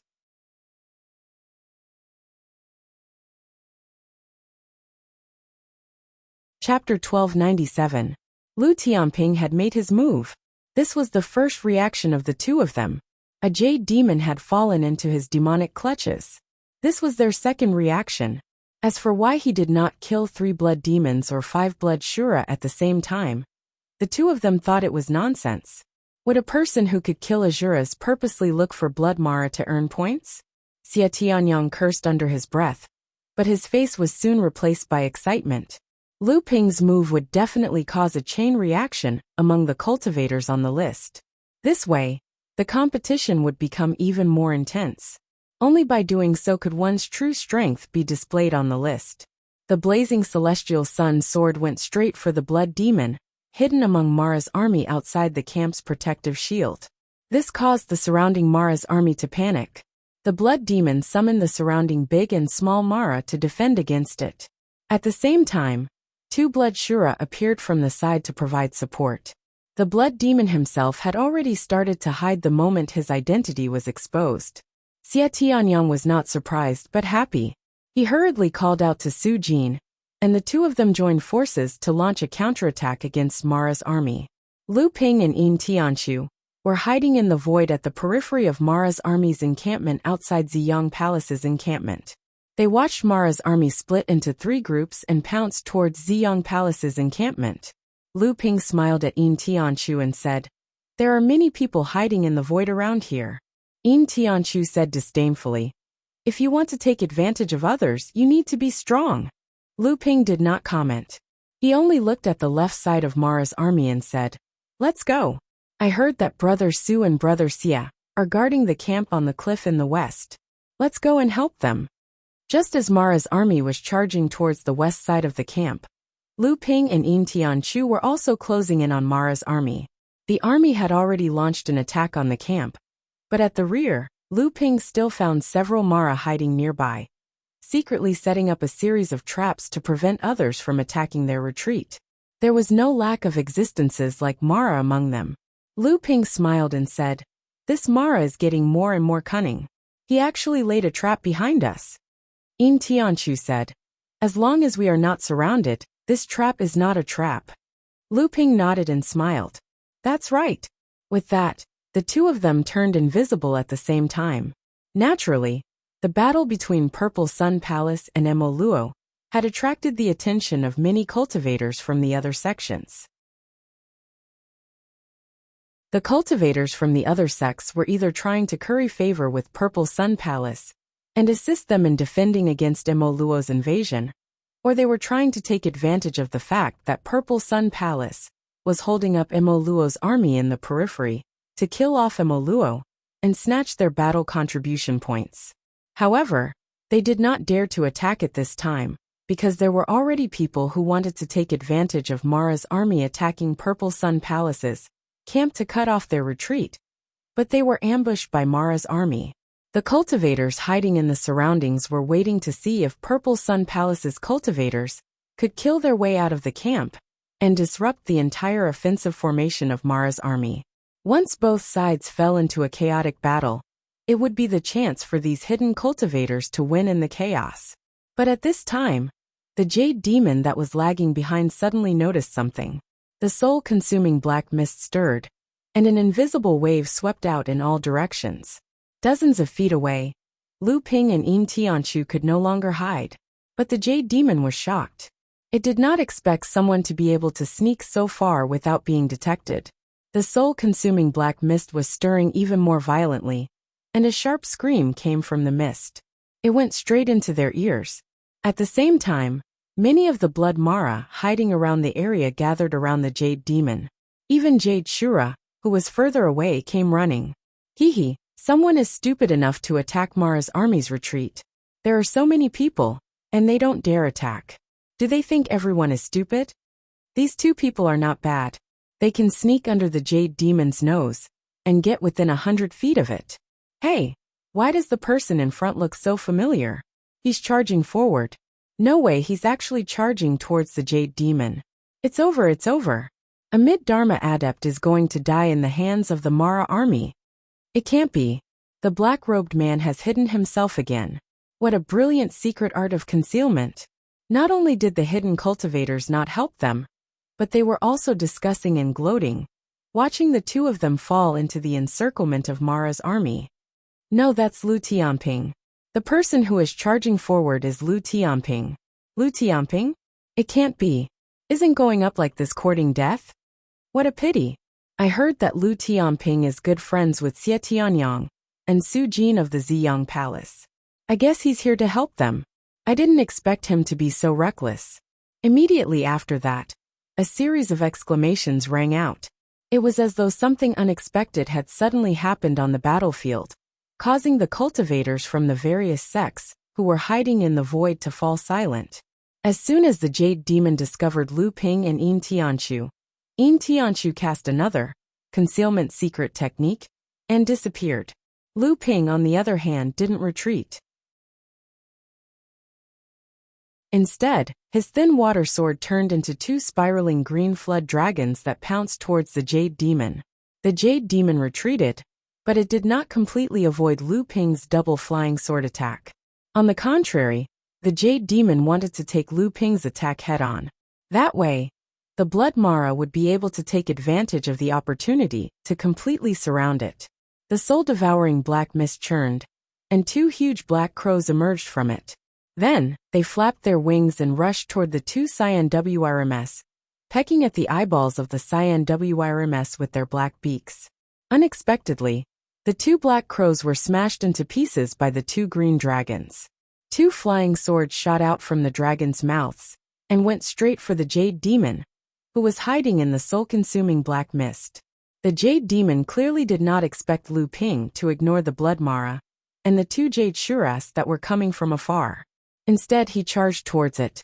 Although this surprised the Jade Demon, and it had no choice but to retreat to avoid Lu Ping's attack, a terrifying scene suddenly unfolded before its eyes. The two Blood Shuras that came to help suddenly staggered. A cold light flashed twice, and their heads flew into the sky. The two Blood Shuras still maintained their flying posture. They then drew two diagonal parabolas in the air and fell to the ground.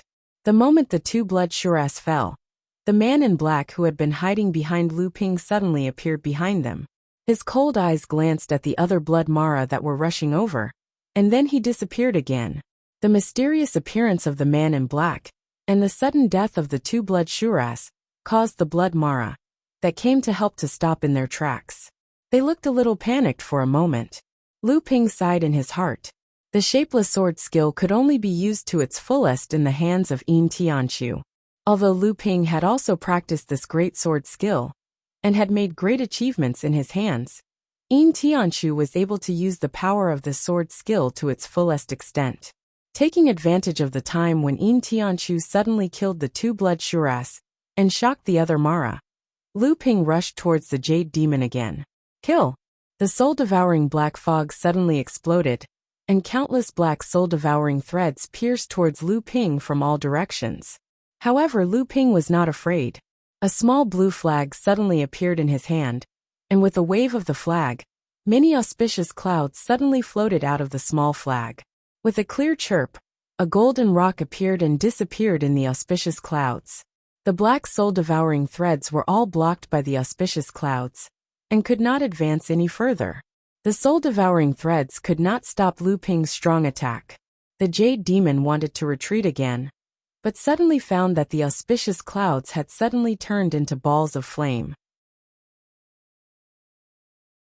The black soul-devouring threads that were entangled were burned to ashes the moment they came into contact with this strange flame. The Jade Demon was shocked. The soul-devouring black fog was a natal technique of all demonic cultivators, but this time it was burned to ashes by Lu Ping's Jade Phosphorus Soul Fire. This was no less than a heavy blow to the Jade Demon. The Jade Demon let out a mournful howl. Even though Lu Ping had the cloud sail to protect himself, the impact of the Jade Demon's divine thoughts gave him a headache. However, Lu Ping's divine thoughts only resisted for a moment before he was no longer affected by the Jade Demon's howl. Instead, Yin Tianqiu's muffled groan came from not far away. Previously, he had attacked several times in order to stop the surrounding Mara's army. However, under the circumstances that he was on guard, he only managed to injure one blood shura in his first attack. After that, his subsequent attacks were all in vain. However, his elusive methods still made all the Mara very afraid, and they had to slow down the speed of rescuing the Jade Demon. The Jade Demon's roar forced Yin Tianqiu to reveal himself in the void. Then, the demonic Luos who came to help were overjoyed. They surrounded Yin Tianqiu and attacked him one after another. However, at this moment, the Jade Demon let out another howl not far away. This time, it was not the Jade Demon's soul-devouring magic skill. Instead, it was Lu Ping's thin water-flowing sword. He had already separated the Jade Demon from the soul-devouring black fog and trapped it in a sword formation. The companion numinous treasure hovering above Jade Demon's head was a Jade Rui scepter. Black mist drooped down from it in an attempt to protect Jade Demon. However, a gigantic white jade lotus suddenly bloomed beneath Jade Demon's feet. Invisible flames rose from the lotus and instantly burned the black light curtain that hung down from the Jade Rui scepter into nothingness. As Lu Ping's cultivation base grew and his divine sense expanded, the Jade Soulfire's power also increased tremendously. The moment it burned through the Jade Demon's protective black mist, the soul fire materialized, and the Jade Demon's body was instantly engulfed by the emerald green flames. A shrill scream came from the flames, but the thin water-flowing sword swung across the air and slapped away the Jade Rui scepter, which was still hovering above the Jade Demon's head. The Jade Demon's body was instantly engulfed by the emerald green flames. The Jade Demon let out a miserable howl, but the thin water-flowing sword swung across the air and slapped away the Jade Rui scepter.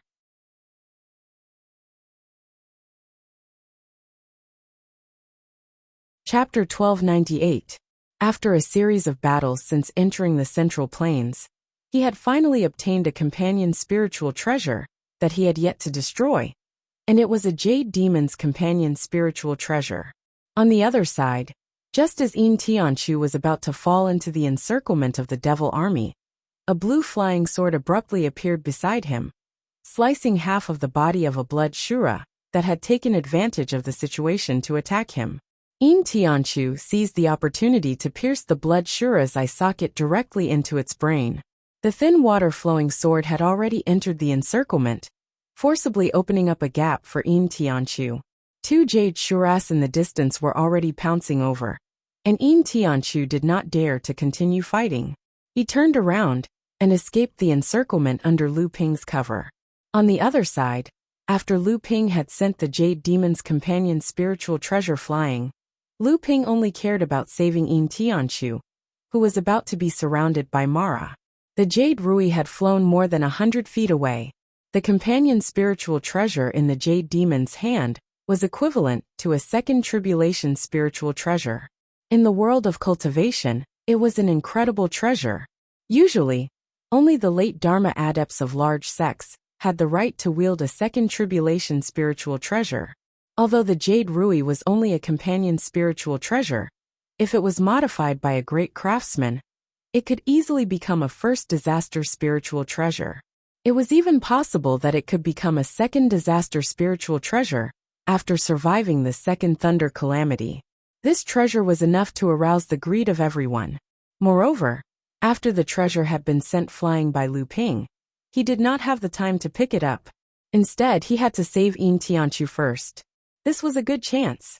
As long as they could snatch this treasure and leave immediately, rogue cultivators would be willing to wander the world for this treasure, and cultivators who belonged to sects would also be willing to leave their sects for this treasure. If they had any sense of fairness, their sects would not hesitate to become enemies with the now famous Zhenling sect for this spiritual treasure. Without waiting for the spirit treasure to fall to the ground, 4 or 5 of the cultivators who were hiding in the surrounding void were already incapable of stopping themselves from rushing forward to snatch the spirit treasure. After those 4 or 5 cultivators made their move, another 5 or 6 cultivators swiftly responded. Additionally, their targets were not the spirit treasure. Rather, it was the 4 or 5 cultivators who had rushed forward to snatch the spirit treasure. Seeing that a huge battle was about to erupt around this life companion spiritual treasure, the cultivators who were hiding revealed themselves and made a move to snatch it. This immediately attracted the support of Mara's army, who were rushing over from both sides. A mid-Dharma adept took advantage of the chaos to fend off the attacks of several adepts, and was the first to reach the primordial spirit treasure.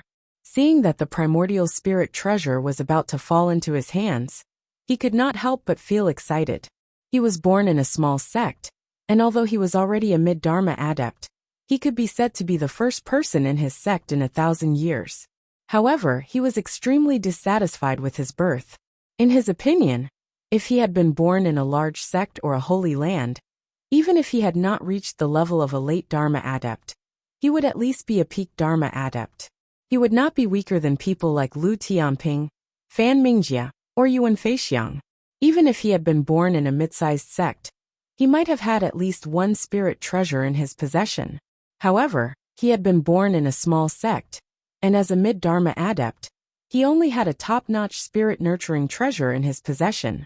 It was so shabby that he felt that he was too embarrassed to show off his treasure in front of other adepts of the same level. However, looking at the life companion spiritual treasure that was about to fall into his hands, the cultivator was filled with joy. As long as he could get his hands on this Rui Jade, even if it could only become a first-level spirit treasure in the future, his abilities would definitely improve by leaps and bounds. It would not be a problem for him to even be able to squeeze into the list of battle achievements. However, just as he was about to wave his hand and grab the Rui Jade from the ground, a small person about a foot tall suddenly jumped out of thin air and landed in front of the Rui Jade. It giggled at the cultivator and hugged the life companion spiritual treasure that was almost as tall as the cultivator. Cloning. The cultivator was shocked. After the battle at Jinling's station, Zhenling had made a name for himself in the training world of Central Mainland. The North Sea Water Sword deity had also become a hot topic in the training world after killing Azura. The news that Lu Tianping had inherited the lost secret technique of cloning was naturally known by many. Zhenling was not someone to be trifled with. The cultivator looked at the life companion spiritual treasure and gritted his teeth. He had to go all out. After all, Zhenling was an overseas sect. It would not be able to behave atrociously in Central Mainland. Who knew how many sects in Central Mainland were jealous of Zhenling's power? If Zhenling dared to stir up trouble, it would become a target for all. The cultivator flicked his wrist, and his top-notch spirit-nurturing treasure was already ready to go. However, at this moment, the cloning suddenly exploded with an aura that was no weaker than that of a mid-dharma adept. The cultivator was already like an arrow on a bowstring, and the spirit-nurturing treasure charged straight at the cloning. Unexpectedly, the cloning actually chuckled at him. The small willow sword on its back automatically unsheathed itself and collided with the spirit-nurturing treasure. Clang! The small willow sword and the cultivator's life companion spiritual treasure were completely disproportionate in size. However, the result of the collision between the two was a draw. The cloning really did have the power of a mid-dharma adept. While the mid-dharma adept was still in a daze, Lu Xiaoping had already flown towards Lu Ping with a jade rui that was about the same size as his own body on his back. Behind the cultivator, a series of shouts and curses could be heard. The cultivator thought that it was because the cloning had taken away the life companion spiritual treasure, and he himself felt that it was a great pity. However, when he turned around, his face was full of anger, and he could not help but curse out loud. It turned out that when everyone had been fighting over the life companion spiritual treasure, they had naturally been unable to hide themselves. Furthermore, the life companion spiritual treasure had not been sent flying any further or any closer. It had landed in a position near the perimeter of Mara's army. The sudden appearance of more than 10 human cultivators in such a position naturally attracted the attention of Mara's army. More than half of the Mara's army that had previously surrounded Lu Ping and Yin Tianchu immediately rushed towards the 10 Dharma adepts. Although everyone was cursing, they did not dare to be careless.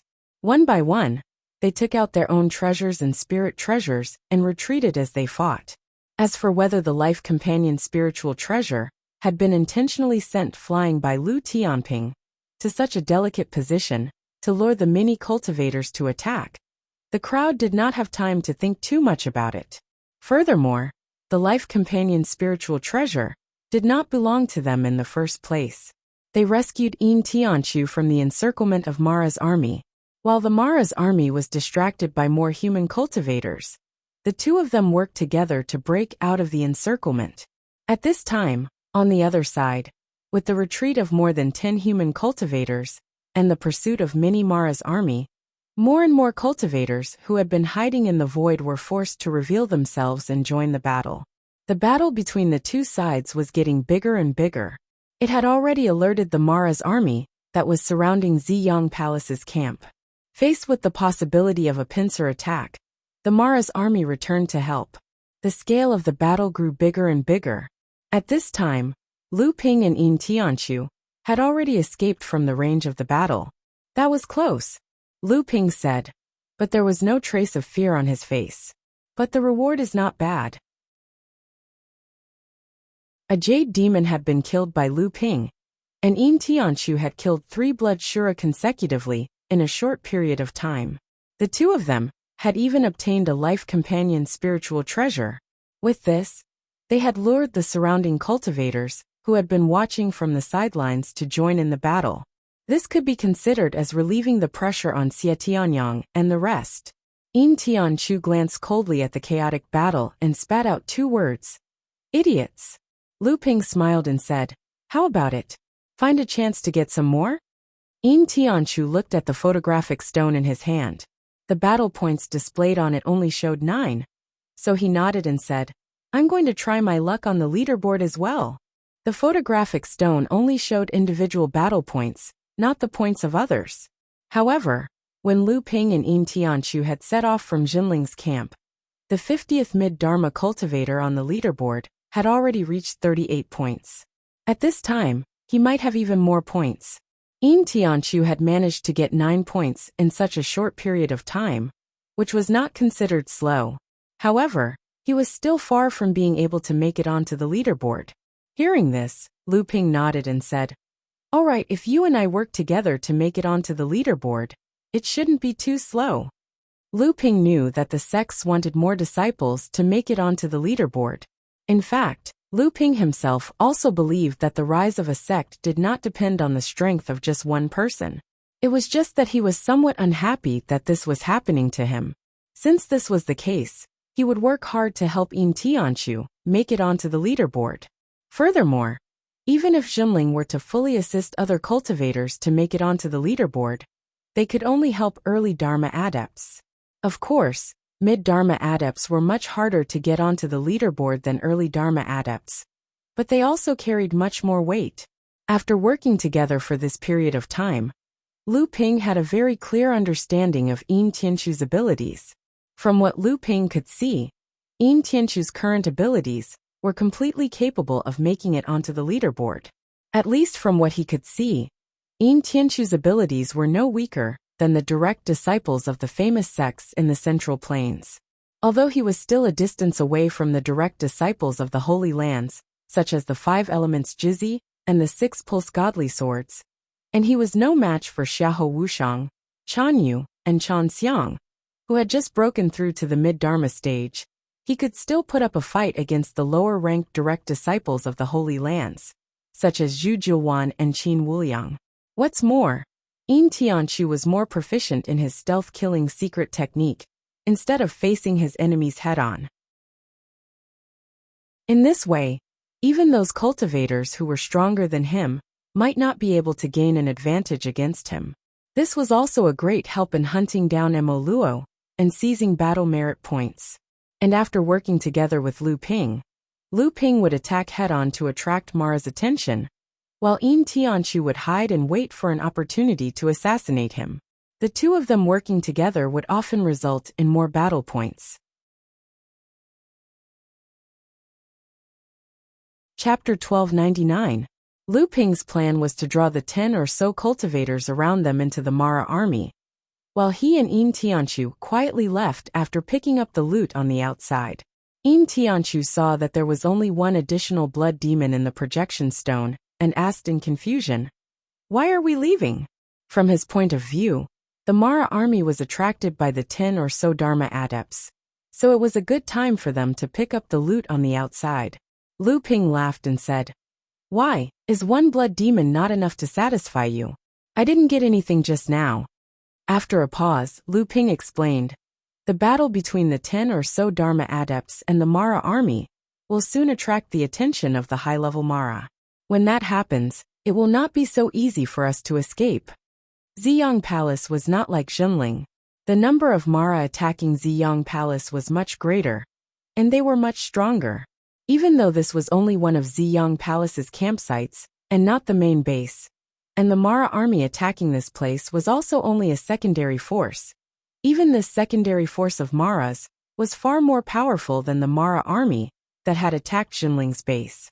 The two of them walked around the perimeter of the Mara army. After a while, a loud sound came from the direction of the previous battlefield. A strong aura came from that direction. Even though the two of them were far away, they could still feel it very clearly. "Oh, 2 Asuras are rushing over. I wonder if any of the 10 or so people noticed and broke out of the encirclement. Otherwise, I don't know how many of them will still be alive." Yin Tianchu had heard Ji Tianxian talk about how dangerous it was when Mara's army attacked Jinling's base. The cultivators who were hidden in the surrounding void had watched from the sidelines and watched Jinling fall into danger. When the Longhuai ancestor appeared and Lu Ping killed the Asuras and turned the situation around, these people were the first to jump out and fight with Jinling. Naturally, Jinling's sect didn't have a good impression of these people, but they didn't expect Lu Ping to hate them so much that he would set up such a trap to deal with them. Strictly speaking, Lu Ping could not be blamed for doing this on purpose. If these people had not been greedy for Lu Ping's accompanying spiritual treasure, the situation would not have turned out this way. At the very least, this could reduce the pressure on Xie Tianyang and the others. From Lu Ping's point of view, since the cultivators from the various sects had come to join forces to annihilate Mara's army, they should at least do something. Even if they were just harassing Mara on the periphery, or even killing a few Asuras of various sizes, that would be good enough. However, these people were just watching from the sidelines. When there were benefits, they would swarm forward, but when there was even the slightest bit of danger, they would run as far away as they could. Just as the attention of Mara's army was attracted by the 10 or so Dharma adepts, Lu Ping and Yin Tianchu once again wandered around the periphery. For the next 3 days, the two of them worked together and succeeded several times. The points in Lu Ping's imaging stone had increased from 126 to 139 points. Yin Tianchu's points had even exceeded Lu Ping's, increasing from 14 points to 38 points. It was a pity that the two of them did not know how many points had increased to the lowest 50th place on the battle points leaderboard. However, it was clear that Yin Tianchu's current points were not enough to make it onto the leaderboard. Over the past 3 days, the two of them would always find an opportunity to strike and escape. Regardless of whether they succeeded or not, they never gave Mara's army a chance to react. And every time they succeeded, they would cause chaos in Mara's army, causing the high-level Mara's army to repeatedly run for their lives.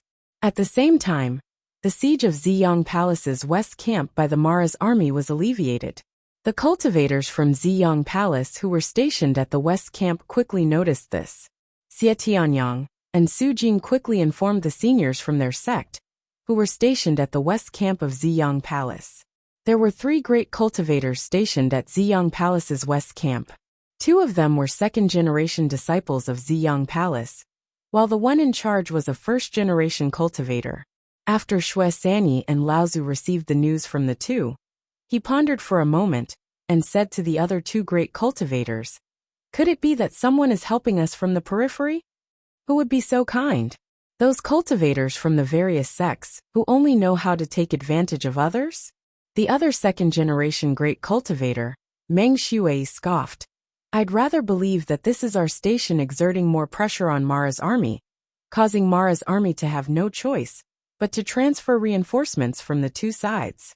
The first-generation great cultivator of Ziyang Palace, Hao Xiqing, who was the leader, shook his head and said, "From the news from the station, they are under more pressure than us. Clearly, they are unable to attract more reinforcements from Mara's army. And from the news from the peripheral family forces, it seems that a huge battle broke out outside the camp 3 days ago. It even attracted 2 Azuras to suppress it." When Hao Xiqing and Laozu mentioned the peripheral family forces of Ziyang Palace, Meng Xue snorted coldly. However, when he heard that there were really cultivators fighting with Mara's army on a large scale, he was taken aback and said, 3 days ago, wasn't that the time when Mara's army was besieging and the situation was tense? Then, Mara's army suddenly retreated. Could it be that someone is really helping our sect? Not necessarily. This time, it was Laozu Xue Sanyi's turn to deny it. "I'm more willing to believe that those cultivators who were watching from the sidelines were accidentally discovered by Mara's army and chased after them. It's just that these people have always been very concerned about their own lives. How could they have fallen into the hands of Mara's army this time? For the past 3 days, the Mara's army outside the camp has been in chaos from time to time. Could it be that someone has been harassing them outside?" Xie Tianyang and Su Jing looked at each other. The two seemed to have thought of something and wanted to say something but stopped themselves. Hao Xiqing, who was watching from the side, asked directly, "Did the 2 of you think of something?" Xie Tianyang thought for a moment and said, "Martial granduncle, martial uncles. Have you paid attention to the battle merit ranking for the past few days?" Battle merit ranking? The 3 Laozu Xues looked at each other. Xue Sanyi Laozu coughed and said, "If you have something to say, just say it." Xie Tianyang chuckled and said, "The battle merit ranking of the great Dharma cultivators is one thing. The great Dharma cultivators Laozu are basically guarding the various camps and rarely go out to hunt down Mara to fight for points. As for the early Dharma cultivators, although the competition for the battle merit ranking is intense, due to the limitations of their abilities, they may not be able to make much of an impact on the battlefield. However, the battle merit ranking of us mid-Dharma adepts is different." That makes sense. Xue Sanyi thought for a moment and said, "Nowadays, the mid-Dharma adepts of the various sects are all dominated by the 3rd-generation direct disciples. You people are all proud and arrogant, and I'm sure you all want to fight amongst yourselves. However, if you hunt Mara within the hunting grounds, it's either too slow or too dangerous. However, if a few of you join forces to harass Mara's army on the periphery of the battlefield, there will be plenty of opportunities to hunt for battle merits. Secondly, there will be a few sects to hold back, and there won't be any high-level Mara sweeping the periphery on a large scale. As long as you control the pace, it's a shortcut to earning battle merits. Martial Uncle Shue's eyes are like a torch, hee. Xie Tianyang immediately followed up with a flattering remark. Speaking of the mid-Dharma battle merit ranking this time, because it's a competition between the most outstanding third-generation direct disciples of each sect, I've heard that it's highly valued by all the sections. Now that the few of you are relying on your sects to fight against Mara's army, you should have an advantage over the practitioners who are sweeping the periphery. How is it? What's the current situation of your rankings? Su Jin laughed bitterly and said, Second brother is currently in second place, with 127 battle merits. Little Six is currently in fifth place, with 112 battle merits. Disciple is the worst, unable to even make it into the top 10, with only 94 battle merits, ranking 12th. Among the top 50 mid-Dharma battle merit rankings, there are a total of 5 disciples from our sect on the list. The competition is really intense. From second place to 12th place, there's only a difference of 33 points between the 11 of them, which is an average difference of 1 blood azura. However, for our sect to be able to occupy 5 out of the 50 disciples on the list, it's still not bad. After all, out of the 6 direct disciples of our sect, only 3 of you are here.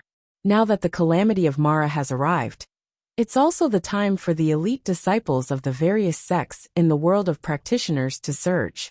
If the other 2 disciples on the list can maintain their positions on the battle merit rankings, after the opening of the 7th Patriarch's altar, our sect will have to reward them handsomely. Hao Xiqing and Laozu were obviously quite satisfied with Ziyang Palace's current results, even though this was only the beginning. Ziyang Palace had repeatedly fought against Mara's army. Meng Shuai and Laozu, however, asked, What's the ranking of the North Sea disciple who was lucky enough to kill the Azura? I'm sure Mingjie has surpassed him by now. Who's in first place now? And how many battle merits do they have? Xie Tianyang and Su Jin's expressions turned strange for a moment. In the end, it was Xie Tianyang who said, Uncle Master, how do you know that second brother has definitely surpassed brother Lu? Meng Shuai glared at him and said, He's just a North Sea disciple. Even if he's outstanding, how strong can he be? How can he still be in first place with the full support of our sect? Fan Mingjie was his favorite disciple, and Meng Shuai was very confident in his disciple. Su Jin smiled bitterly and said, That's right. He's in first place. In the past half a month, he didn't make a move. 3 days ago, his points suddenly started rising, and he's now at 139 points. Second brother is still 12 points behind him. Meng Shuai and Laozu's expression changed. They seemed to be in disbelief, but they still tried to ask, Is he really that powerful? Xie Tianyang and Su Jin nodded in unison. At the side, Shui Sanyi and Laozu said, 3 days ago? Wasn't that when Mara's army suddenly retreated? This Lu Tianping and Little Six have been through life and death together. He also has a good relationship with Little San. Previously, when Junling's encampment was in a tight spot, the 2 of you ran over to help. Do you think the abnormalities of Mara's army outside the encampment were caused by him? Chapter 1300. This time, the Ziyang Palace's western camp is going to be in trouble. Lu Ping and Yin Tianchu were lying in ambush on a hillside. They held their breaths and retracted all of their auras as they looked at the Mara's army gathering at the foot of the hill about 10 miles away. Reinforcements.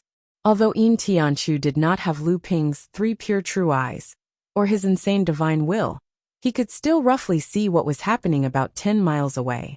Lu Ping nodded and said, It seems that our continuous harassment and the conflict between the Dharma adepts and the Mara over the past 3 days have attracted the attention of the high-level Mara.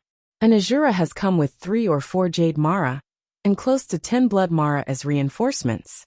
Yin Tianchu asked curiously, There is no way that the Ziyang Palace would not notice such a large-scale mobilization. Mara had always moved in groups. An Azura leading 4 or 5 Jade Mara and 10 Blood Mara would mean that there would be at least 1,000 Mara of various sizes following them. It would be difficult for the Ziyang Palace not to notice such a large-scale mobilization. I'm afraid that the Ziyang Palace really did not notice this time. The green light in Lu Ping's eyes shot out a foot. Yin Tianchu, who was watching from the side, was also amazed. These 10 high-level Mara are not accompanied by a single low-level Mara. Not only that, these 10 or so Mara have come in 2 waves. Each wave has about 7 or 8 Mara.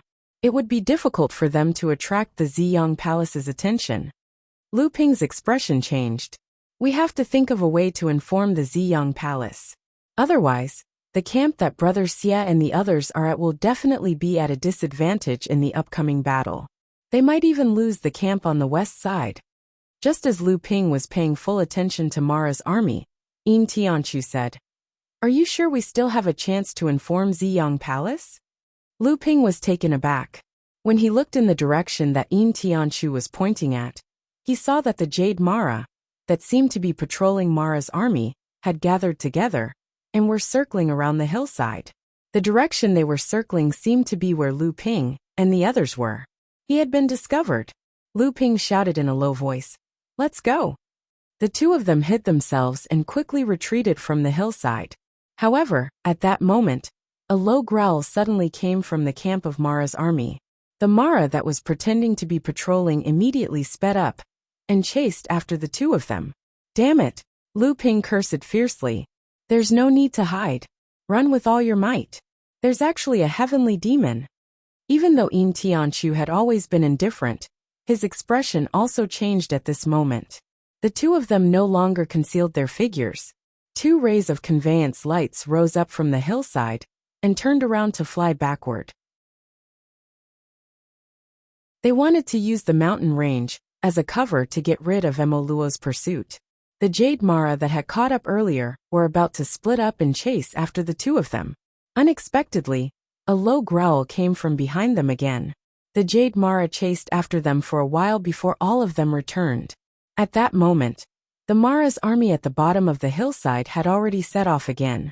They mightily pounced on the camp again. Lu Ping and Yin Tianchu fled dozens of miles away.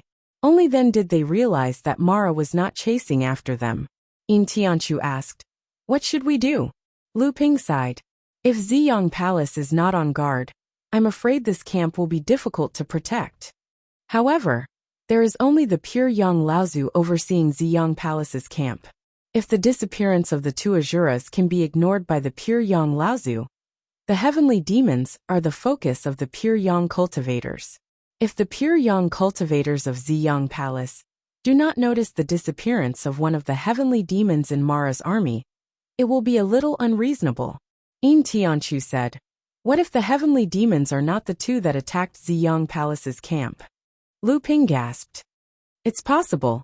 If that's the case, won't the West camp not even receive reinforcements from Ziyang Palace's camp?" The 2 of them quickly rushed towards the outskirts of the camp on the west side of the Purple Sun Palace. By the time the 2 of them were over 10 miles away from the camp, they could already hear the earth-shaking sounds of battle from both sides. The Devil Luo army had already surrounded the camp and launched a fierce attack. The 3 late Dharma adepts and 10 mid-Dharma adepts guarding the camp had all arrived at the camp's defensive formation and were engaged in a fierce battle with Mara's army.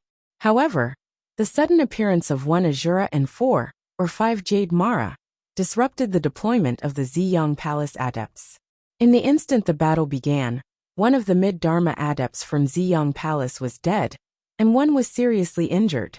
By the time the entire Ziyang Palace realized that something was wrong, the remaining 10 or so adepts were quickly surrounded by Mara's army, and were surrounded by Mara's army. Even if they wanted to retreat to the camp and rely on the formation to defend it, they could no longer do so. Lu Ping and Yin Tianchu tried their best to sneak towards the edge of the battlefield. Only then did they realize that although Ziyang Palace was currently at a disadvantage, they still had the ability to defend themselves.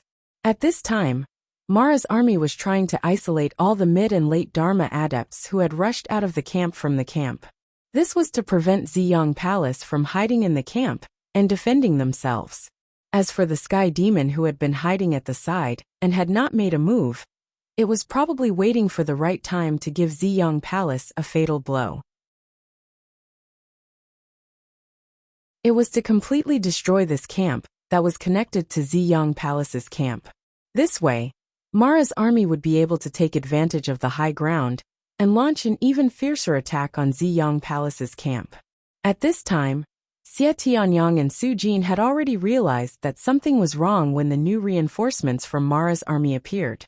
Although the two of them were temporarily unable to retreat to the camp, they managed to gather together in time. With a blazing sky sun sword and an ice soft sword, the two spirit treasures worked together to block the attacks of a jade demon and 3 jade shura. However, this time, the situation that the two of them were in was much more serious than the one they had been in during the battle at Jinling. However, the swordsmanship that the two of them were using was clearly a secret combination attack of the Purple Sun Palace. The two flying swords were Yang and Yin, one hot and one cold. When the two swordsmanship techniques were used, one attacked and one defended, one advanced and one retreated.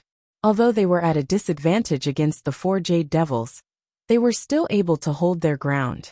Suddenly, there was a cry of pain from the camp. Clearly, a disciple of Ziyang Palace had been injured by the Mara siege.